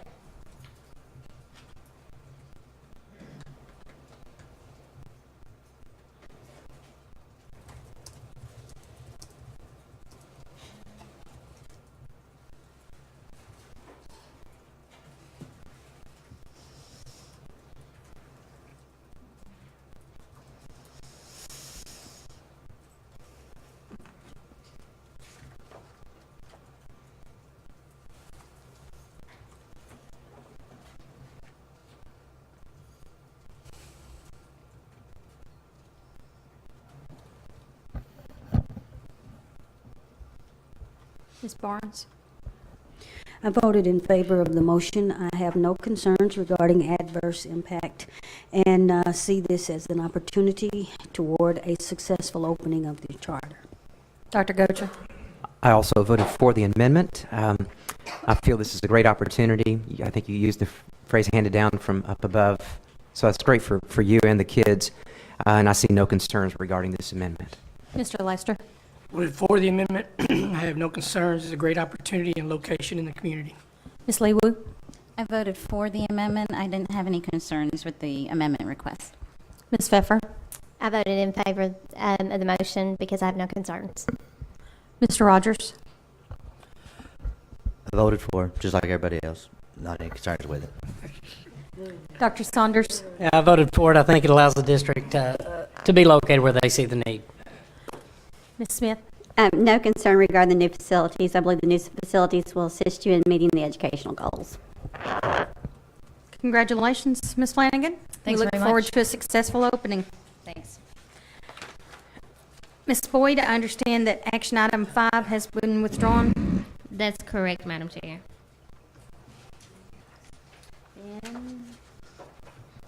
We'll move to, we don't need a break yet, do we?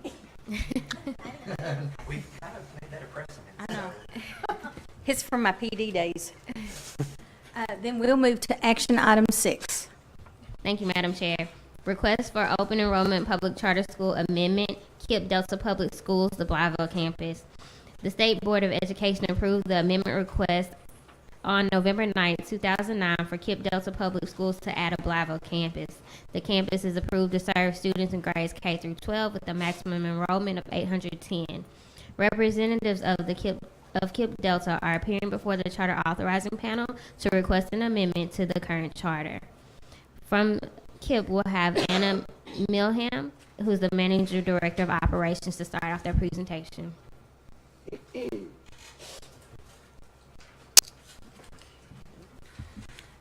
Good afternoon, members of the panel. Hold on. Oh. I'm running down my list.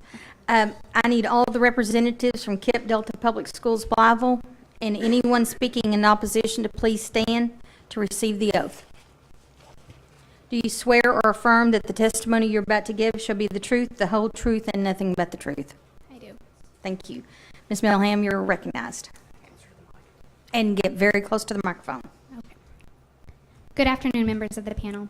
My name is Anna Melham, and I'm the Managing Director of Operations for KIPP Delta Public Schools. As we stated, this afternoon I have our Chief Operating Officer, Janelle Jenkins, with us, and our Project Manager, Chintan Desai. Scott Shirey, our Executive Director, apologizes for not being able to make it today, and in your packet you will see a letter of support from him. Thank you for your time this afternoon as we present our charter amendment request. Currently, KIPP in Blytheville has 2 schools on one campus at 1200 Byram Road.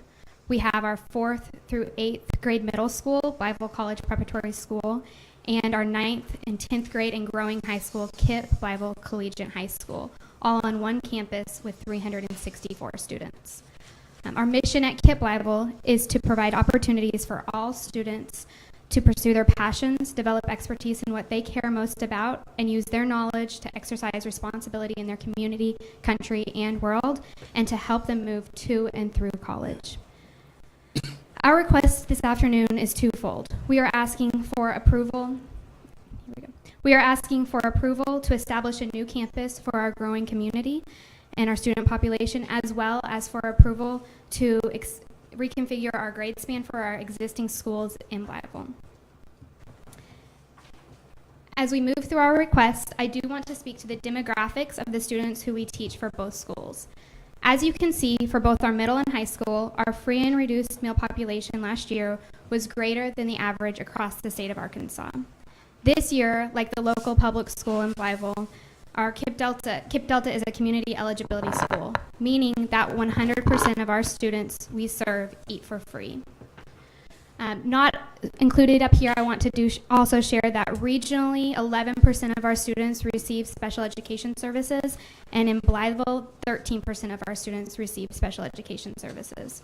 We have a regional special education director who is helping us improve our efforts in this area, as well as a team at Blytheville of teachers working there. As you can see, we are serving the students, the highest needs students in our area. Next, I want to talk to you about our academics. We have a lot to celebrate regarding the progress our students are making in their goal of to and through college. Over the last 3 years, we've seen our students in Blytheville outperform our local district in 33 of the 40 tested areas in the state assessments. That's 83% of the time. And as a region, we have nearly 80% of our alumni persisting to and through college. And we know that historically, only about 10% of students from low-income families make it to and through college, so we're pretty excited about those numbers.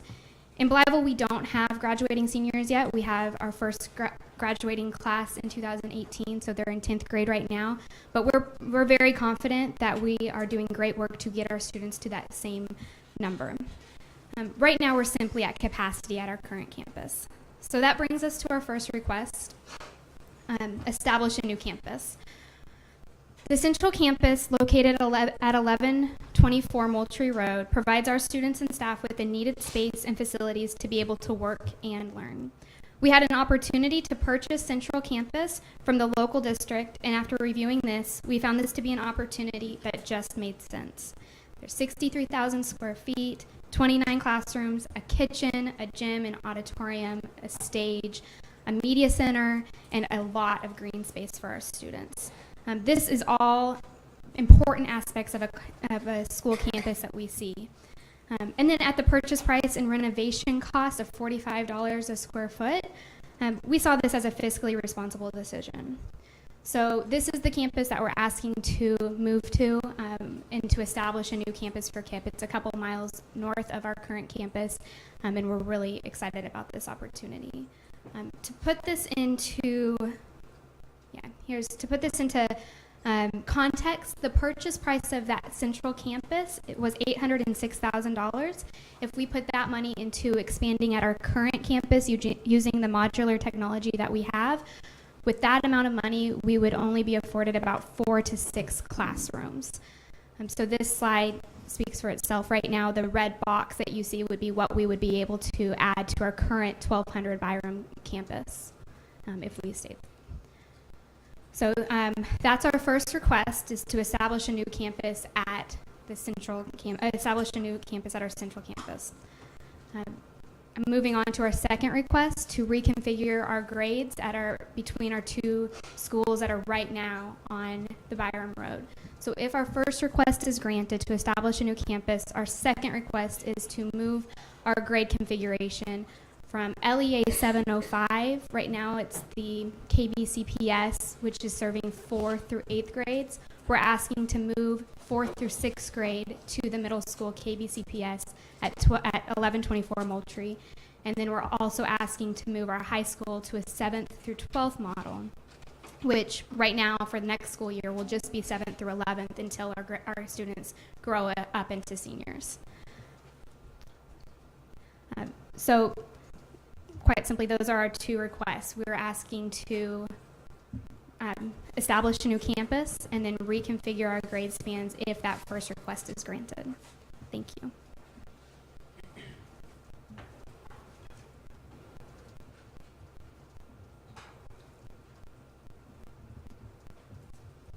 Okay.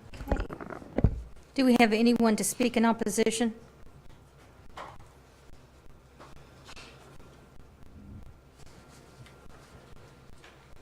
You have 5 additional minutes. I'll yield those 5 minutes. Thank you. Panel, questions? I do, but it'll be a couple minutes. Mr. Rogers? Okay, so the purchase price of the building is going to be $806,000. Yes. And then $2 million in renovations is, I think, what you said. How much do you have in your building fund right now?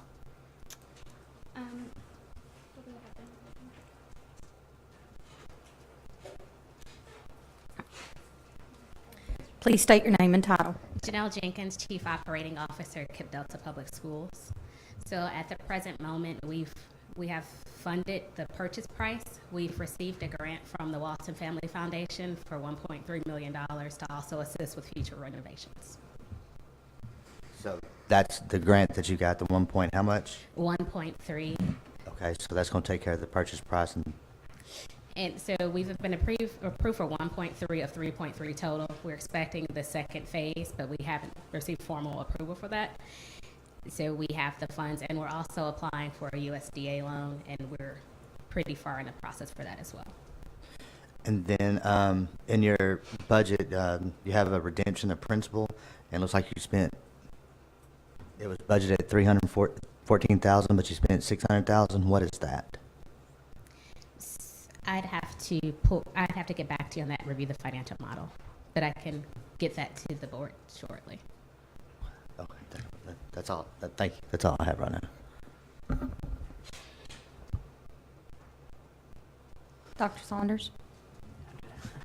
Call me too soon. Looking at your performance, and it looks at, and I'm just referencing part from last year in those performance results, and look like English language arts, there was good achievement in that direction. However, the mathematics, a lot of concern there. If you could address that.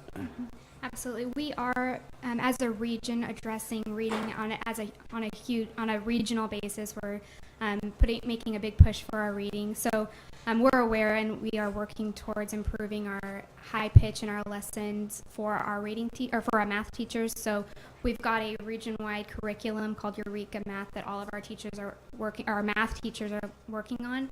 They're attending professional development, and we've started some content team groups for the math teachers to work and really dissect their lesson plans and increase their pushes for their students. So we are working towards that.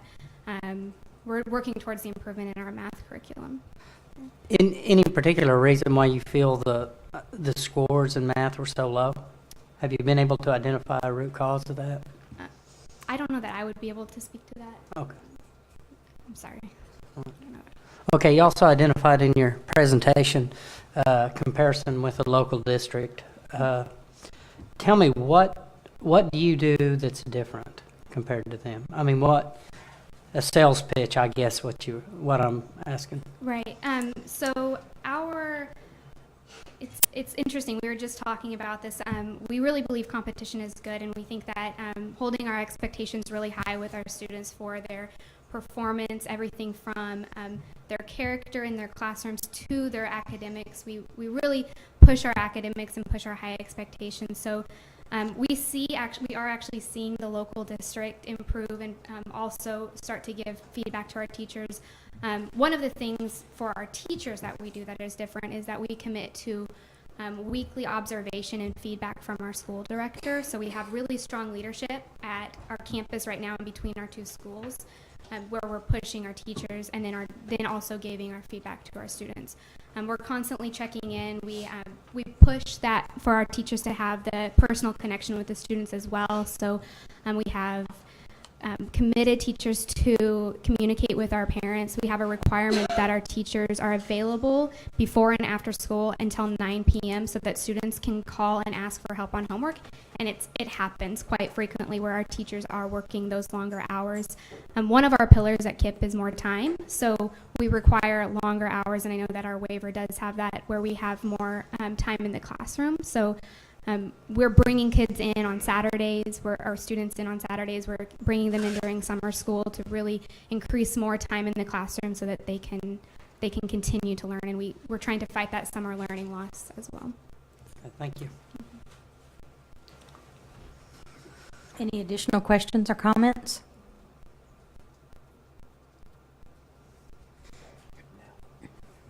Ms. Davis, are there any remaining issues regarding the requested amendment? No, there's not. Ms. Barnes? Then I'll accept a motion. Question, Okay. Mr. Rogers, did you need your information before we move forward? Well, since she explained they're getting the Walden grant for the purchase, I feel a little bit better about where they are on the financial side of it. So I'm okay with it. I just, looking over the budget, it's kind of hard to follow your budget. Because if you look at it, there's you're doing some expenditures in places where the budget isn't put into. So there's looks like in over places, a lot of over budgets. I know that if we could just kind of get a little better on where we're actually doing expenditures on your budget, it'd be a little bit easier to kind of track and see what actually we're doing with it.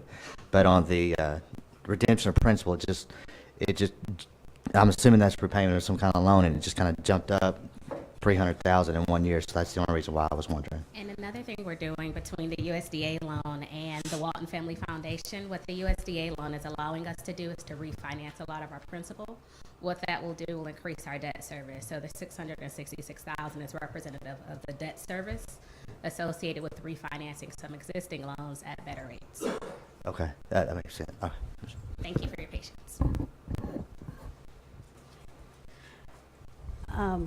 Madam Chair, I move that we accept the amendment request as written. Second. Motion's been made by Ms. Barnes and seconded by Dr. Saunders to accept the amendments. Any discussion? All those in favor? Aye. Any opposed? Motion is passed. You'll give us just a moment. Thank you.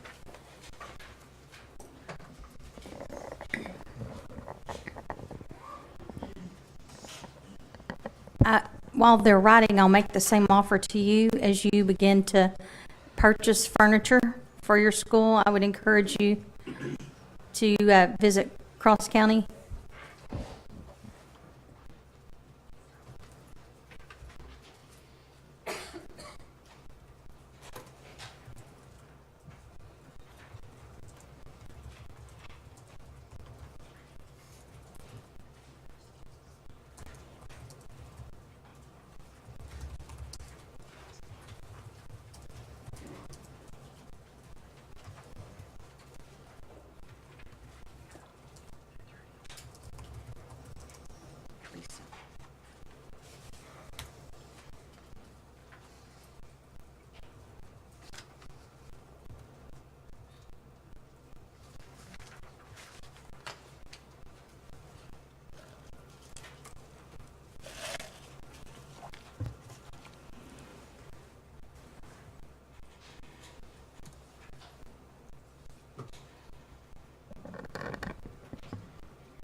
Ms. Barnes?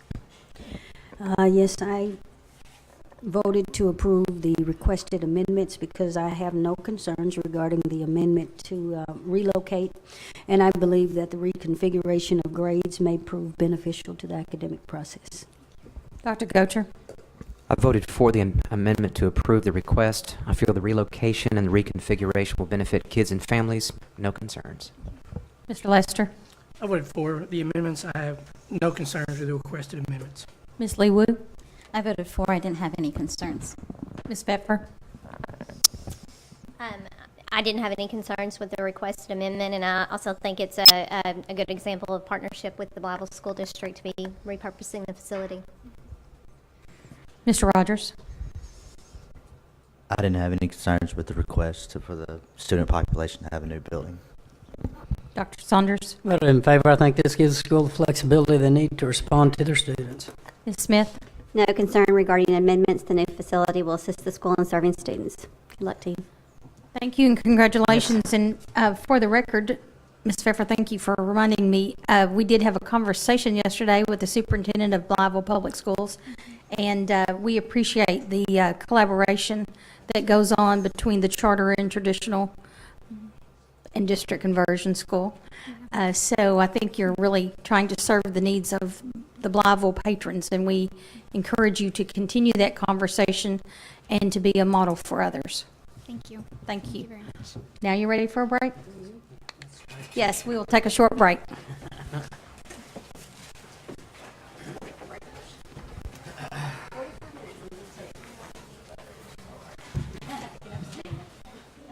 You know, you figured that out, huh?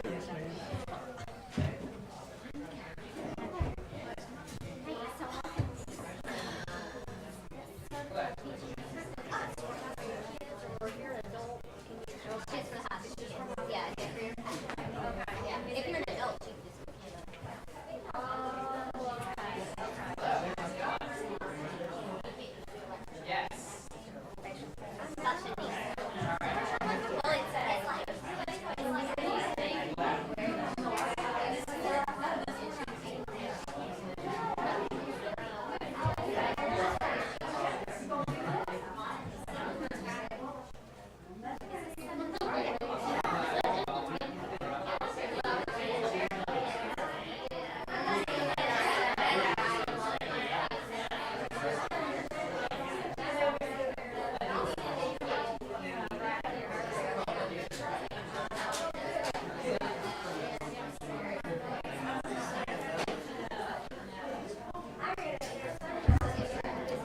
This is a report that Greg Rogers keeps addressing. And, oh, I'm sorry. I'll just use it as a table.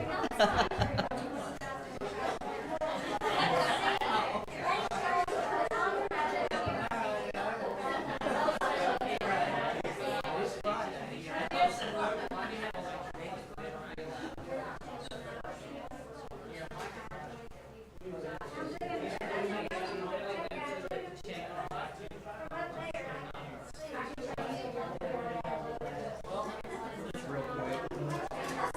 This shows your ending balances for the past few years, like FY 13, 14, 15, and this is the budget. Yeah, that's why. Okay, it's $1,000,005.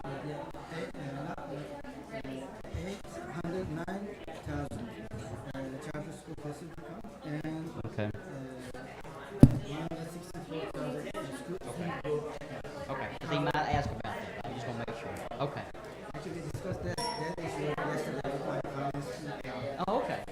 All right. I'm just going to make sure. All right.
Good reason. You might as well have a good reason.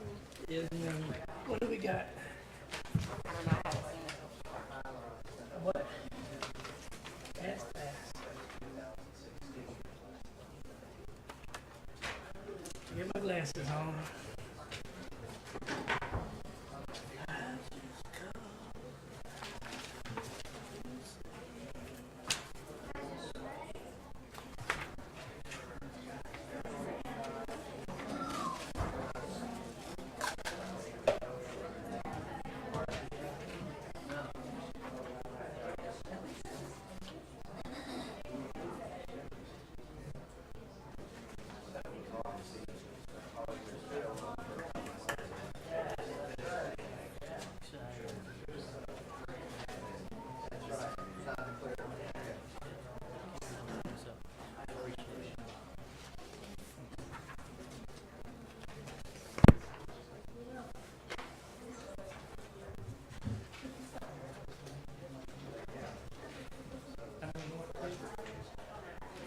I haven't seen it.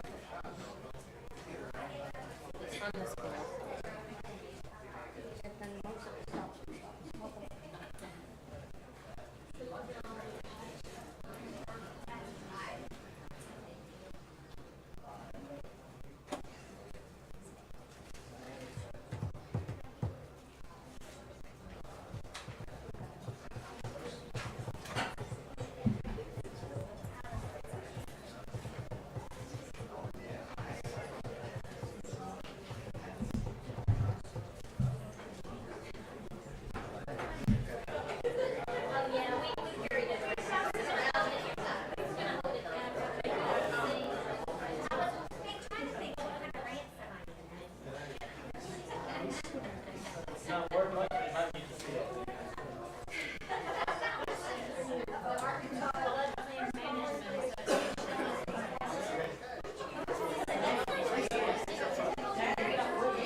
We gotta go past 4 to get overtime.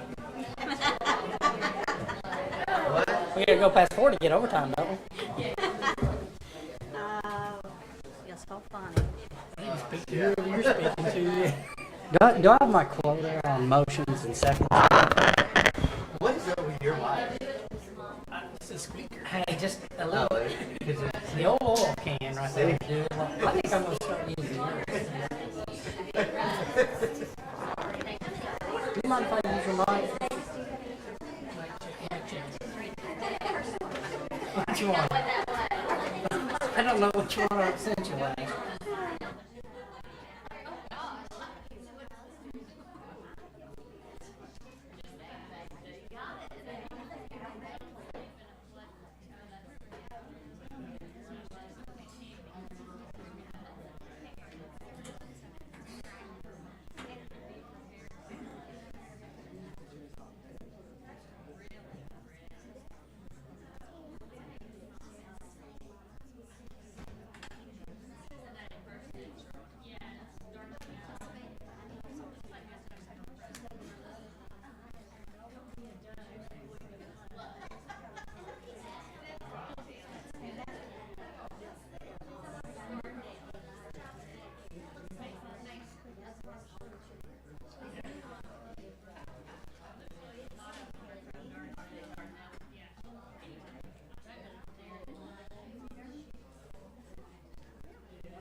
Angry Birds.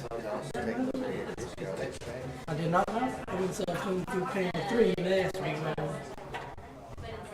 Oh, yeah. I haven't seen Kung Fu Panda 3 yet.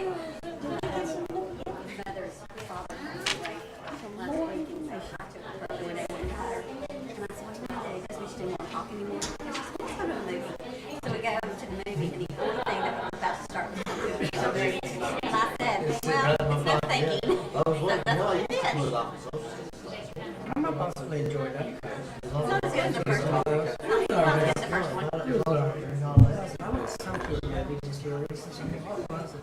Ms. Boyd, you're recognized for action item 7. Thank you, Madam Chair. Request for open enrollment public charter school amendments, Lisa Academy. On January 12, 2004, the State Board of Education approved the application for Lisa Academy. And on November 5, 2007, the State Board approved the application for Lisa Academy in North Little Rock. On January 15, 2014, the authorizer approved, approved the merger of the 2 charters through the amendment process. The charter is approved to serve students in grades K through 12 with a maximum enrollment of 1,500. Representatives of Lisa Academy are appearing before the charter authorizing panel to request amendments to the current charter. Madam Chair, the first one to present on behalf of Lisa Academy will be Adnan Aiken, who is the superintendent. If all representatives from Lisa Academy and anyone speaking in opposition, including everyone that signed up for public comment, will stand. Raise your right hand. Do you swear or affirm the testimony you're about to give shall be the truth, the whole truth, and nothing but the truth? Thank you. Mr. Aiken, you're recognized. Speak clearly into that microphone. Thank you. Good afternoon, dear panel member. I am Adnan Aiken, the superintendent of Lisa Academy. I would like to thank you for holding this hearing for the Lisa Academy amendment application. Now I would like to invite Lisa Academy Middle School Principal Luan Baroni to present the application. Thank you. Please give us your name and title for the record. My name is Luann Baroni. I'm the middle school principal at Lisa Academy West. And speak close to the I'm microphone. a former performer, so I think I'll be okay with the mic. The issue is not with us, it's with the digital audience. We've been watching digitally, so yes. And I'm also vertically challenged, so it works for me. Thank you, panel, for hanging in there today. I know you've had a long day, you've heard a lot of things today, and we're happy to be here today to present to you. I'm happy to speak on behalf of Lisa Academy and would like to present to you the amendment that we'd like to request. And hopefully I'll get the technology right in the process. First of all, button to the right. That's right. Okay. Currently, Lisa Academy has 2 campuses. We have one campus in Sherwood and one in West Little Rock. We serve a total of 1,500 students. The North Campus has K through 12, serving 700 students, and the West Campus has 6 through 12, serving 800 students.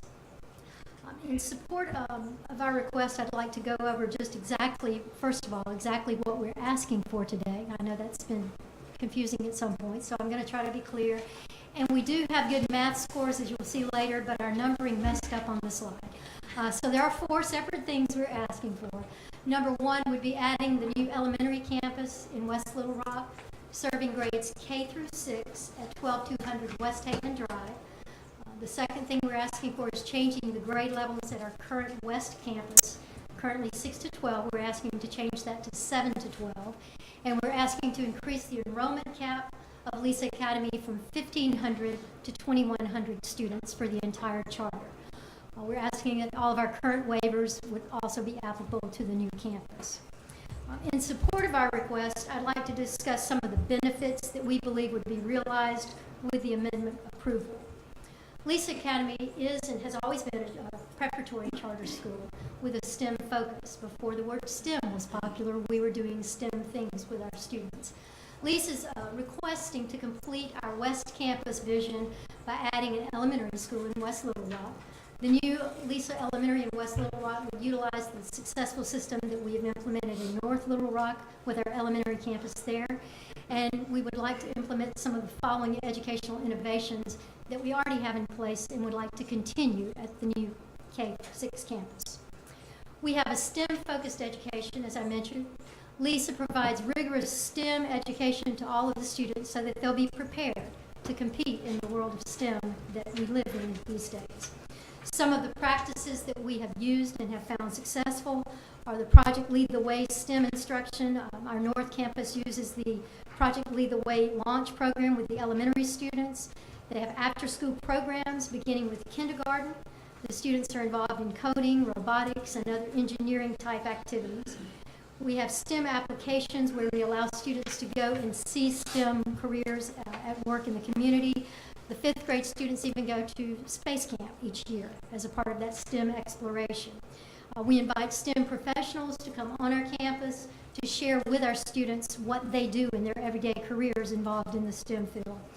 We also have integrated technology that we use throughout the day with all of our students. We have Chromebooks and iPads. Students use that for both coding and for weekly technology classes and other applications in regular classrooms. We believe in data-driven instruction. We've implemented that in all of our campuses. The data is analyzed by teachers and instructional coaches and administrators, and we use that to improve the classroom instruction. We provide reinforcement for students to help in their weak areas, and we track student growth throughout the year. We have differentiated instruction. We use data to place students in learning groups that will best meet their needs. We correlate student achievement. We look at where students have particular weaknesses or strengths, group those students together, and then work with those students in the classroom so that we're doing vertical alignment within our curriculum. We have targeted professional development. We annually train our teachers, and part of our professional development is training them how to use the data that we have. We also provide administrative support. Our team leaders and our administrators learn how to interpret data and use that so that it can be implemented with impact in the classroom. We have some strategies that we've used for many years, and we found them to be successful. We're always looking at those and trying to improve them. And some of the strategies that we found to be successful is using the data to differentiate instruction for all students. We've used NWA MAP for 6 years. We administer those tests 3 times per year so that we can track students' growth and implement interventions. We use small group instruction and pull-out tutoring for our students. One of the unique things that we do on our West Campus is we schedule 10 periods of math, 10 periods of English weekly for all of our students. 2 or 3 of those, depending on the content area, are used as lab times where students are either in a small group with intervention or they're doing intervention or enrichment in the regular classroom with smaller groups. Our after-school tutoring program has been in place for the entire existence of our campus. We tutor our students in math and English after school to help them in areas where they're weak. We also provide Saturday camps where we do intervention for students who are struggling or need to grow some to be on grade level. We actually have a math camp tomorrow. I'll be there doing math with our kids tomorrow. We also provide holiday practice packets for our students, for the ones who will actually look at them. It's a good practice to keep their brains going during those breaks. We also have levelized curriculum, particularly in our elementary school. At North Campus, we use the data and the teachers create targeted lessons to address the strengths and weaknesses of each student. And in addition to these general interventions, we use quite a few online programs for our students through the McGraw-Hill. We use Alex online math support. We use Math Space. We use MobyMax, iReady, No Red Ink, and Use ELA are some of the programs that we use with our Chromebooks and in our classrooms. Our school culture, we feel, is an important benefit that we provide for our students. We believe that providing a stronger academic background at the elementary level will better prepare our students for college. We've got to start early with interventions for students if we want them to be ready for college when that day comes. We have strong parental involvement on our campuses. One of the unique features that we have is a dynamic live database where parents can track their students' discipline, grades, attendance, in a live fashion. It's not an upload once a week. It's live, dynamic, which is sometimes interesting when parents see something when someone makes a mistake. We also use Class Dojo. We use email and other traditional communication methods. With our elementary school, we have a lot of interactive programs with parents, donuts with dads, muffin with mom, and even grandparent programs where we bring them to the campus and get them involved in what's going on with the students. We have foreign language classes beginning with the upper elementary at 4th and 5th grade level. We have multicultural celebrations to celebrate the diversity of our student body. The elementary K through 5 students have an annual World Fest event where the students prepare projects, present those on different cultures and different countries. We also have a joint annual language festival and multicultural celebration where all of our campuses come together. Students present musical, poems, and other presentations that are presented in it's kind of like a science fair, but it's a cultural presentation. So we really embrace the multicultural nature of our campuses. Students make connections through guided inquiry in the classroom, and students work in learning groups, and our teachers work with them to teach them how to review and reflect on their experiences and learn from what they've done in these learning groups in the classroom. One of the things that we hope to accomplish with the new campus in moving the 6th grade there is to have a 6th grade academy. This 6th grade academy would be a focused transitional period for 6th grade students. As we're all aware, 6th graders have a tough time sometimes adjusting to middle school. And with changing classes, opening lockers, all those things that hit in 6th grade. We feel like offering that on the top end of the elementary piece will allow us to better work with those students and build some good habits for them before they hit the rigors of the more stringent academics and all of the moving around and dealing with just logistical issues that hit in middle school. We'll continue to offer our accelerated academic programs that we currently have. We'll continue with the STEM and project-based learning. We'll provide the same academic interventions for that campus. We also want to implement a more intense study skills preparation for those students, because we find now as we get students in 6th grade, very few of them know how to study. So we want to embed some things in our curriculum that will help the students with that.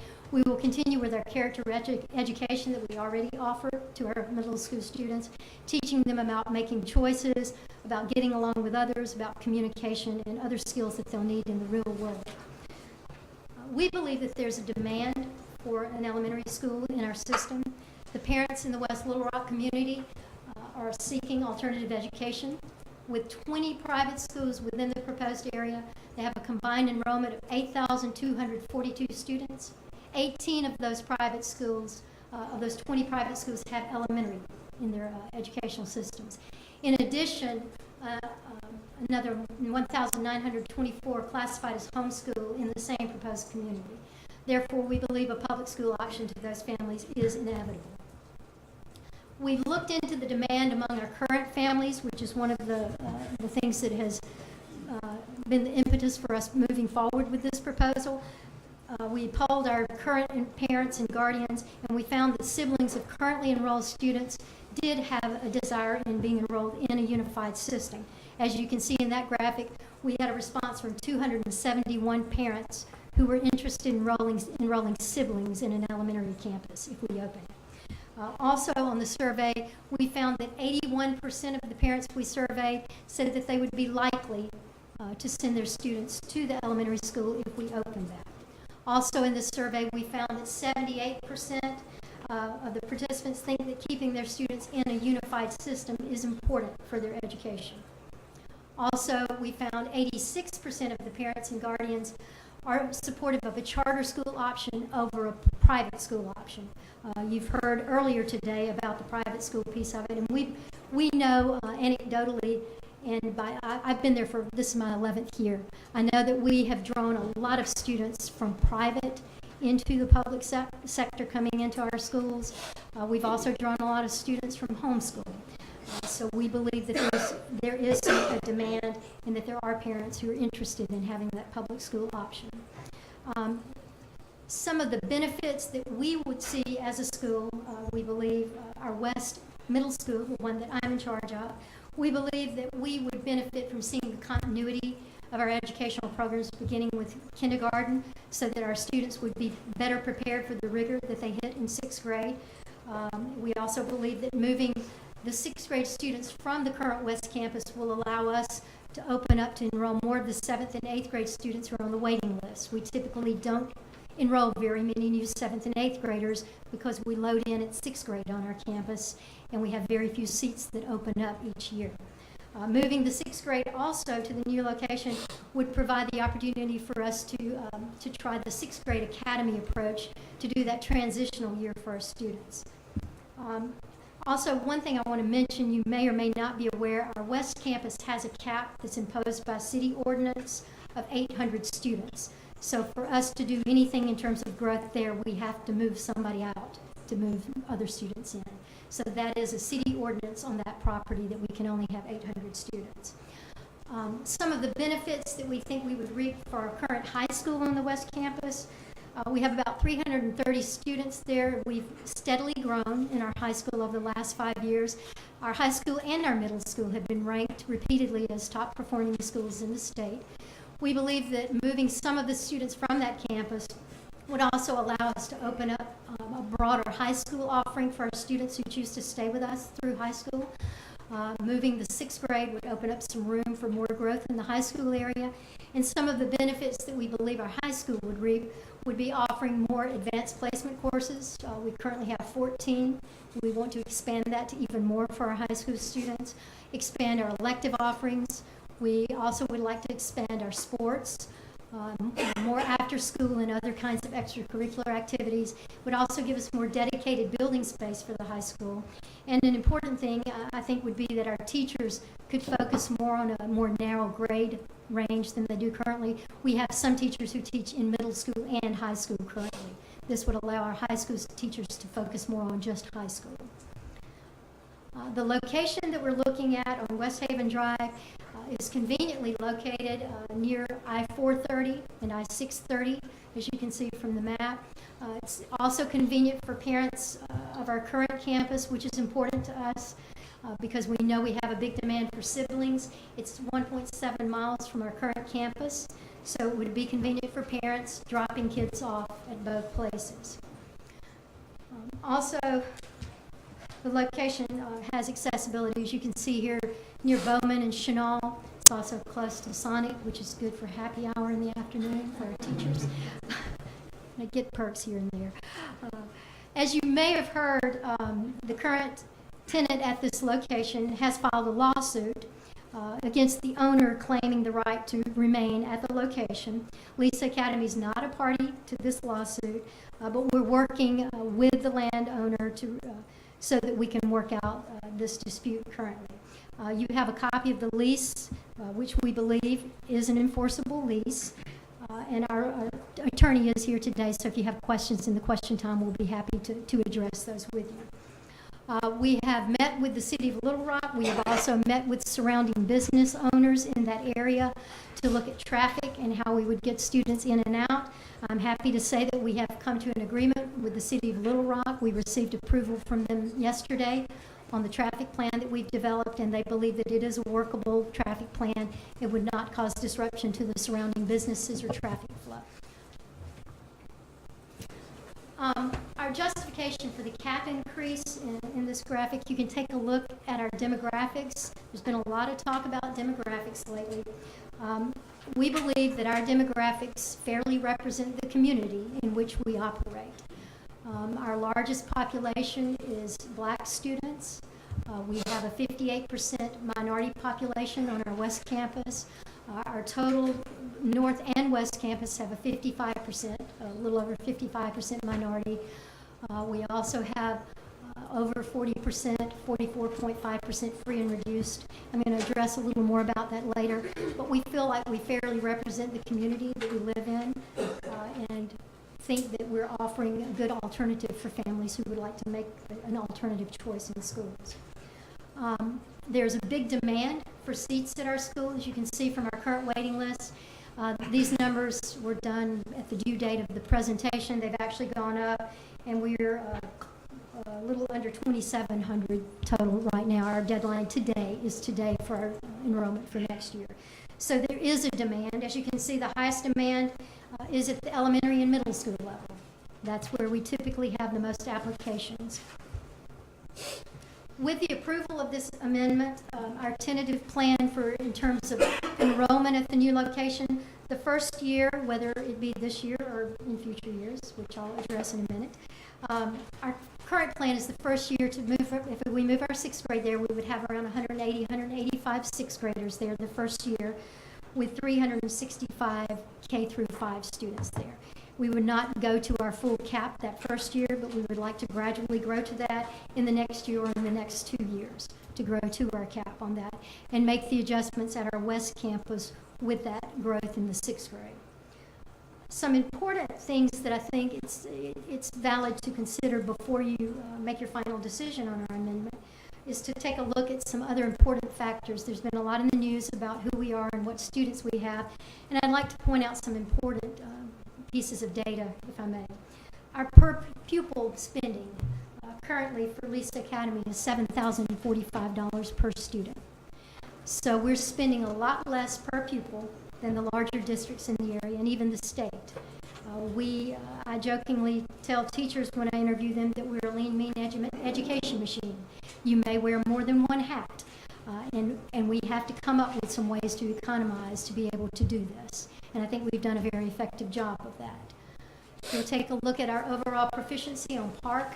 We began Common Core before we were required to, which was a decision we had to make, which probably affected our benchmark scores for a year or two. But we feel very happy about our PARC scores right now, that we came in pretty strong on those last year. As you can see from this graphic, we're in good shape on PARC scores. I would like to see 80s and 90s across the state on this, but I know that's going to take time for all of us to adjust to a new curriculum, and hopefully with the ACT Aspire, we will all see some growth for our students.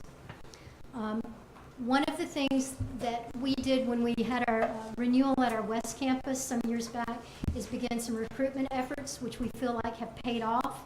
We've had some gradual growth in our free and reduced numbers. That has been steadily growing. Our minority population has been steadily growing. As you heard earlier from ESTEM, we can only build the pool of applicants. We can't decide who's going to actually come out in that lottery. But we feel like our efforts have made a difference in our applicant pool, and we've also had success with some students from these categories. And as we all know, word of mouth goes a long way to recruiting other students in, and we feel like that's having an impact on our growth in these areas.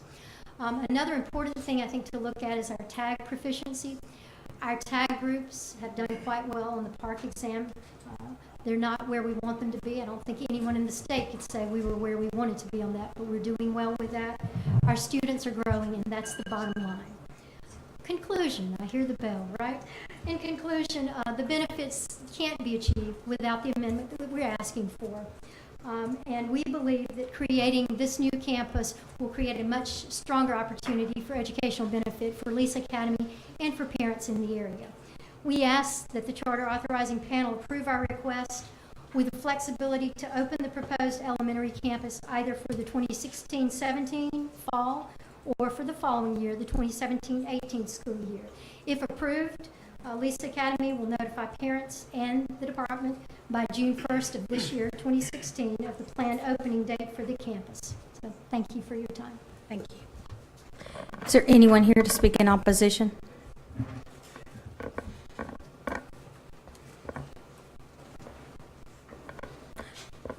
You have 20 minutes. I'm not here to speak in opposition. I did sign up to.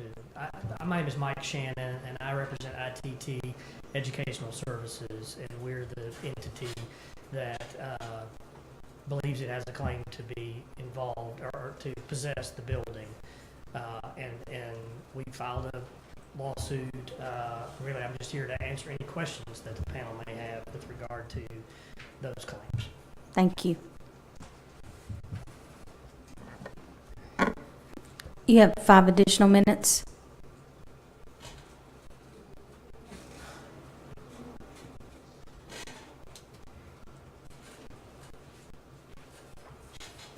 Good afternoon. I'm Bonnie Johnson, and I'm General Counsel for Lisa Academy. I'm also here if you have any questions about the lawsuit. I would say a few things. Lisa is not a party to this lawsuit. We believe that we have an enforceable lease on the property, and I think you have a copy of it. Nobody is alleging that Lisa did anything wrong. It's purely a dispute between the current tenant and the owner.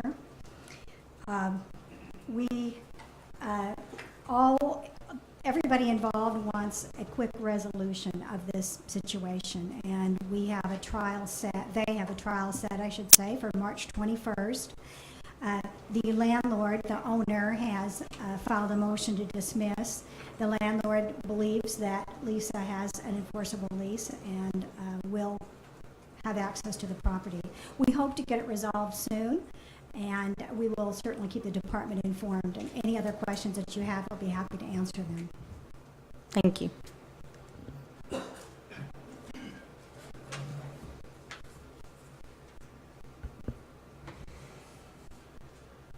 Dr. Kocher? Yes, just a clarification. Ms. Baroni, was that the reason that you made a statement either Yes, this year that or was the the next statement because of the... And the reason, the thinking on that is if it's still in dispute, we don't want to leave parents and families hanging, so we want to make a decision early so that parents can make plans for the school year. We don't want to say we're going to find out in Absolutely. July and then spring it on parents.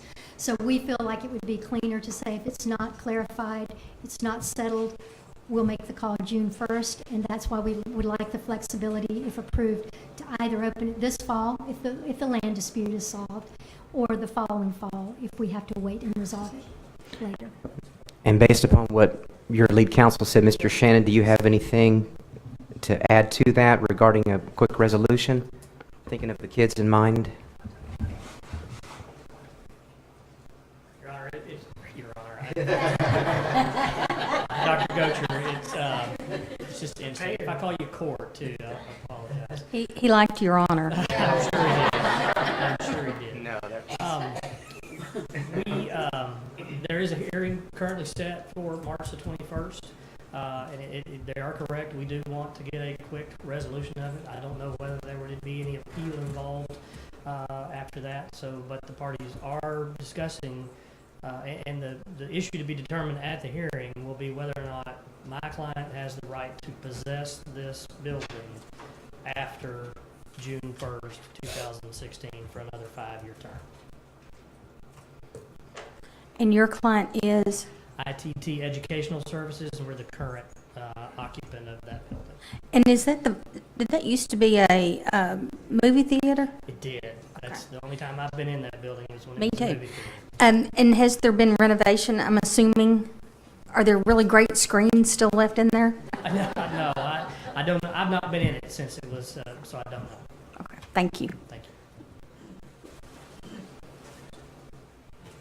Questions? Open question time. Question time. All right, I can go. Dr. Saunders? I had questions concerning demographics.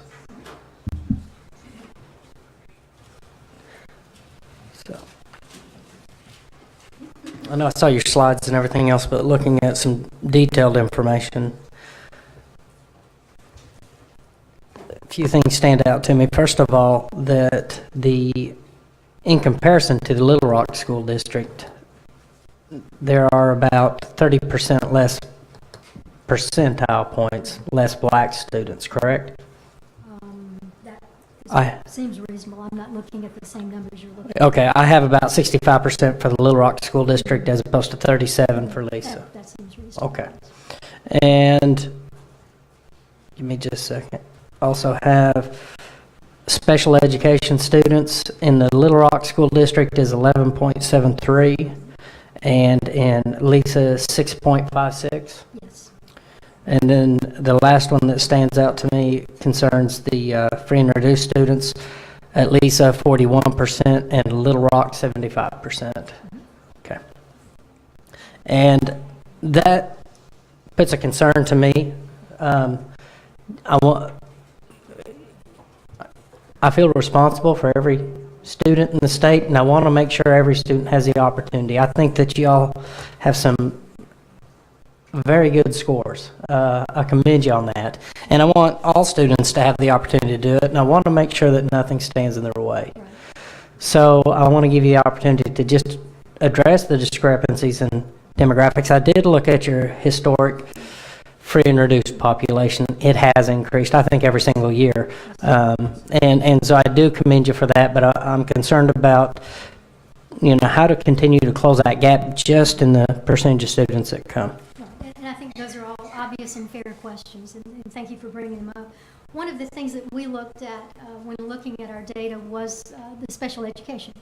Because as Mr. Bacon mentioned, sometimes charters get the rap that we don't serve special education students, but in fact we do. We just don't know if they're special education until we get them. An interesting fact that I don't know if you have access to this data, but our special ed population has grown from 59 students in the 2013-14 year to actually 101 now. This was cycle 3, cycle 4, there was one more that came in. So we have considerably grown in that area. And I have my Director of Federal Programs here today because I wanted to be sure to address those concerns if they came up. We offer services, the whole spectrum for special education, everything from self-contained to inclusion and everything in between. We offer all of we contract out speech, occupational therapy, and vision specialists, and hearing specialists. So we offer all of those services to any student we get who has those needs. And thus far, we have met every need of every student who's come to us with special needs. And we have every intention of adding services if they're needed for any more students that come to us through our lottery. And as you mentioned, our growth in the free and reduced lunch group and the minority has been steady growth. I don't have that button that I can push and make it grow quickly. One thing that may impact that is we tend to get a lot of siblings at our school. We get we've had one family, I think, with 6 or 7 kids in the same family. So the demographics of all those students are exactly the same because they come from the same family. So when we have pods of students moving through, it's going to take time for that, but we are committed to growing in both of those areas and want to serve those students. We also offer free bus passes to any students with the city transportation. There is a bus location for our middle and high school students right up the corner from Corporate Hill Drive, so students can walk on the sidewalk to our campus. Now, my understanding is they can't ride the bus unless they're 12 years old or older as a child, but if that's an option, we would look at that for elementary and provide something there. Our North Campus works in cooperation with a lot of the local daycare centers to provide that transportation before and after school. Our West Campus has actually started an initiative this year with Second Baptist Church, which has an after-school program. We're trying to look into the community to find ways to provide transportation and before and after school programs for our students. By the way, our campus opens to students at 7 in the morning, and our after-school program goes until 5:30. So we are providing a place for those kids before and after school. Is that a 21 CCLC program? No, it's just something you do as part of yes, what you see as... Just for parents, because we know that we have parents who work, and we used to offer it until 5 o'clock, but we found a need to go to 5:30, so we have an after-school program that's at a very minimal cost. Students can work on homework. We also have a lot of clubs that a lot of our kids are involved in, but that's a supervised after-school care program that we have. I commend you for taking that step, and so I assume it's self-pay. You pay for it, yes, just within your, and I commend you for that. Thank you. Mr. Lester. I want to piggyback up on the economically disadvantaged. I was looking at your, at this point, you are target assisted in your buildings, yes, and you have reached that 40% threshold. Do you see looking at serving these kids with those supplemental resources in school-wide, because that's where you are at this point? Do you have a plan for that? I'll have to. We do. I'm asking our superintendent. I don't have the advantage of being the full director of the whole ship, so sometimes I have to ask. But we do have a plan to move in that direction. Okay, thank you. Ms. Lee Wu. I may have missed this. I just want to go back to the lawsuit for a minute. The motion to dismiss, that's being heard before March 21st? On March 21st. On March 21st, okay. I don't know. I guess you are the one to answer this, but what is your plan if ITT is successful with regard to the lawsuit? Yeah, as we've discussed that because this has been a recent development. We have discussed the option of coming back with another location to present for approval if that location doesn't pan out. But as we said, we feel like we have a strong case to have an enforceable lease on this. So we feel pretty strongly that we may come through with this, but we would like the flexibility if we don't have that answer in time to tell parents, to have the option to start it next year if we can work that out. Do you have a backup location in mind right now? We do not right now.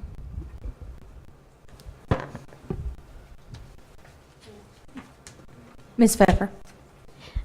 So I just want to be sure I'm clear. Will you walk me through, you have the North Campus and the West Campus, but how many schools do you have at each location? At the North Campus, we have elementary, middle, and high school. Okay. They're all contained in one building at that location.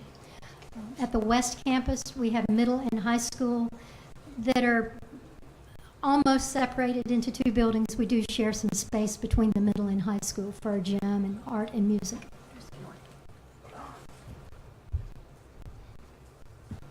Okay, that helps me.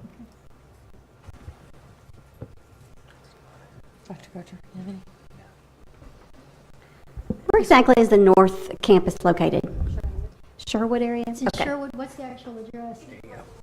It's on Landers, 5410 Landers. Used to be a Best Buy building, yeah. Okay, excellent. Okay, first off, I do want to note that I do think 40-something% of your students being economically disadvantaged actually shows that you have actively tried to make sure that you've had a very open lottery system and getting kids in to have that high of a percentage. So I think, good job there. I mean, I do recognize that. Here's my question. Moving the location to West Little Rock in the area that you had, that kind of seems to be a more higher end as far as neighborhoods and accessibilities from even just on the other side of the interstate. That's kind of pulling in a more older traditional neighborhoods on this side. Do you feel like that the location change will cause the work that you've done in that area to change a little bit? And I know I'm asking you to forecast the future. My crystal ball doesn't tell me, but we are located in West Little Rock, 1.7 miles from that location now. We have made a lot of headway in pulling students who are more in the southwest Little Rock. I think this campus is actually a little more convenient, right off of the interstate there, right off Shackleford, so that I think it shouldn't be a detriment in terms of this location. Our intent is not to go out and grab the Don Roberts and Terry students. They're in great schools. They don't need to go somewhere else. It's to open up, first of all, for the siblings of our students who are begging for an alternative for the elementary, and then to open that up to whoever. I think you've got some maps of our recruitment area, and we were going to put pins on something, but they're all over the place. We don't just draw from West Little Rock. Yes, some people come to us because it's convenient, but we draw from a much broader area. And we really have tried to focus on recruiting more of those students by just getting more familiar with us. So we hope that trend will continue, and we're going to continue making those efforts. Thank you for your answer. You're welcome. Any other questions? Ms. Barnes? Good afternoon, thank you. And thank you all for being here. I have pretty much the same kind of question. In looking at your gap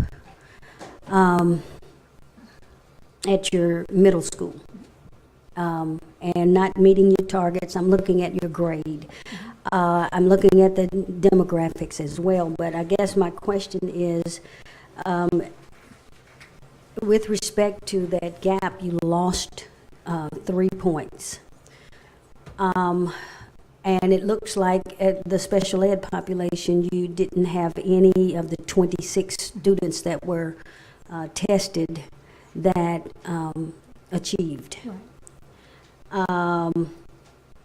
So I guess my question is, what's going on to try to close that gap between your tag and non-tags, and special ed makes up part of that, and the economically disadvantaged and then English learners.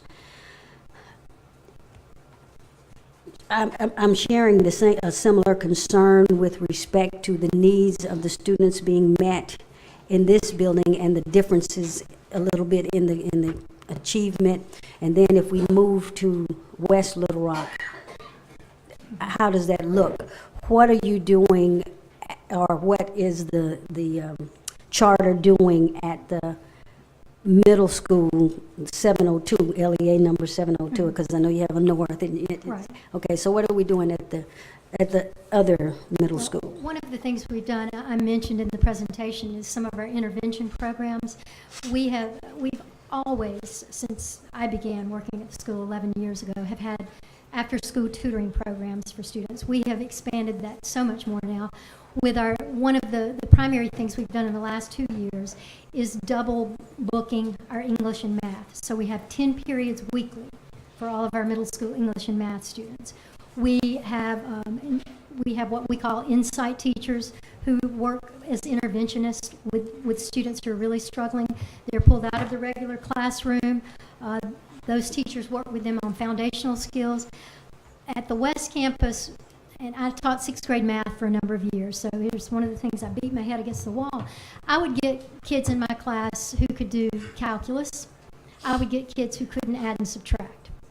And when you start at 6th grade, you've got to take them wherever they are and try to get them somewhere. So we've really expanded our intervention programs. We have that intervention during the day because we found out that after school, kids are tired. And it's better if we can do some of that intervention embedded in the school day.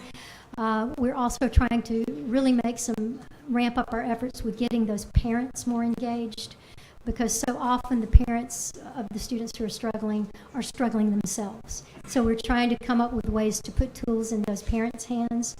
We actually threw a big party, actually, for our intervention students for Thanksgiving. All of our teachers brought food, we fed them, we wanted to embrace them and just say, we want you to be involved in the school. We know that it takes more than giving you a work packet of problems. It takes embracing the family. It takes bringing all of them on board. So we're doing things to try to do that. But in terms of curriculum, I think offering the 2 maths per day, 2 Englishes per day, and doing those targeted interventions, we are seeing that help our students. And we're tracking them also through the NWA so that we're seeing that growth 3 times per year. And our students, I believe, we're in the 50, what is our growth? 58 for fall to fall, or showing a year or more growth. And 52 in reading. So what we're doing with our testing and our data is we're trying to look really at individual students and really work with individual teachers and individual students. Our math growth fall to spring was actually, math was 73.5% of our students showed a year's growth, in reading 68.38. So I think we're showing growth. When we get them at 6th grade, we get them at all different levels, which is one of the reasons we feel like having an elementary component could help with that, if we get those kids earlier and do those earlier interventions. Okay. And I appreciate that, because I did note some of the growth. It always concerns me when I see that we're not meeting our targets at any point in one school, and then in another school we're doing so-so, and then that always gets my attention. But then the other piece, this is just a question. Over at North, at the middle school, I noted it appeared that in your percent tested, you were testing your students, but 5, you did not meet your targets, so there are 5 white students. There's a quick answer to that. Okay, That was and a is it the reporting same issue. 5s? No, it was a reporting issue. The more advanced students who were taking Algebra 1 end of course and geometry were not counted in those numbers. Okay. So that's for it's English, been corrected. but It is was that for submitted as a English correction. and math?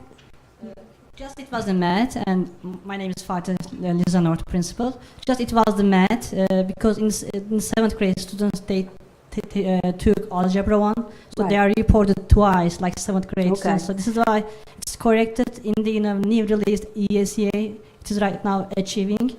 Okay, so I noted though that there were 5 white students in math and 5 white students difference in English language arts. So I was just really trying to determine, did 5 students, because they would have had to be non-mobile, so did they leave? Are they the same 5? Or, We need to investigate that exactly. I don't know which white students, but I know that Park has 2 different assessments, EOY and PBA. So Yes. some But students that they would miss have been accounted this- for. Yeah, Yes, they sir. like for example, if they miss the second one, it means they are not counted as in the Right, attendance. and we would have accounted for them if they only took the PBA or they only took the EOY. I was just trying to determine, since it was a consistent number of 5 white students. And we had a And I just wondered few if they parents left. issues last year. Also, we had some communication with Department of Education about some parents, they want to opt out from testing because of Park, and we had issues. We already informed Department of Education. We have a few parents issues about that, but they're resolved. No problem. I just asked because I was interested in whether or not 95% had tested, and if not, why did just 5 students? Also, I would like to maybe add one point to Ms. Baroni's comments about middle school gap. In the middle school, West, like about 180 sixth graders, they are new to the system, so it takes time to move them up. At North Elementary, this gap is very low between TAG and all students. I know, that's why I was asking. Thank you. Thank you. Ms. Pfeffer? I'm looking at slide 23, I think. I don't know if we can pull it back up, but it's the distribution. The proposed distribution of students. Kimberly, can we see slide 23, please? Yeah, I think if you go back about 4 slides from that.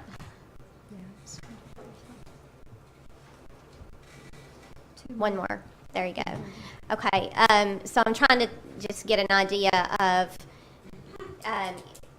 you have a total of 1,500 students right now at both campuses. That's correct. And, or that's your enrollment cap. And so if this is approved, you would be looking at adding, you're wanting to have a maximum of 2,100, correct? Okay, so walk me back through how many you are hoping to increase at each campus?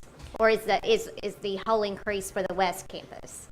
It's West Campus. Okay, so your North Campus numbers, you're not looking at adding any we're students, just- you're just wanting We're to just add the making adjustments on elementary. the West Campus. Yes, you do that there, okay.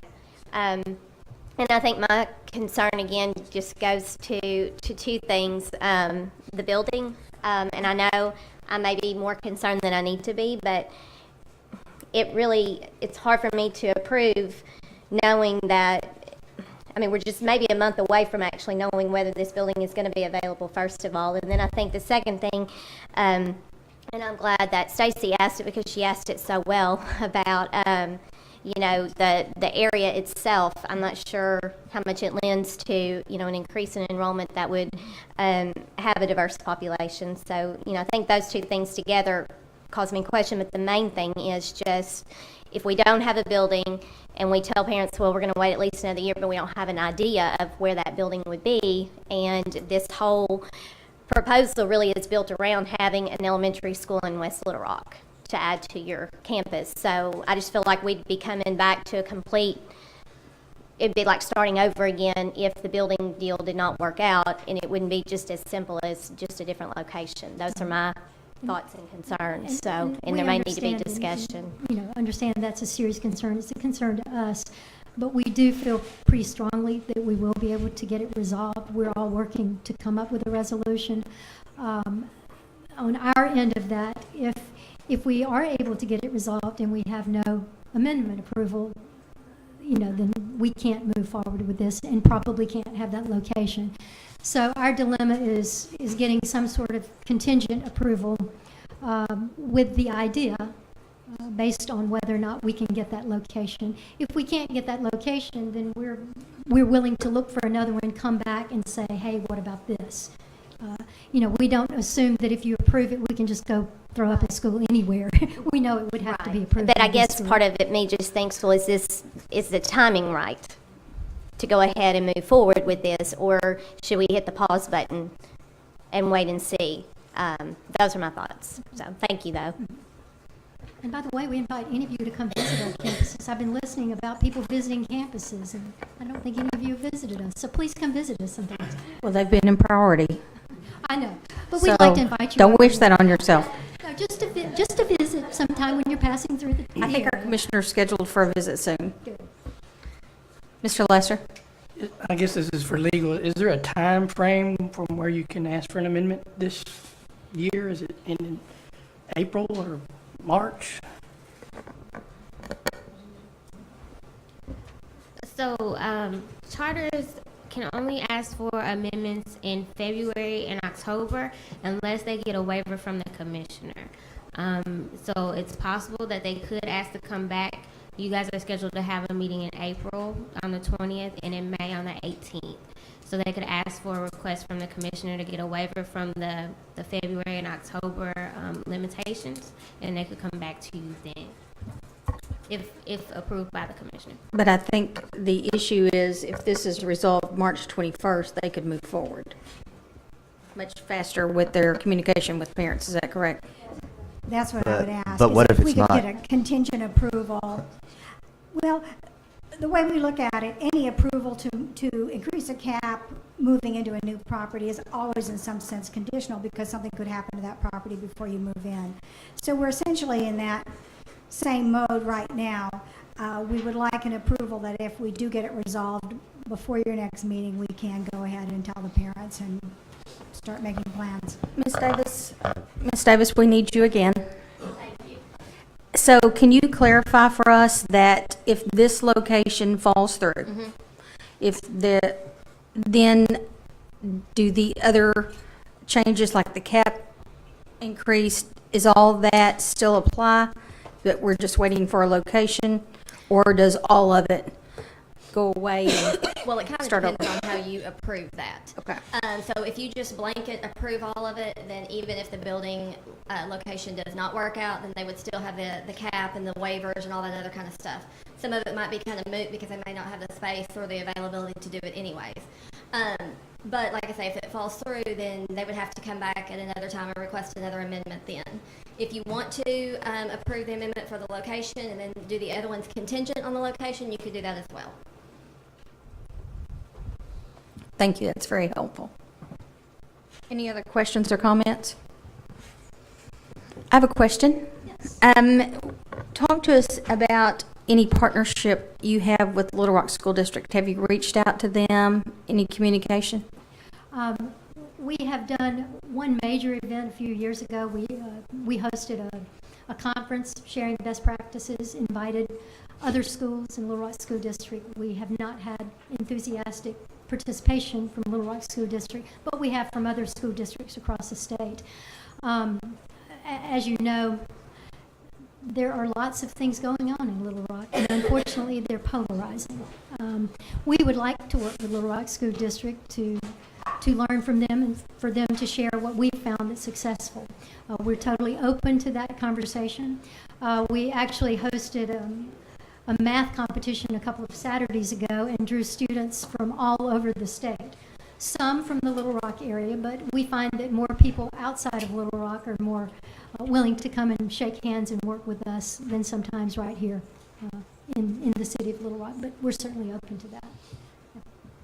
I'd like to also add the STEM Festival. It's coming up next Friday. We invited all the public schools and in the state, and so far we have over 2,000 RSVP from other schools. They will come and present the project or visit our project. So it's going to be next Friday. So we try to cooperate with other public schools to increase our interaction with other opportunities, practices. Thank you. I encourage you to reach out to the leadership. There's new leadership at Little Rock, and so I encourage you to reach out to them. We will definitely take our note and do Thank that. you. Thank you. Any additional questions or comments? Ms. Davis, do you have any remaining issues regarding the amendment request? Any additional questions or discussion by the panel? I'll accept a motion.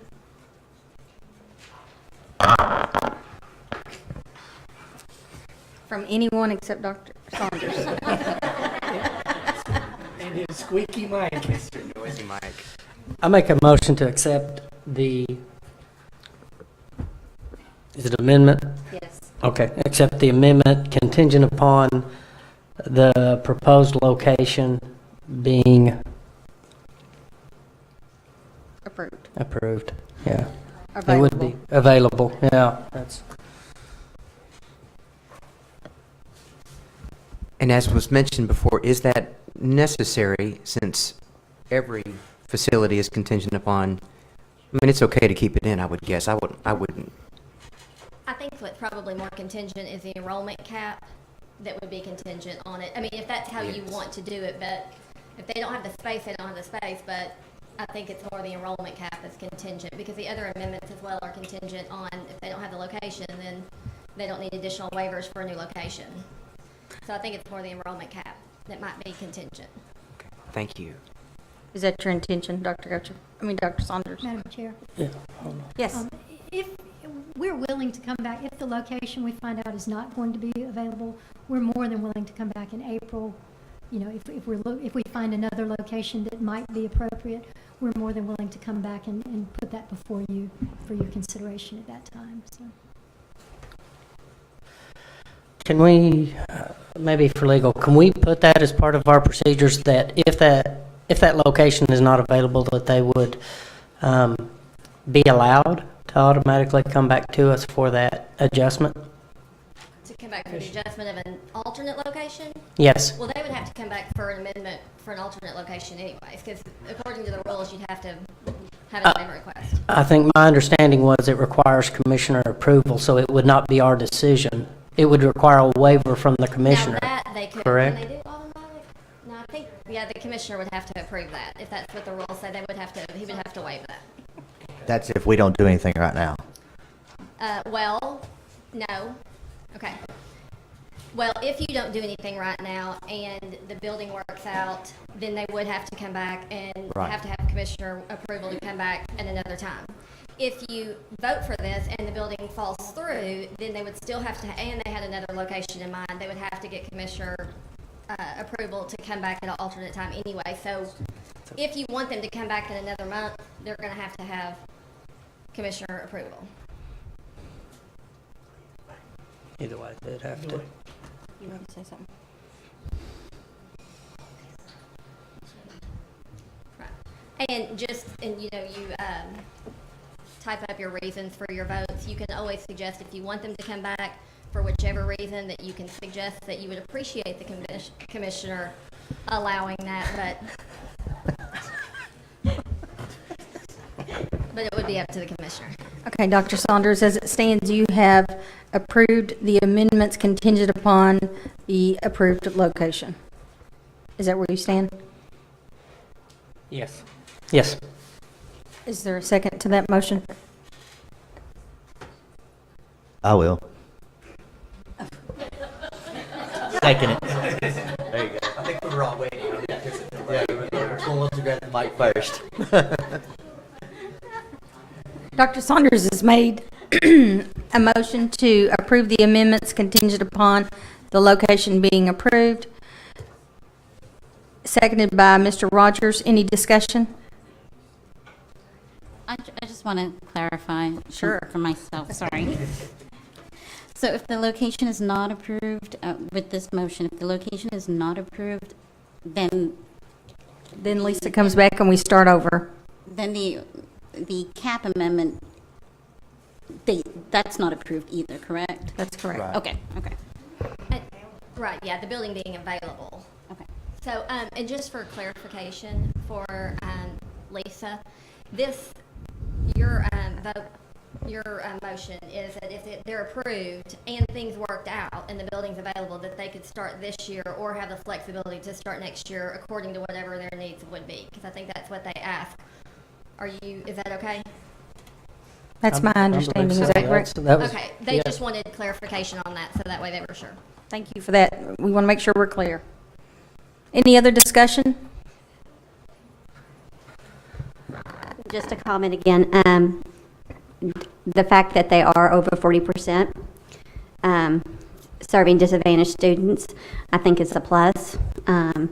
I do have a little bit concern about location, but at this point, they've given me no reason to think that they're not actively trying to serve all students through their process. So,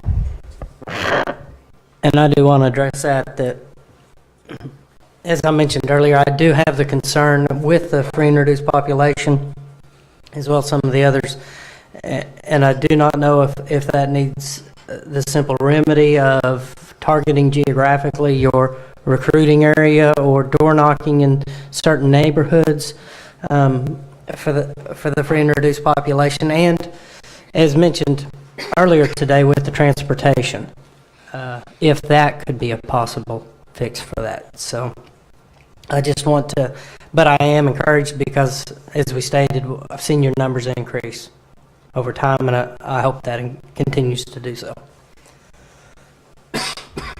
Any further discussion?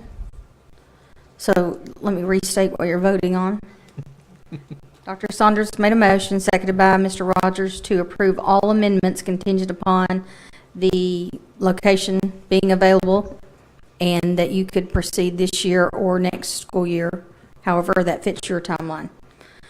All those in favor? Aye. Any opposed? Aye. Ms. Barnes is opposed. Any other? Motion passed. If you'll take a moment to write your reason.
Not showing up. That's because I was thinking. Sorry.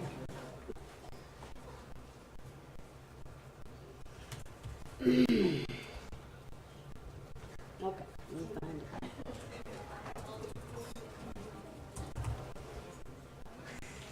Would you say, hey, you don't see anything advertising on invisible ink?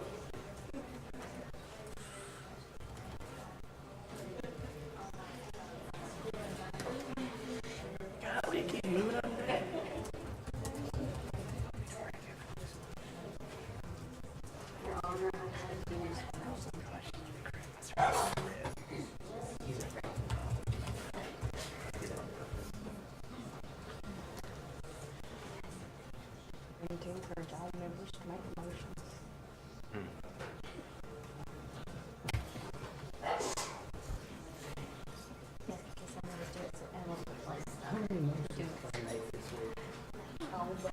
No joking, I don't mean to. Just do it and go on. I don't mind doing it. I'm just like, someone just do it. Ms. Barnes? Yes. I voted against the motion to approve the amendments at this time because my concerns with the gaps and the location of the new campus remain unresolved for me. While I'm in favor of the grade reconfiguration, again, the complexity of the issues involved in this request are too far-reaching with unknown and/or unintended potential consequences for me to comfortably make a favorable decision. Dr. Gosher. I voted for the amendment, to approve the amendment. Because of Lease Academy's high academic performance, I support the amendment. However, my caution is that the new location does not negatively affect some students' ability to attend this campus. Mr. Lester. Voted for the amendment. This will open up an opportunity to serve more students. The charter has continued to increase the number of economically deprived students. However, I believe they should continue to recruit for that population. Ms. Leewood. I voted for. Really, it was the contingency that swayed me over. Ms. Pfeffer. I did vote in favor of the motion. The charter demonstrates an openness to educate all students from a diverse population, and having that better understanding that they're seeking to open an elementary campus that would feed into their already existing middle and high school campuses. I can see the importance in that. We've had several charters over the last several days that have talked about how much more successful they are with students that they've had over a number of years. And I think that having that early stability all the way through can even help close those gaps that that we see. Mr. Rogers. I voted for the amendment, to approve the amendment because Lisa Academy is a high-performing charter, and this will allow them to address the community waiting list if contingent on the availability of the building B. Dr. Saunders.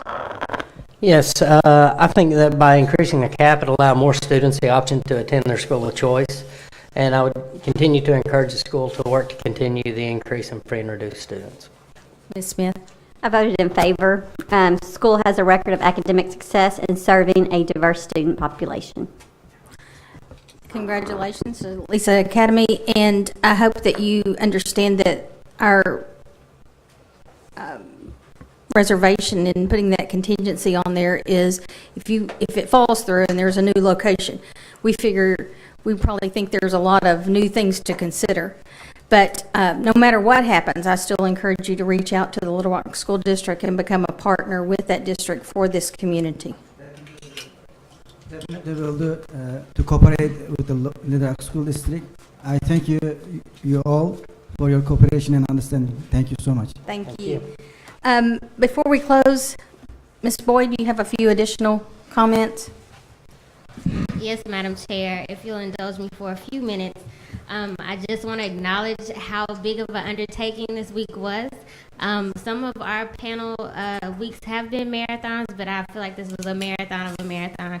And I just want to take the time to thank everyone who's helped us pull this off. We have worked with a number of people who sit in all of your divisions, and we really appreciate their help. In the charter office, Elise Maddox, Sharon Rogers, and of course Mary Perry are doing great work in helping and supporting all of us to pull this off.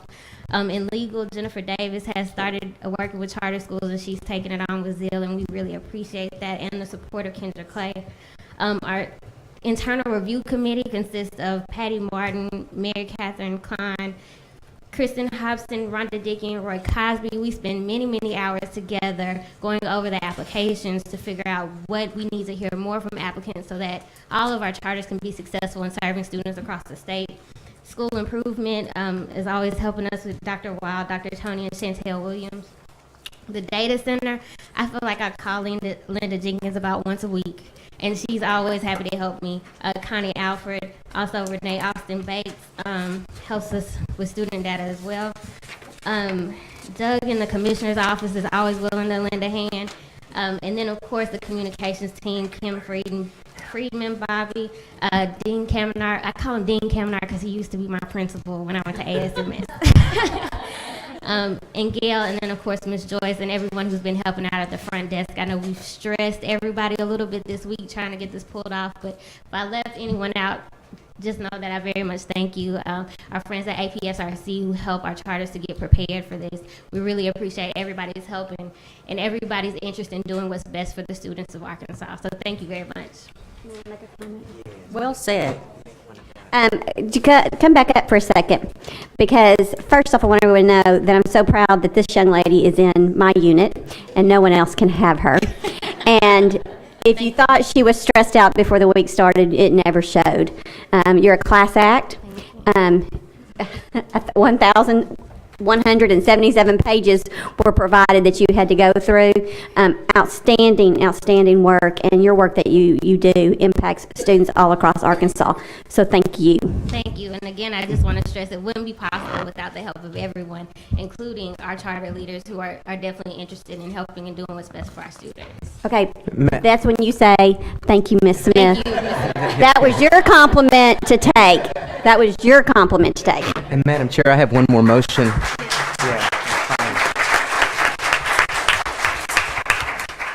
I just had one more motion to make. I'd like to make a motion that Ms. Boyd take the rest of the day off. I need a second. Second, of course. Yes, Your Honor. Thank you to everyone who participated today. We appreciate your professionalism, and we do appreciate your collaboration. Let me re-stress that, collaboration for the benefit of children. Thank you for all that participated, and I will accept a motion to adjourn, Dr. Saunders. So moved. Second. Thank you, Ms. Barnes. All those in favor?